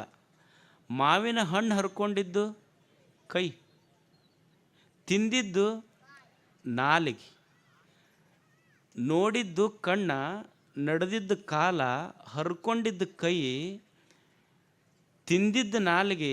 ಮತ್ತು ತಿಂದು ಕೂಡಲೇ ಅವ್ನು ಹೊಲ್ದಾವ ಹೆಂಗೆ ಸುಮ್ಮಿರ್ತಾನೆ, ಬಡಗಿ ತೊಗೊಂಡು ಏಟು ಬಿಟ್ಟನಲ್ಲ, ಏಟು ತಿಂದಿದ್ದು ಬೆನ್ನ. ಎಷ್ಟು ವಿಚಿತ್ರ ಐತಿ ಅಂದ್ರೆ, ಹಣ್ಣು ನೋಡಿದ್ದು ಕಣ್ಣ ಹಣ್ಣು ನೋಡಿತು, ನೋಡಿದ್ದು ಕಣ್ಣ, ನಡೆದಿದ್ದು ಕಾಲ, ಹರ್ಕೊಂಡಿದ್ದು ಕೈ, ತಿಂದಿದ್ದು ನಾಲಿಗೆ, ಏಟು ತಿಂದಿದ್ದು ಬೆನ್ನ. ಆದ್ರೆ ನೋವಾಗಿ ನೀರು ಬಂದಿದ್ದು ಯಾವುದು ಮೊದಲು ನೋಡಿತ್ತಲ್ಲ ಆ ಕಣ್ಣಾಗ ನೀರು ಬಂತು. ಇದು ಸತ್ಯ. ಇದು ಮನುಷ್ಯ ಏನು ನೋಡಿತ್ತಲ್ಲ ಅದ ಕಣ್ಣಾಗ ನೀರು ಬಂತೆ ಹೊರತು ಕಾಲಾಗ ಕೈಯಾಗ ಬರಲಿಲ್ಲ. ಯಾವ ನೋಡ್ಯಾನಲ್ಲ ಅವನಿಗೆ ನೀರು ಬಂದೈತೆ ಅಷ್ಟೆ. ನಾವು ಏನು ಮಾಡೀವಿ ಅದನ್ನು ಪಡ್ಕೊತೀವಿ ಜಗತ್ತಿನಲ್ಲಿ.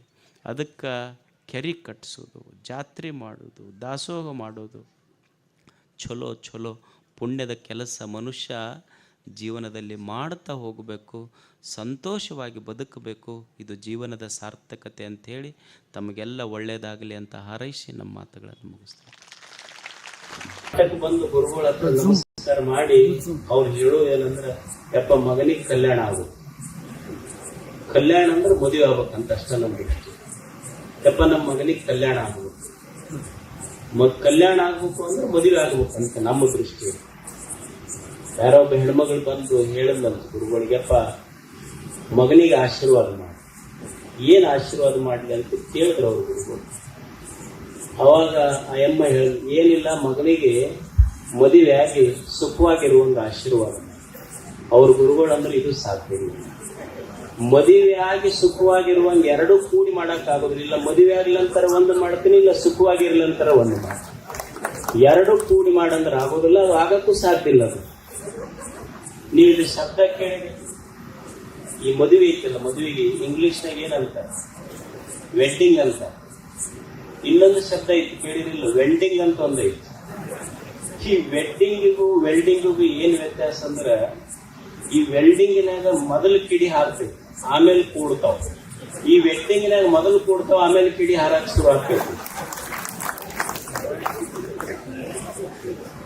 ಯಾವ ಕೂಡ್ಯಾವ?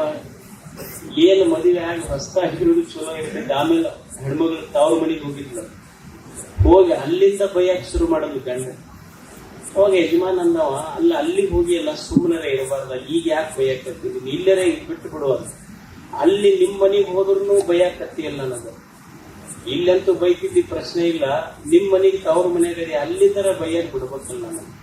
ಅವಾಗ ಅವ್ರನ್ನ, ಇದು ವರ್ಕ್ ಫ್ರಮ್ ಹೋಮ್ ಐತ್ರಿ ಇದು ಅಂದ್ರೆ ನಮ್ಮ ದೃಷ್ಟಿಯಲ್ಲಿ ಮದುವೆ ಕಲ್ಯಾಣ ಅಂದ್ರೆ ಮದುವೆ ಅಷ್ಟೇ. ಅದರ ಬಸವಣ್ಣನ ದೃಷ್ಟಿಯಲ್ಲಿ ಕಲ್ಯಾಣ ಅನ್ನುವ ಕಲ್ಪನೆ ಬಹಳ ದೊಡ್ಡದು. ನಾವು ಒಂದೇ ಒಂದು ಸಣ್ಣ ಘಟನೆಯನ್ನ ನಿಮಗೆ ಹೇಳಿ ನನ್ನ ಮಾತನ್ನು ಮುಗಿಸ್ತೇನೆ. ನಾನು ಬಹಳಷ್ಟು ಸಮಯ ನಿಮಗೆ ತೆಗೆದುಕೊಳ್ಳೋದು. ಒಂದು ಘಟನೆ ನಡಿ, ಸಂಬೋಳಿ ನಾಗಣ್ಣ ಅಂತ ಒಂದು ಹುಡುಗ. ಆಗಿನ ಕಾಲದಲ್ಲಿ ಏನಿತ್ತು ಅಂದ್ರೆ, ಅಸ್ಪೃಶ್ಯರ ಹುಡುಗ ಊರಾಗ ಬರಬೇಕಾದ್ರೂ ಹಿಂದೆ ಕಸಬರಿಗೆ ಕಟ್ಕೊಂಡ್ ಬರಬೇಕು, ಊರಿನ ಬಾವಿಗಳನ್ನು ಮುಟ್ಟಬಾರದು, ನೀರನ್ನು ಮುಟ್ಟಬಾರದು. ಒಂದು ಸಂಬೋಳಿ ನಾಗಣ್ಣ ಅನ್ನುವಂಥ ಅಸ್ಪೃಶ್ಯರ ಹುಡುಗ ಊರಾಗ ಬಂತು, ನೀರು ಮುಟ್ಟು ಊರನ ಜನ ಅವನಿಗೆ ಹೊಡೆದು. ಯಾಕೆ ಹೊಡೆದ್ರು ಅಂದ್ರೆ, ನೀರು ಮುಟ್ಟೈತಿ, ಊರಾಗ ಬಂದೈತಿ ಹುಡುಗ, ಯುವಕ ಸಂಬೋಳಿ ನಾಗಣ್ಣ. ಅವನಿಗೆ ಹೆಂಗ್ ಹೊಡೆದ್ರು ಅಂದ್ರೆ, ಕಲ್ಲು ತಗೊಂಡು ಬಡಿಗೆ ತಗೊಂಡು ದೂರ ಹೊಡೆದ ಮೇಲೆ ಆ ಹುಡುಗ ಎಲ್ಲೋ ರಸ್ತೆಯಲ್ಲಿ ಬಿದ್ದಿತ್ತು. ಕಣ್ಣು ಇಷ್ಟು ಬಾತಿತ್ತು, ಮುಖ ಬಾತಿತ್ತು, ಕಣ್ಣು ಬಾತಿದ್ದು, ಎಲ್ಲೋ ದೂರ ನೆರಳುತ್ತಾ ಬಿದ್ದಿತ್ತು ಹುಡುಗ. ಆ ದಾರಿ ಹಿಡ್ಕೊಂಡು ಹೋಗಿ ಒಬ್ಬ ವ್ಯಕ್ತಿ ಆ ಹುಡುಗನನ್ನ ಪ್ರೀತಿಯಿಂದ ಎಬ್ಬಿಸ್. ಮುಖ ಬಾತೈತಿ, ಹೊಡೆದಿದ್ದ ಕಣ್ಣು ಬಾತೈತಿ, ಕಣ್ಣು ಕಾಣ್ತಿರ್ಲಿಲ್ಲ. ಯಾರೋ ಒಬ್ಬ ವ್ಯಕ್ತಿ ಎತ್ತದ ತಕ್ಷಣನೇ ಆ ಹುಡುಗ ಸಂಬೋಳಿ ನಾಗಣ್ಣ ಅಂತಾನೆ, ಶಿವ ಶಿವ ಬಸವಣ್ಣ ಬಸವ ತಂದೆ ಅಂತ. ಎತ್ತದವರು ಬಸವಣ್ಣ ಅವ್ರಿಗೆ. ಬಸವಣ್ಣ ಸಂಬೋಳಿ ನಾಗಣ್ಣನಿಗೆ ಕೇಳ್ತಾನಲ್ಲ, ಈ ಜನ ನಿನಗೆ ಹಿಂಗ್ ಹೊಡೆದಾರ, ಮುಖ ಬಾತೈತಿ, ಕಣ್ಣು ಬಾತೈತಿ, ಕಾಣುವಲ್ದು, ನಾನ ನಿನಗೆ ಮ್ಯಾಲೆ ಎತ್ತೀನಿ ಅಂತ ನಿನಗೆ ಹೆಂಗ್ ಗೊತ್ತಾತಪ್ಪ ನಾಗಣ್ಣ? ಅವಾಗ ನಾಗಣ್ಣ ಅಂತಾನೆಪ್ಪ, ಕಲ್ಯಾಣ ಪಟ್ಟಣದೊಳಗೆ ಬಿದ್ದವರನ್ನ ಎತ್ತಬೇಕಾದ್ರೆ ಬಸವಣ್ಣನ ಬಿಟ್ಟರೆ ಮತ್ಯಾರು ಬರ್ತಾರೆ? ಇದು ಸಂಬೋಳಿ, ಇದು ಬಸವಣ್ಣ. ಬಸವಣ್ಣ ಅಂದ್ರೆ ಒಬ್ಬ ವ್ಯಕ್ತಿ ಅಲ್ಲ, ಯಾರು ಬೀಳ್ತಾರ ಬಿದ್ದವ್ರ ಕೆಡವವ್ರಲ್ಲ. ನಾ ಹೇಳೋದು, ಬಿದ್ದವರನ್ನ ಎತ್ತುವವರು ಬಸವಣ್ಣ ಅಂತಾರೆ, ಹಸಿದವರಿಗೆ ಅನ್ನ ಕೊಡುವವರು ಬಸವಣ್ಣ ಅಂತಾರೆ, ದುಃಖಿಗಳ ಕಣ್ಣೀರನ್ನು ಒರೆಸಿ ಪ್ರೀತಿಯ ಮಾತುಗಳನ್ನು ಹೇಳುವವರು ಬಸವಣ್ಣ ಅಂತಾರೆ. ಬಸವಣ್ಣ ಅನ್ನೋದು ಒಂದು ವ್ಯಕ್ತಿ ಅಲ್ಲ, ಬಸವಣ್ಣ ಅನ್ನೋದು ಒಂದು ಪ್ರಜ್ಞೆ. It is A pure consciousness. Basavanna ಅನ್ನೋದು ಒಂದು ಮಹಾಪ್ರಜ್ಞೆ ಅಷ್ಟೆ. ಬಸವಣ್ಣ ಎಲ್ಲೋ 12ನೇ ಶತಮಾನದಲ್ಲಿ ಹುಟ್ಟಿದ್ರು, ಈಗ ಇಲ್ಲ ಅಂತಲ್ಲ. ಎಲ್ಲಿ ಎಲ್ಲಿ ಎಲ್ಲಿ ಯಾವ ಯಾವ ಹೃದಯಗಳಲ್ಲಿ ಪ್ರೇಮ ಇದೆ ಅಲ್ಲಿ ಬಸವಣ್ಣನ ಜನನ ಆಗ್ತದೆ. ಯಾವ ಯಾವ ಹೃದಯದಲ್ಲಿ ಪ್ರೇಮ ಇದೆ ಅಲ್ಲಿ ಬಸವಣ್ಣನ ಜನ್ಮ ಆಗ್ತದೆ. ಯಾವ ನಾಲಿಗೆಯ ಮೇಲೆ ವಚನಗಳ ನುಡಿ ಬರ್ತದೆ ಆ ನಾಲಿಗೆಯ ಮೇಲೆ ಬಸವಣ್ಣನ ಜನ್ಮ ಆಗ್ತದೆ. ಯಾವ ಕೈಗಳು ಪವಿತ್ರ ಕಾರ್ಯಗಳನ್ನು ಮಾಡುತ್ತವೆ ಆ ಕಾರ್ಯದ ಕೈಗಳಲ್ಲಿ ಕಾಯಕದ ರೂಪದಲ್ಲಿ ಬಸವಣ್ಣನ ಜನ್ಮ ಆಗ್ತದೆ. ಬಸವಣ್ಣ ಎಲ್ಲಾ ಕಡೆಯೂ ಎಂದಿಗೂ ಇದ್ದಾನೆ ಅಷ್ಟೆ. ಅದಕ್ಕೆ ಬಸವಣ್ಣನ ಬಗ್ಗೆ ಹೇಳುವುದೇನೆ, ಸಣ್ಣ ಸಣ್ಣವ್ರನ್ನ ಕರೆದು ದೊಡ್ಡವರನ್ನ ಮಾಡ. ಏನವ್ರನ್ನ ಅವರು ಇವರು ಅಂತ ಭೇದ ಭಾವ ಇರ್ಲಿಲ್ಲ. ಸುಮ್ಮನೆ ಒಬ್ಬ ದನ ಕಾಯ್ತಿದ್ದು ಹುಡುಗ, ದನ ಕಾಯುವ ಹುಡುಗ ಕರೆದ. ಅವನ ಹೆಸರು ತುರುಗಾಗಿ ರಾಮಣ್ಣ. ಬಸವಣ್ಣನ ಎದೆಯಾಗ ಏನಿತ್ತು ಅಂದ್ರೆ ಬಹಳ ದೊಡ್ಡ ಶಕ್ತಿ. ನಾವು ಹೇಳ್ತೀವಲ್ಲ, ಈ ಮಾತು ನೀವು ಕೇಳಿ, ಬಡವ ನಾನಯ್ಯ ಅಂತ. ಯಾರು? ಬಸವಣ್ಣನವರು ಬಡವ ನಾನಯ್ಯ ಅಂತ. ನೋಡಿ, ನಮಗೆಲ್ಲ ಆಶ್ಚರ್ಯ ಆಗ್ಬೋದು. ಯಾರು ಈ ಮಾತು ಹೇಳಕತ್ತಾರ? ಯಾರು ಫೈನಾನ್ಸ್ ಮಿನಿಸ್ಟರ್ ಅದರ ಅವ ಬಡವ ನಾನಯ್ಯ ಅನ್ನಕ, ಯಾರು ಪ್ರೈಮ್ ಮಿನಿಸ್ಟರ್ ಅದರ ಅವ ಬಡವ ನಾನಯ್ಯ ಅನ್ನಕತ್ತಾನ. ಮತ್ತು ಶ್ರೀಮಂತರು ಯಾರು ಹಂಗಿದ್ರ? ಬಡವ ಯಾಕಾದ? ಏನು ಇಲ್ಲದಿದ್ರೆ ಬಡವ ಆಗ್ತಾನ ಅಂದ್ರೆ ಯಾಕೆ ಬಸವಣ್ಣ ಅಂತ ಬಡವ ನಾನಯ್ಯ. ಎಲ್ಲ ಪುರಾತನರ ಮನೆಯ ಮುಂದೆ ನಾನು ಭಿಕ್ಷೆಯನ್ನು ಕೇಳಿ, ಅವರು ನನ್ನ ಪಾತ್ರೆಯೊಳಗೆ ಹಾಕಿದಾಗ ನನ್ನ ಭಿಕ್ಷಾ ಪಾತ್ರೆ ತುಂಬಿತ್ತು ಅಂತ. ಬಡವ ನಾನಯ್ಯ ಅನ್ನುವ ಶಬ್ದ ಫೈನಾನ್ಸ್ ಮಿನಿಸ್ಟರ್ ಬಳಸ್ತಾನೆ, ವಿತ್ತ ಮಂತ್ರಿ ಬಳಸ್ತಾನೆ, ಪ್ರಧಾನಮಂತ್ರಿ ಬಳಸ್ತಾನೆ. ಒಬ್ಬ ವ್ಯಕ್ತಿ ಯಾವಾಗ ಬಡವಾಗ್ತಾನ ಅಂದ್ರ, ಅಥವಾ ಯಾರು ಬಡವರು ಅಂದ್ರ ಯಾರ ಹೃದಯದೊಳಗೆ ಪ್ರೇಮ ಇಲ್ಲ ಅವ ಬಡವ. ಭಕ್ತಿ ಇಲ್ಲದ ಬಡವ ನಾನಯ್ಯ. ಪ್ರೇಮ ಇಲ್ಲದಕ್ಕೆ ಬಡವರಾಗ್ಯಾರ ಜನ. ತುರುಗಾಗಿ ರಾಮಣ್ಣ ಅನ್ನೋ ಸಣ್ಣ ಹುಡುಗ ಕರಿತಾನೆ. ದನ ಕಾಯ್ತಿರ್ತೈತಿ ಹುಡುಗ. ಬಂದು ಅವನಿಗೆ ಕುಂದ್ರಿಸಿ, ನೀ ಅನುಭವ ಮಂಟಪಕ್ಕೆ ಬಾರು, ದೊಡ್ಡವದಿ ನೀನು. ಏ ಅಪ್ಪ ನಮಗೇನ್ರಿ ಅಂತೇಳಿ ಬರೋದಾಗುದು. ಏನ್ ನೀ ದೇವರು ಅಂದ ಅವನಿಗೆ. ಯಾರಿಗೆ? ದನ ಕಾಯ ಹುಡುಗ. ನೀ ದೇವರದಿ ಬಾ ನೀನಂತ. ಅವ ತುರುಗಾಯಿ ರಾಮಣ್ಣ ಅಂತಾನ, ಅಲ್ಲ ನಾ ದನ ಕಾಯ ಹೆಂಗ್ ದೇವ್ರ ಆಗ್ತೀನಿ ಅಂತ. ಅಲ್ಲೋ ದೇವ್ರಿಗೆ ನಿನಗೇನೋ ವ್ಯತ್ಯಾಸ ಇಲ್ಲ. ದೇವ್ರ ಜನ ಕಾಯ್ತಾನ, ನೀ ದನ ಕಾಯ್ತಿ, ಇಬ್ರು ಕಾಯೋರು ದೇವ್ರಾಗ್ತಾರೋ, ಏನು ವ್ಯತ್ಯಾಸ ಐತಿದ್ರ? ಕೆಡಸೋರು ದೇವರಾಗುದಿಲ್ಲ, ಕೊಲ್ಲವರು ದೇವರಾಗುದಿಲ್ಲ. ಯಾರು ಕಾಯ್ತಾರ ಅವರು ದೇವರಾಗ್ತಾರೆ. ಎಂತಿಂತವ್ರನ್ನ ಕರೆದವ್ರನ್ನ ವಚನ ಬರೆಯಕ್ ಹಚ್ಚಿದ. ಒಬ್ಬ ಕಾಳವೆ ಅಂತ ಒಬ್ಬ ಶರಣೆ ಇದ್ದು, ಕಾಳವೆ ಆಗ್ತೀನಿ. ಬಸವಯ್ಯಗಳ ಪುಣ್ಯ ಸ್ತ್ರೀ ಬಾಚಿಕಾಯಕ ಮಾಡ್ತಿದ್ರು. ಅಂದ್ರೆ ಈಗ ಬಡಿಗೆತನ ಮಾಡ್ತಾರೆ. ಬಾಚಿಕಾಯಕದ ಬಸವಯ್ಯಗಳ ಪುಣ್ಯ ಸ್ತ್ರೀ ಕಾಳವೆ ಆಗ್ತೀನಿ ಹೆಸರು. ಕಾಳವೆ ಸಾಲಿ ಕಲಿಲಾರ ಹೆಣ್ಮಗಳು. ಎಲ್ಲರೂ ಅನುಭವ ಮಂಟಪಕ್ಕೆ ಹೋಗ್ತಾರಂತ, ಅಕ್ಕಿನೂ ಅನುಭವ ಮಂಟಪಕ್ಕೆ ಹೋದ್ರು. ಎಲ್ಲರೂ ವಚನ ಬರೆಯಕತ್ತಾರ. ಸಾಲಿ ಕಲಿಲಾರ ಹೆಣ್ಮಗಳಾಕಿ ಅನಿಸ್, ನನಗೂ ಒಂದು ವಚನ ಬರೀಬೇಕು. ಏನು ವಚನ ಬರೀಬೇಕಂತ ವಿಚಾರ ಮಾಡಿದ್ರು. ಏನ್ ಸಾಲಿ ಕಲ್ತಿಲ್ಲ, ಓದಾಳ, ಏನು ನವಲಿಂಗ ಸಕೀಲಗಳು ಗೊತ್ತದಾವ, ಏನು ಶಟಸ್ಥಲಗಳು ಗೊತ್ತದಾವ, ಏನು ಪಂಚಾಚಾರ ಏನು ಗೊತ್ತಿಲ್ಲ ಹೆಣ್ಮಗಳು ಅತಿ ವಚನ ಬರೀಬೇಕಂತ ನೋಡ್ಕೊಂತ ಬಂದು ಅವ್ರು ಬಾಚಿ ಕೆಲಸ ಮಾಡ್ತಿದ್ರಲ್ಲ. ಒಂದು ಹುಡುಗ ಬಾಚಿ ಕೆತ್ತಿದ್ದ, ಇದು ಕಟ್ಟಿಗೆ ಕೆತ್ತಿದ್ದ. ಒಬ್ಬ ಹೆಣ್ಮಗಳು ಹೊಂಟಿದ್ಲಲ್ಲ.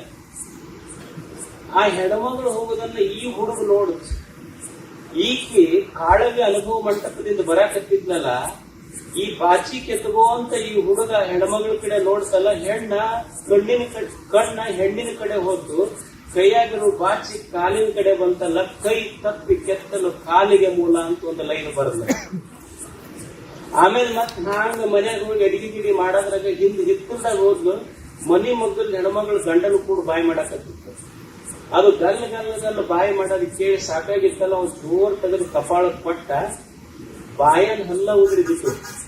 ಅವಾಗ ಅದನ್ನ ನೋಡಿ ಒಂದು ಲೈನ್ ಬರದ್ಲು. ಏನು ಬರದ್ಲು ಅಂದ್ರೆ, ಬಾಯಿ ತಪ್ಪಿ ನುಡಿಯಲು ದವಡೆಗೆ ಮೂಲ ಅಂತ ಮತ್ತೊಂದು ಲೈನ್ ಬರದ್ಲು. ಸಾಯಂಕಾಲ ಮನಿ ಮುಂದೆ ಓಣಿ ಮುಂದೆ ವಾಕಿಂಗ್ ಮಾಡಕತ್ತಿದ್ಲು. ಇವ್ರು ಬರ್ತಾರಲ್ಲ ರೋಡ್ ಸೈಡ್ ರೋಮಿಯೋಗಳು, ಪೂರಾ ರೋಡ ಅವ್ರಿಗೆ ಬಿಡಬೇಕು. ಅವ ಆ ರೋಡ್ನಿಂದ ಈ ರೋಡ್ಗೆ, ಈ ರೋಡ್ನಿಂದ ಆ ರೋಡಿಗೆ ಹೋಗ್ತಿದ್ದ. ಹೋಗುವಾಗ ಇನ್ನೇನು ಗಟಾರಿನಾಗ ಬೀಳ್ತಿದ್ದ, ಒಬ್ಬರು ಹಿಡ್ಕೊಳಕ್ ಹೋದ್ ನೋಡ್ರಿ. ಅವ ಹಿಡ್ಕೊಳಕ್ ಹೋದ ಕೂಡಲೇ ಅವ್ನು ತೋಂಡ ಗಟಾರಿನಾಗ ಬಿದ್ದಾವ. ಇದನ್ನ ನೋಡಿ ಒಂದು ಬರಲು, ವೃತಹೀನನ ನೆರೆಯನ್ನು ನರಕಕ್ಕೆ ಮೂಲ ಅಕ್ಕರ್ಮಹರ ಕಾಳೇಶ್ವರ. ಹಿಂಗ ಶರಣರ ವಚನಗಳನ್ನು, ಜೀವನದ ಅನುಭವಗಳನ್ನು ಕಟ್ಟಿ ಕೆಟ್ಟವರು ಸಹವಾಸ ಮಾಡಿದೆ ಅಂದ್ರೆ ನೀನು ನರಕಕ್ಕೆ ಹೋಗ್ತಿ ಅಂತ ಮತ್ತೊಂದು ಲೈನ್ ಬರದ್ಲ. ಅಂದ್ರೆ ಇಂತಿಂತ ಸಣ್ಣವರಿಗೆ ಯಾರು ಬಸವಣ್ಣನ ಹತ್ತಿರಕ್ಕೆ ಬಂದಾರ ಅವ್ರನ್ನೆಲ್ಲ ಎತ್ತರಕ್ಕೆ ಕೊಯ್ದಾನ. ಅದಕ್ಕೆ ಬಸವಣ್ಣ ದೊಡ್ಡವಲ್ಲ, ತಾನು ಎತ್ತರಕ್ಕೆ ಕೊಳ್ತಾವಲ್ಲ, ಅವ್ನ ಹತ್ತಿರಕ್ಕೆ ಬಂದವರಿಗೆಲ್ಲ ಎತ್ತರಕ್ಕೆ ಕರ್ಕೊಂಡು. ಹೀಗೆ ಬಸವಣ್ಣ ಮಾಡಿದ ಕೆಲಸಗಳು ಅದ್ಭುತ. ಅವರು ಶರಣರ ಬದುಕಿದ್ದ ಹಂಗ. ನೀವು ಆಯ್ದಕ್ಕಿ ಲಕ್ಕಮ್ಮನ ಉದಾಹರಣೆ ಕೇಳಿ, ನೀವು ಆ ವಚನ ಕೇಳಿರಿ, ಅವರ ಘಟನೆ ಕೇಳಿರಿ. ಐದಕ್ಕಿ ಲಕ್ಕಮ್ಮನ ಯಜಮಾನ ಮಾರಯ್ಯ, ಅವನ ಕಾಯಕ ಏನಿರ್ತೈತಿ ಅಂದ್ರ ಬಸವಣ್ಣನವರ ಮಹಾಮನೆಯ ಮುಂದೆ ಬಿದ್ದ ಅಕ್ಕಿ ಹಾಳು ಮಾಡ್ಕೊಂಡಲ್ಲ ಹೇಳೋದು. ಗೋಡಾವನನ್ನು ತರದಲ್ಲ, ರೈಸ್ ಮಿಲ್ ಅನ್ನು ತರದಲ್ಲ, ಬಿದ್ದ ಅಕ್ಕಿ ತಗೊಂಬರೋದು. ಎಷ್ಟು ಬಿದ್ದಿರ್ತಾವ ಮಹಾಮನೆಯ ಮುಂದೆ ಅವನಷ್ಟ ತಗೊಂಬರೋದು. ಒಂದ್ ದಿವ್ಸ ಇವ್ರದ್ದು ಪರೀಕ್ಷೆ ಮಾಡಬೇಕಂತ ಬಸವಣ್ಣವ್ರು ಬಹಳ ಚೆಲ್ಲಿದ್ರು. ವಸ್ತು ತಗೊಂಬಂದ ಯಜಮಾನ. ಅವಾಗ ಅಕ್ಕಿ ಅಂತಾಳ, ಇಷ್ಟ್ಯಾಕ ಅಕ್ಕಿ ತಗೊಂಬಂದಿರಂತ. ಒಮ್ಮನವ ಮೀರಿ ಇಮ್ಮನವ ತಂದಿ ಅಂದ್ರ ಅಕ್ಕಿ ಮಾತು ಇಷ್ಟ ಐತಿ ನೋಡ್ರಿ, ಶಬ್ದ ಇಷ್ಟ. ನಾ ಬಾಳ ಹೇಳುದಿಲ್ಲ ನಿಮಗ. ದಿವಸ ಎಷ್ಟು ತರ್ತಿದ್ರಿ ಅಷ್ಟು ತಂದಿನಿ, ಇಷ್ಟ್ಯಾಕ ತರಕ್ ಹೋಗಿರಿ ಎಲ್ಲ. ನಮಗ ಅವ್ರಿಗೆ ಏನ್ ವ್ಯತ್ಯಾಸ ಅಂದ್ರ, ಆಕಿ ಅಂತಾಳ, ಲಕ್ಕಮ್ಮ ಅಂತಾಳ, ಇಷ್ಟ್ಯಾಕ ತರಕ್ ಹೋಗಿರಿ. ನಮ್ಮ ಮನ್ಯಾಗ ತಾಯಿ ಅಂದ್ರೆ ಏನಂತಾರ, ಇಷ್ಟ ಯಾಕೆ ತಂದಿರಿ ಇವತ್ತು. ಇಷ್ಟ್ಯಾಕ ತಂದಿರಿ ಅಂದ್ರ ಶರಣರಾಗ್ತಾರ, ಇಷ್ಟ ಯಾಕೆ ತಂದಿರಿ ಅಂದ್ರೆ ಸಂಸಾರಿಗಳಾಗ್ತಾರ, ಸಂತರಾಗ್ತದೆ. ಇಷ್ಟ ವ್ಯತ್ಯಾಸ. ಸಂಸಾರ ಸನ್ಯಾಸ ಬಟ್ಟೆಯಿಂದಲ್ಲ, ಶಬ್ದದಿಂದ, ಮನಸ್ಸಿನಿಂದ. ಆಕಿ ಏನಂದ್ರು, ಇಷ್ಟ್ಯಾಕೆ ತಂದಿರಿ ಅಂದ್ರು ಶರಣೆ ಆದ. ಇಷ್ಟ ಯಾಕೆ ತಂದಿರಿ, ಇವತ್ತು ದೀಪಾವಳಿ ಬರ್ತಾವ, ಬಂಗಾರ 1 ತೊಲಿ 2 ತೊಲಿ 10 ತೊಲಿ ತಂದ್ರು ಇಷ್ಟ ಯಾಕೆ ತಂದ್ರಿ ಅಂದ್ರಿ ಶರಣರಲ್ಲ. ಏನ್ ತರ್ತೀರಿ ಬಿಡ್ರಿ, ಮನ್ಯಾಗ ಐತಲ್ಲಿ ಇದ್ದಿದ್ದು ಹಾಕೊಂಡು ಪೂಜೆ ಮಾಡೋಣ ಸಾಕು ಅಂದ್ರಿ ಶರಣರಾಗ್ತಾರೆ. ಇಷ್ಟ ಸಾಕಂದ್ರೆ ಶರಣರು, ಇಷ್ಟ ಯಾಕಂದ್ರೆ ಕಷ್ಟ. ಈಗ ಮನೆ ಕಟ್ಟಿಸ್ತೀವಿ, ಏನ ಮನಿ ಕಟ್ಸೋದು ಎದಕ್ಕಂದ್ರ ನಮ್ಮ ಸಲುವಾಗಿ ಮನಿ ಅಲ್ಲ, ಮನೆ ಸಲುವಾಗಿ ನಾವು ಏನ ಸಾಲ ಮಾಡಿ ಮನಿ ಕಟ್ಟಿ ಮತ್ತ ಸಾಲ ತೀರ್ಸಕ್ ಮನಿ ಮಾರೋದಾದ. ಇಷ್ಟು ಸಾಲ ಮಾಡಿ ಮನಿ ಯಾಕೆ ಕಟ್ಟಿಸ್ಬೇಕ್ರಿ, ಇಷ್ಟ ಯಾಕೆ ಸಾಲ ಮಾಡೋದು ಅಂದ್ರಿ ಶರಣರಾಗ. ನಮಗೆ ಇಷ್ಟ ಯಾಕ್ರಿ ಅಂದ್ರೆ ಮುಗಿದು ಹೋಗ್ತದೆ, ಇನ್ನೂ ಬೇಕ್ರಿ ಅಂದ್ರೆ ಶರಣ. ಅಂದ್ರೆ ಶರಣರ ಕಲ್ಪನೆ ಅವ್ರು ಎಷ್ಟು ಸಣ್ಣ ಸಣ್ಣ ಮಾತುಗಳಲ್ಲಿ, ಮನಸ್ಸಿನಲ್ಲಿ ಅದನ್ನು ಬಿತ್ತಿ ಬೆಳೆದ್ರವರು. ಅದಕ್ಕೆ ಇದನ್ನೆಲ್ಲ ನಿರ್ಮಾಣ ಮಾಡಿ ಇದರ ನೇತೃತ್ವ ವಹಿಸಿದವರು ಬಸವಣ್ಣವರನ್ನುವ ಮಾತು ಹೇಳಿ ತಮಗೆಲ್ಲ ಇಷ್ಟೊತ್ತಿನವರೆಗೆ ಸಮಯ ಆದರೂ ಬಹಳ ಕಾಯ್ಕೊಂಡು ಕುಂತೀರಿ. ನಿಮ್ ಕೈಯಾಗ ಬಹಳ ದಿವಸ ಸಿಕ್ಕಿದ್ದಿಲ್ಲ. ನನಗೆ ಗೊತ್ತಿವ್ ಕಾರ್ಯಕ್ರಮಗಳು 3-3 ತಾಸು ಎಳಿತಾರಂತ, ಅದಕ್ಕೆ ನಾವು ಅಲ್ಲೇ ಅಂತೀನಿ ನಾನು. ಆದ್ರೆ ಶರಣರ ಅದು ಕೂಡ್ಬೇಕಷ್ಟೇ, ಅದನ್ನ ಇಲ್ಲಿ ಮಾತಾಡಕ್ಕಂತಲ್ಲ. ಬಸವಣ್ಣನ ಹೆಸರು ಹೇಳುವಲ್ಲಿ, ಬಸವಣ್ಣನ ನಾಮ ನಡೆಯುವಲ್ಲಿ ಸುಮ್ಮ ಕುಂತು ಪವಿತ್ರ ಆಗುವುದು ಅಷ್ಟೇ, ಹೇಳಿ ಪವಿತ್ರ ಆಗುವುದಲ್ಲ. ಅಂತ ಒಂದು ಪವಿತ್ರ ಕಾರ್ಯಕ್ರಮ ಮತ್ತೊಮ್ಮೆ ಸಮಯ ಬಂದಾಗ ತಮ್ಮೆಲ್ಲರ ಜೊತೆ ಕೂಡೋಣ. ತಮ್ಮೆಲ್ಲರಿಗೂ ಶರಣು.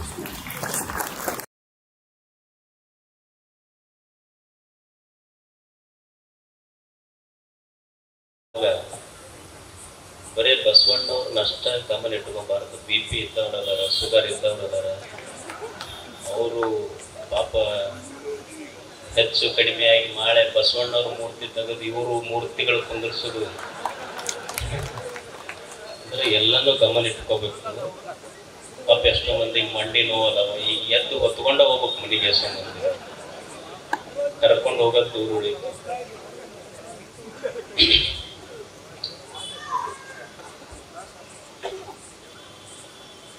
ಒಂದು 3-4 ನಿಮಿಷ ಕುಂತು ಬಿಡ್ರಿ, ಅಷ್ಟರೊಳಗೆ ಮುಗಿಸ್ಬಿಡ್ತೀನಿ. ಯಾಕಂದ್ರೆ ನೀವು ಆರಾಮ್ ಹೋಗಿ ಅಡ್ಡಾಡಿ ಬಂದಿರಿ, ಕೆಲವು ಮಂದಿ ಮಿರ್ಚಿ ತಿಂದು ಬಂದು ಕುಂತೀರಿ. ಮತ್ ನಮ್ದು ಇನ್ನೂ ಕೊಪ್ಪಳಕ್ಕೆ ಹೋದ್ಮೇಲೆ ಸ್ನಾನ, ಪೂಜೆ, ಪ್ರಸಾದ ಆಗ್ತದೆ. ಈ ಅತ್ಯಂತ ಮಹತ್ವಪೂರ್ಣ ಸಮಾರಂಭದಲ್ಲಿ ವೇದಿಕೆ ಮೇಲಿರುವ ಎಲ್ಲ ಹಿರಿಯರಿಗೂ ತಮ್ಮೆಲ್ಲರಿಗೂ ಶರಣಾರ್ಥಿಗಳು.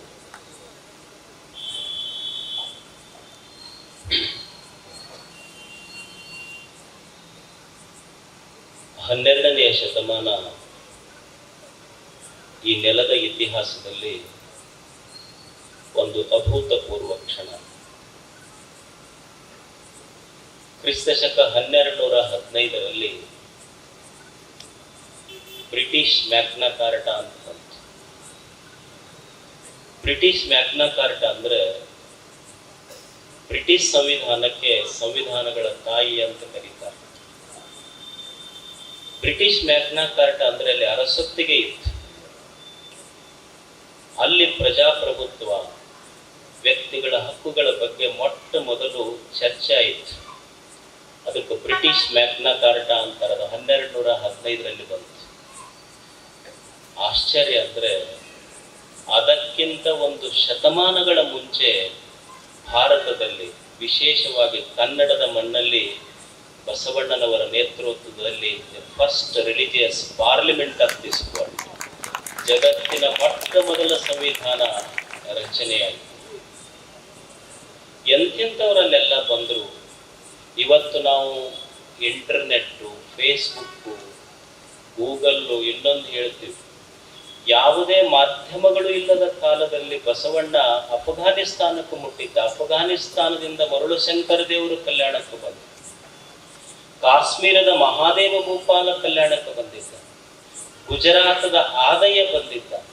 ಕಾಶಿಯ ಶಿವಲಿಂಗದ ಮಂಚಣ್ಣ ಬಂದಿದ್ದ. ಒಬ್ರೇ ಇಬ್ಬರೇ ಹೆಸರು ಹೇಳುವುದೇನು? ಕಲ್ಯಾಣ ಅಂದ್ರೆ ಕಲ್ಯಾಣ ಅಷ್ಟೆ.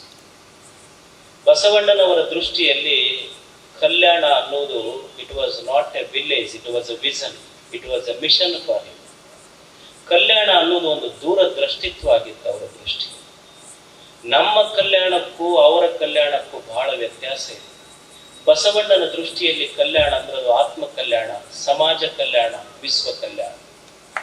ನಮ್ಮ ದೃಷ್ಟಿಯಲ್ಲಿ ಕಲ್ಯಾಣ ಅಂದ್ರೆ ಏನು ಅಂದ್ರೆ, ನೀವು ಮಠಕ್ಕೆ ಬರ್ತಾರೆ, ಮಠಕ್ಕೆ ಬಂದು ಗುರುಗಳ ಹತ್ರ ನಮಸ್ಕಾರ ಮಾಡಿ ಅವ್ರು ಹೇಳೋದು ಏನಂದ್ರೆ, ಯಪ್ಪ ಮಗನಿಗೆ ಕಲ್ಯಾಣ ಆಗು.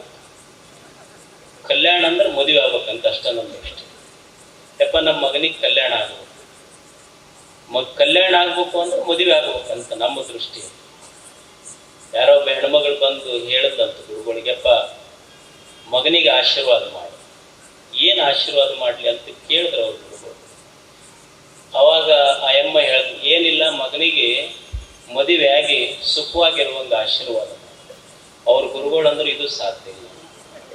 ಮದುವೆ ಆಗಿ ಸುಖವಾಗಿರುವಂಗೆ ಎರಡೂ ಕೂಡಿ ಮಾಡೋಕ್ಕಾಗೋದಿಲ್ಲ. ಮದುವೆ ಆಗ್ಲಂತರ ಒಂದು ಮಾಡ್ತೀನಿ, ಇಲ್ಲ ಸುಖವಾಗಿರ್ಲಂತರ ಒಂದು ಮಾಡ್ತೀನಿ. ಎರಡೂ ಕೂಡಿ ಮಾಡಂದ್ರೆ ಆಗೋದಿಲ್ಲ, ಅದು ಆಗಕ್ಕೂ ಸಾಧ್ಯ ಇಲ್ಲ. ಅದು ನೀವು ಇದು ಶಬ್ದ ಕೇಳಿರಿ. ಈ ಮದುವೆ ಐತಲ್ಲ, ಮದುವೆಗೆ ಇಂಗ್ಲಿಷ್ನಾಗ ಏನಂತ? ವೆಡ್ಡಿಂಗ್ ಅಂತ. ಇನ್ನೊಂದು ಶಬ್ದ ಐತಿ ಕೇಳಿರಿಲ್ಲ, ವೆಲ್ಡಿಂಗ್ ಅಂತ ಒಂದೈತಿ. ಈ ವೆಡ್ಡಿಂಗಿಗೂ ವೆಲ್ಡಿಂಗಿಗೂ ಏನು ವ್ಯತ್ಯಾಸ ಅಂದ್ರೆ, ಈ ವೆಲ್ಡಿಂಗಿನಾಗ ಮೊದಲು ಕಿಡಿ ಹಾರ್ತೈತಿ, ಆಮೇಲೆ ಕೂಡ್ತಾವ. ಈ ವೆಡ್ಡಿಂಗಿನಾಗ ಮೊದಲು ಕೂಡ್ತಾವ, ಆಮೇಲೆ ಕಿಡಿ ಹಾರಕ್ಕೆ ಶುರು ಆಗ್ತೈತಿ. ಯಾವ ಕೂಡ್ಯಾವ? ಏನು ಮದುವೆ ಆಗಿ ಹೊಸದಾಗಿರೋದು ಚಲೋ ಇರ್ತೈತಿ. ಆಮೇಲೆ ಹೆಣ್ಮಗಳು ತವ್ರ ಮನೆಗೆ ಹೋಗಿದ್ಲು, ಹೋಗಿ ಅಲ್ಲಿಂದ ಬೈಯಕ್ಕೆ ಶುರು ಮಾಡೋದು ಗಂಡ. ಹೋಗಿ ಯಜಮಾನ್ ಅಂದವ, ಅಲ್ಲ ಅಲ್ಲಿ ಹೋಗಿ ಎಲ್ಲ ಸುಮ್ಮನೆ ಇರಬಾರ್ದ, ಈಗ ಯಾಕೆ ಬೈಯಾಕತ್ತೀನಿ, ಇಲ್ಲರೇ ಬಿಟ್ಟು ಬಿಡುವುದು. ಅಲ್ಲಿ ನಿಮ್ಮ ಮನೆಗೆ ಹೋದ್ರೂ ಬೈಯಾಕತ್ತಿಯಲ್ಲ ನನಗೆ. ಇಲ್ಲಂತೂ ಬೈತಿದ್ದಿ ಪ್ರಶ್ನೆ ಇಲ್ಲ, ನಿಮ್ಮ ಮನೆಗೆ ತವ್ರ ಮನೆಯಾಗದೆ, ಅಲ್ಲಿಂದರ ಬೈಯರ್ ಬಿಡ್ಬೇಕಲ್ಲ ನನಗೆ. ಅವಾಗ ಅವ್ರನ್ನ, ಇದು ವರ್ಕ್ ಫ್ರಮ್ ಹೋಮ್ ಐತ್ರಿ ಇದು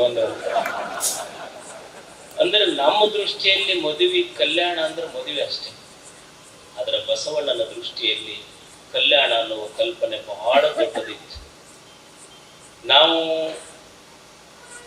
ಒಂದೇ ಒಂದು ಸಣ್ಣ ಘಟನೆಯನ್ನ ನಿಮಗೆ ಹೇಳಿ ನನ್ನ ಮಾತನ್ನು ಮುಗಿಸ್ತೇನೆ. ನಾನು ಬಹಳಷ್ಟು ಸಮಯ ನಿಮಗೆ ತೆಗೆದುಕೊಳ್ಳುವುದಿಲ್ಲ. ಒಂದು ಘಟನೆ ನಡೀತು. ಸಂಬೋಳಿ ನಾಗಣ್ಣ ಅಂತ ಒಂದು ಹುಡುಗ. ಆಗಿನ ಕಾಲದಲ್ಲಿ ಏನಿತ್ತು ಅಂದ್ರೆ, ಅಸ್ಪೃಶ್ಯರ ಹುಡುಗ ಊರಾಗ ಬರಬಾರ್ದು, ಬರಬೇಕಾದ್ರೂ ಹಿಂದೆ ಕಸಬರಿಗೆ ಕಟ್ಕೊಂಡ್ಬರ್ಬೋದು, ಊರಿನ ಬಾವಿಗಳನ್ನು ಮುಟ್ಟಬಾರ್ದು, ನೀರನ್ನು ಮುಟ್ಟಬಾರ್ದು. ಒಂದು ಸಂಬೋಳಿ ನಾಗಣ್ಣ ಅನ್ನುವಂಥ ಅಸ್ಪೃಶ್ಯರ ಹುಡುಗ ಊರಾಗ ಬಂತು, ನೀರು ಮುಟ್ಟಿತು. ಊರಿನ ಜನ ಅವನಿಗೆ ಹೊಡೆದು. ಯಾಕೆ ಹೊಡೆದ್ರು ಅಂದ್ರೆ, ನೀರು ಮುಟ್ಟೈತಿ, ಊರಾಗ ಬಂದೈತಿ ಹುಡುಗ. ಯುವಕ ಸಂಬೋಳಿ ನಾಗಣ್ಣ. ಅವನಿಗೆ ಹೆಂಗೆ ಹೊಡೆದ್ರು ಅಂದ್ರೆ, ಕಲ್ಲು ತೊಗೊಂಡು, ಬಡಿಗೆ ತೊಗೊಂಡು ದೂರ ಹೊಡೆದ ಮೇಲೆ ಆ ಹುಡುಗ ಎಲ್ಲೋ ರಸ್ತೆಯಲ್ಲಿ ಬಿದ್ದಿತ್ತು. ಕಣ್ಣು ಇಷ್ಟು ಬಾತಿತ್ತು, ಮುಖ ಬಾತಿತ್ತು, ಕಣ್ಣು ಬಾತಿದ್ದು, ಎಲ್ಲೋ ದೂರ ನೆರಳುತ್ತಾ ಬಿದ್ದಿತ್ತು ಹುಡುಗ. ಆ ದಾರಿ ಹಿಡ್ಕೊಂಡು ಹೋಗಿ ಒಬ್ಬ ವ್ಯಕ್ತಿ ಆ ಹುಡುಗನನ್ನ ಪ್ರೀತಿಯಿಂದ ಎಬ್ಬಿಸ್. ಮುಖ ಬಾತೈತಿ, ಹೊಡೆದಿದ್ದ ಕಣ್ಣು ಬಾತೈತಿ, ಕಣ್ಣು ಕಾಣ್ತಿರ್ಲಿಲ್ಲ.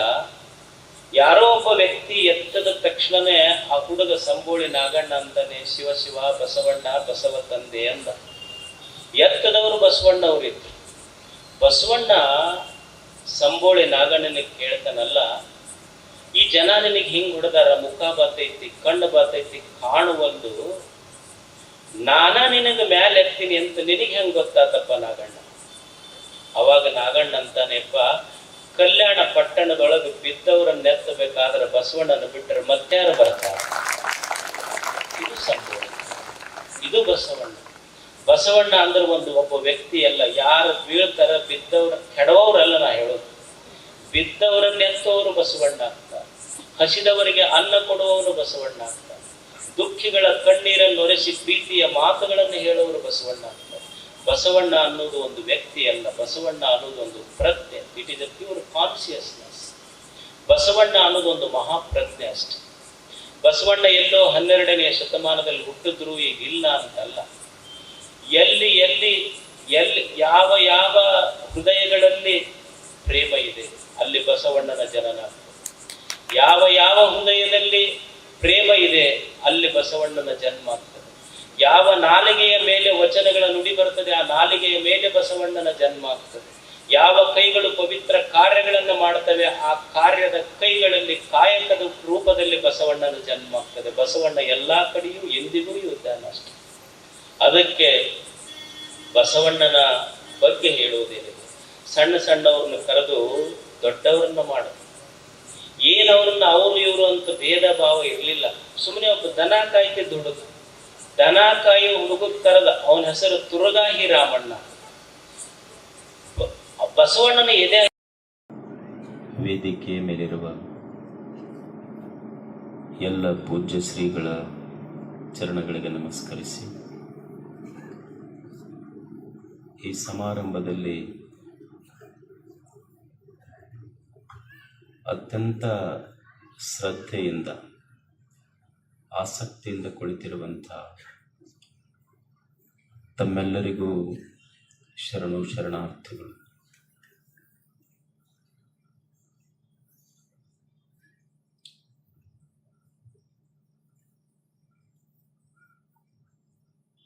ಒಬ್ಬ ಪಾಶ್ಚಿಮಾತ್ಯ ಚಿಂತಕ,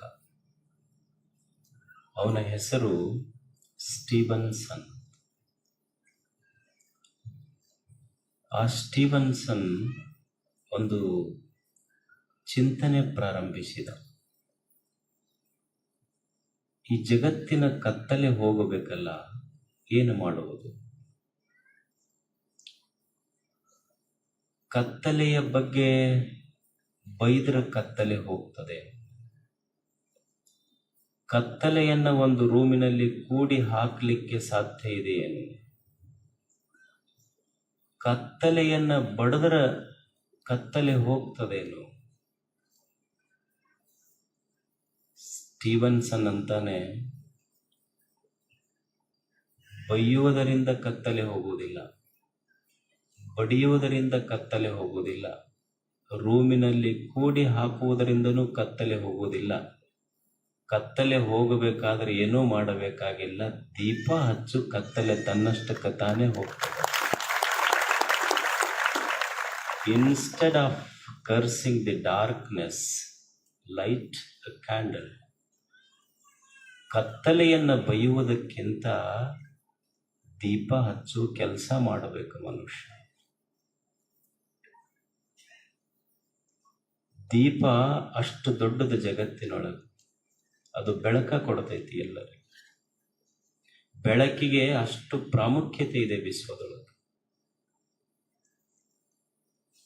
ಊರಲ್ಲಿ ಬಹಳ ದೊಡ್ಡ ಶ್ರೀಮಂತ ಇರ್ತಾನ, ಬಹಳ ದೊಡ್ಡ ಮನೆ ಕಟ್ಟಿರ್ತಾನ, ಮನೆಗೆ 20-25 ಲಕ್ಷ ರೂಪಾಯಿ ಖರ್ಚು ಮಾಡಿರ್ತಾನ.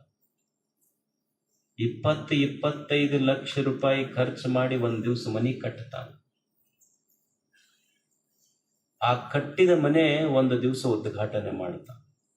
ಬಹಳ ಆಶ್ಚರ್ಯ ಅಂದ್ರ 25 ಲಕ್ಷ ರೂಪಾಯಿ ಕೊಟ್ಟು ಖರ್ಚು ಮಾಡಿದ ಮನೆ ಉದ್ಘಾಟನೆಯಾಗಿದ್ದು 1 ರೂಪಾಯಿ ಕೊಟ್ಟು ತಂದ ಮೇಣದ ಬತ್ತಿಯ ಬೆಳಕಿನಿಂದ ಮನೆ ಉದ್ಘಾಟನೆ. ಹಾಗಾದರೆ ಬೆಲೆ ಇರುವುದು ಮನೆಗೋ ಅಥವಾ ಬೆಳಕಿಗೋ? ಬೆಲೆ ಇರುವುದು ಬೆಳಕಿಗೆ. ದೀಪದ ಬೆಳಕು ಇರದೇ ಇದ್ರ ಮನಿ ಕತ್ತಲು, ಜ್ಞಾನದ ಬೆಳಕು ಇರದೇ ಇದ್ರೆ ಮನಸ್ಸು ಕತ್ತಲು, ಈ ಬದುಕೆ ಕತ್ತಲಾಗ್ತದೆ. ಅದಕ್ಕಾಗಿ ನಿಮ್ಮ ಗುರುಗಳು ಇಲ್ಲೊಂದು ನಿಮ್ಮೆಲ್ಲರ ಅಂತರಂಗದಲ್ಲಿ ಆರುವ ದೀಪ ಅಲ್ಲ, ಆರದ ಜ್ಞಾನದ ದೀಪವನ್ನು ಹಚ್ತಾ ಇದ್ದಾರೆ. ನನಗೆ ಆಶ್ಚರ್ಯ ಅನ್ನಿಸ್ತು. ಇಷ್ಟು ಹಳ್ಳಿಯೊಳಗ ಇಷ್ಟು ಜನ ಇಷ್ಟು ಹೊತ್ನಾಗ ಎಷ್ಟು ಶಾಂತದಾರ, ಮತ್ತೆಲ್ಲ ಶಾಸ್ತ್ರ ಅದರ ಬಗ್ಗೆ ತಿಳುವಳಿಕೆ ಕೇಳ್ತಾರ ಅಷ್ಟು ಚಂದ.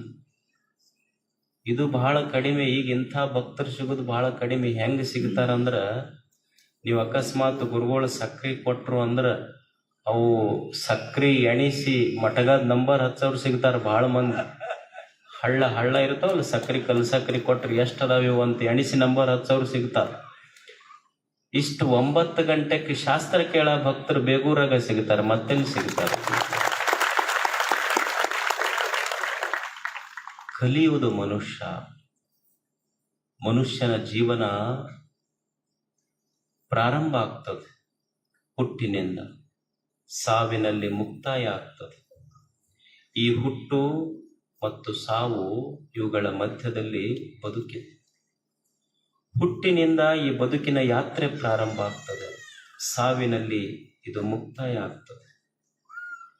ಈ ಹುಟ್ಟು ಮತ್ತು ಸಾವಿನ ಮಧ್ಯದಲ್ಲಿ ಮನುಷ್ಯ ಮಾಡುವ ಕೆಲಸ ಅಂದ್ರ ಕಲಿಯುವುದು, ತಿಳ್ಕೊಳ್ಳುವುದು, ಜ್ಞಾನ ಸಂಪಾದನೆ ಮಾಡಿಕೊಳ್ಳುವುದು.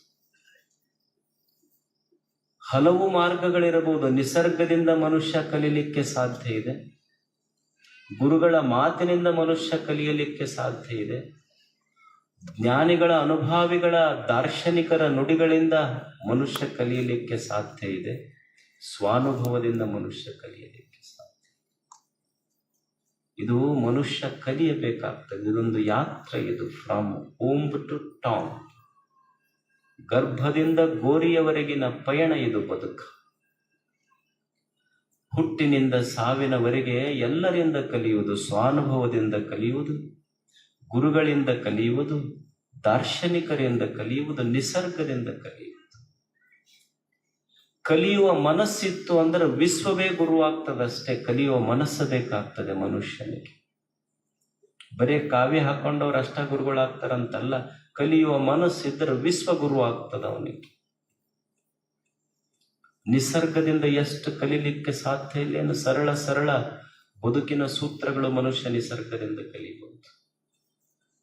ಎಷ್ಟು ನಿಸರ್ಗ ಮನುಷ್ಯನಿಗೆ ನಿಸರ್ಗ ಎಷ್ಟು ಅದ್ಭುತವಾದ ಬದುಕಿನ ಪಾಠ ಹೇಳಿಕೊಡ್ತದೆ. ಯಾವ ಶಾಸ್ತ್ರ ಹೇಳಾರದು ಸುಮ್ಮನೆ ಒಂದು ಸಣ್ಣ ಸಸ್ಯ ಹೇಳ್ತೈತಿ.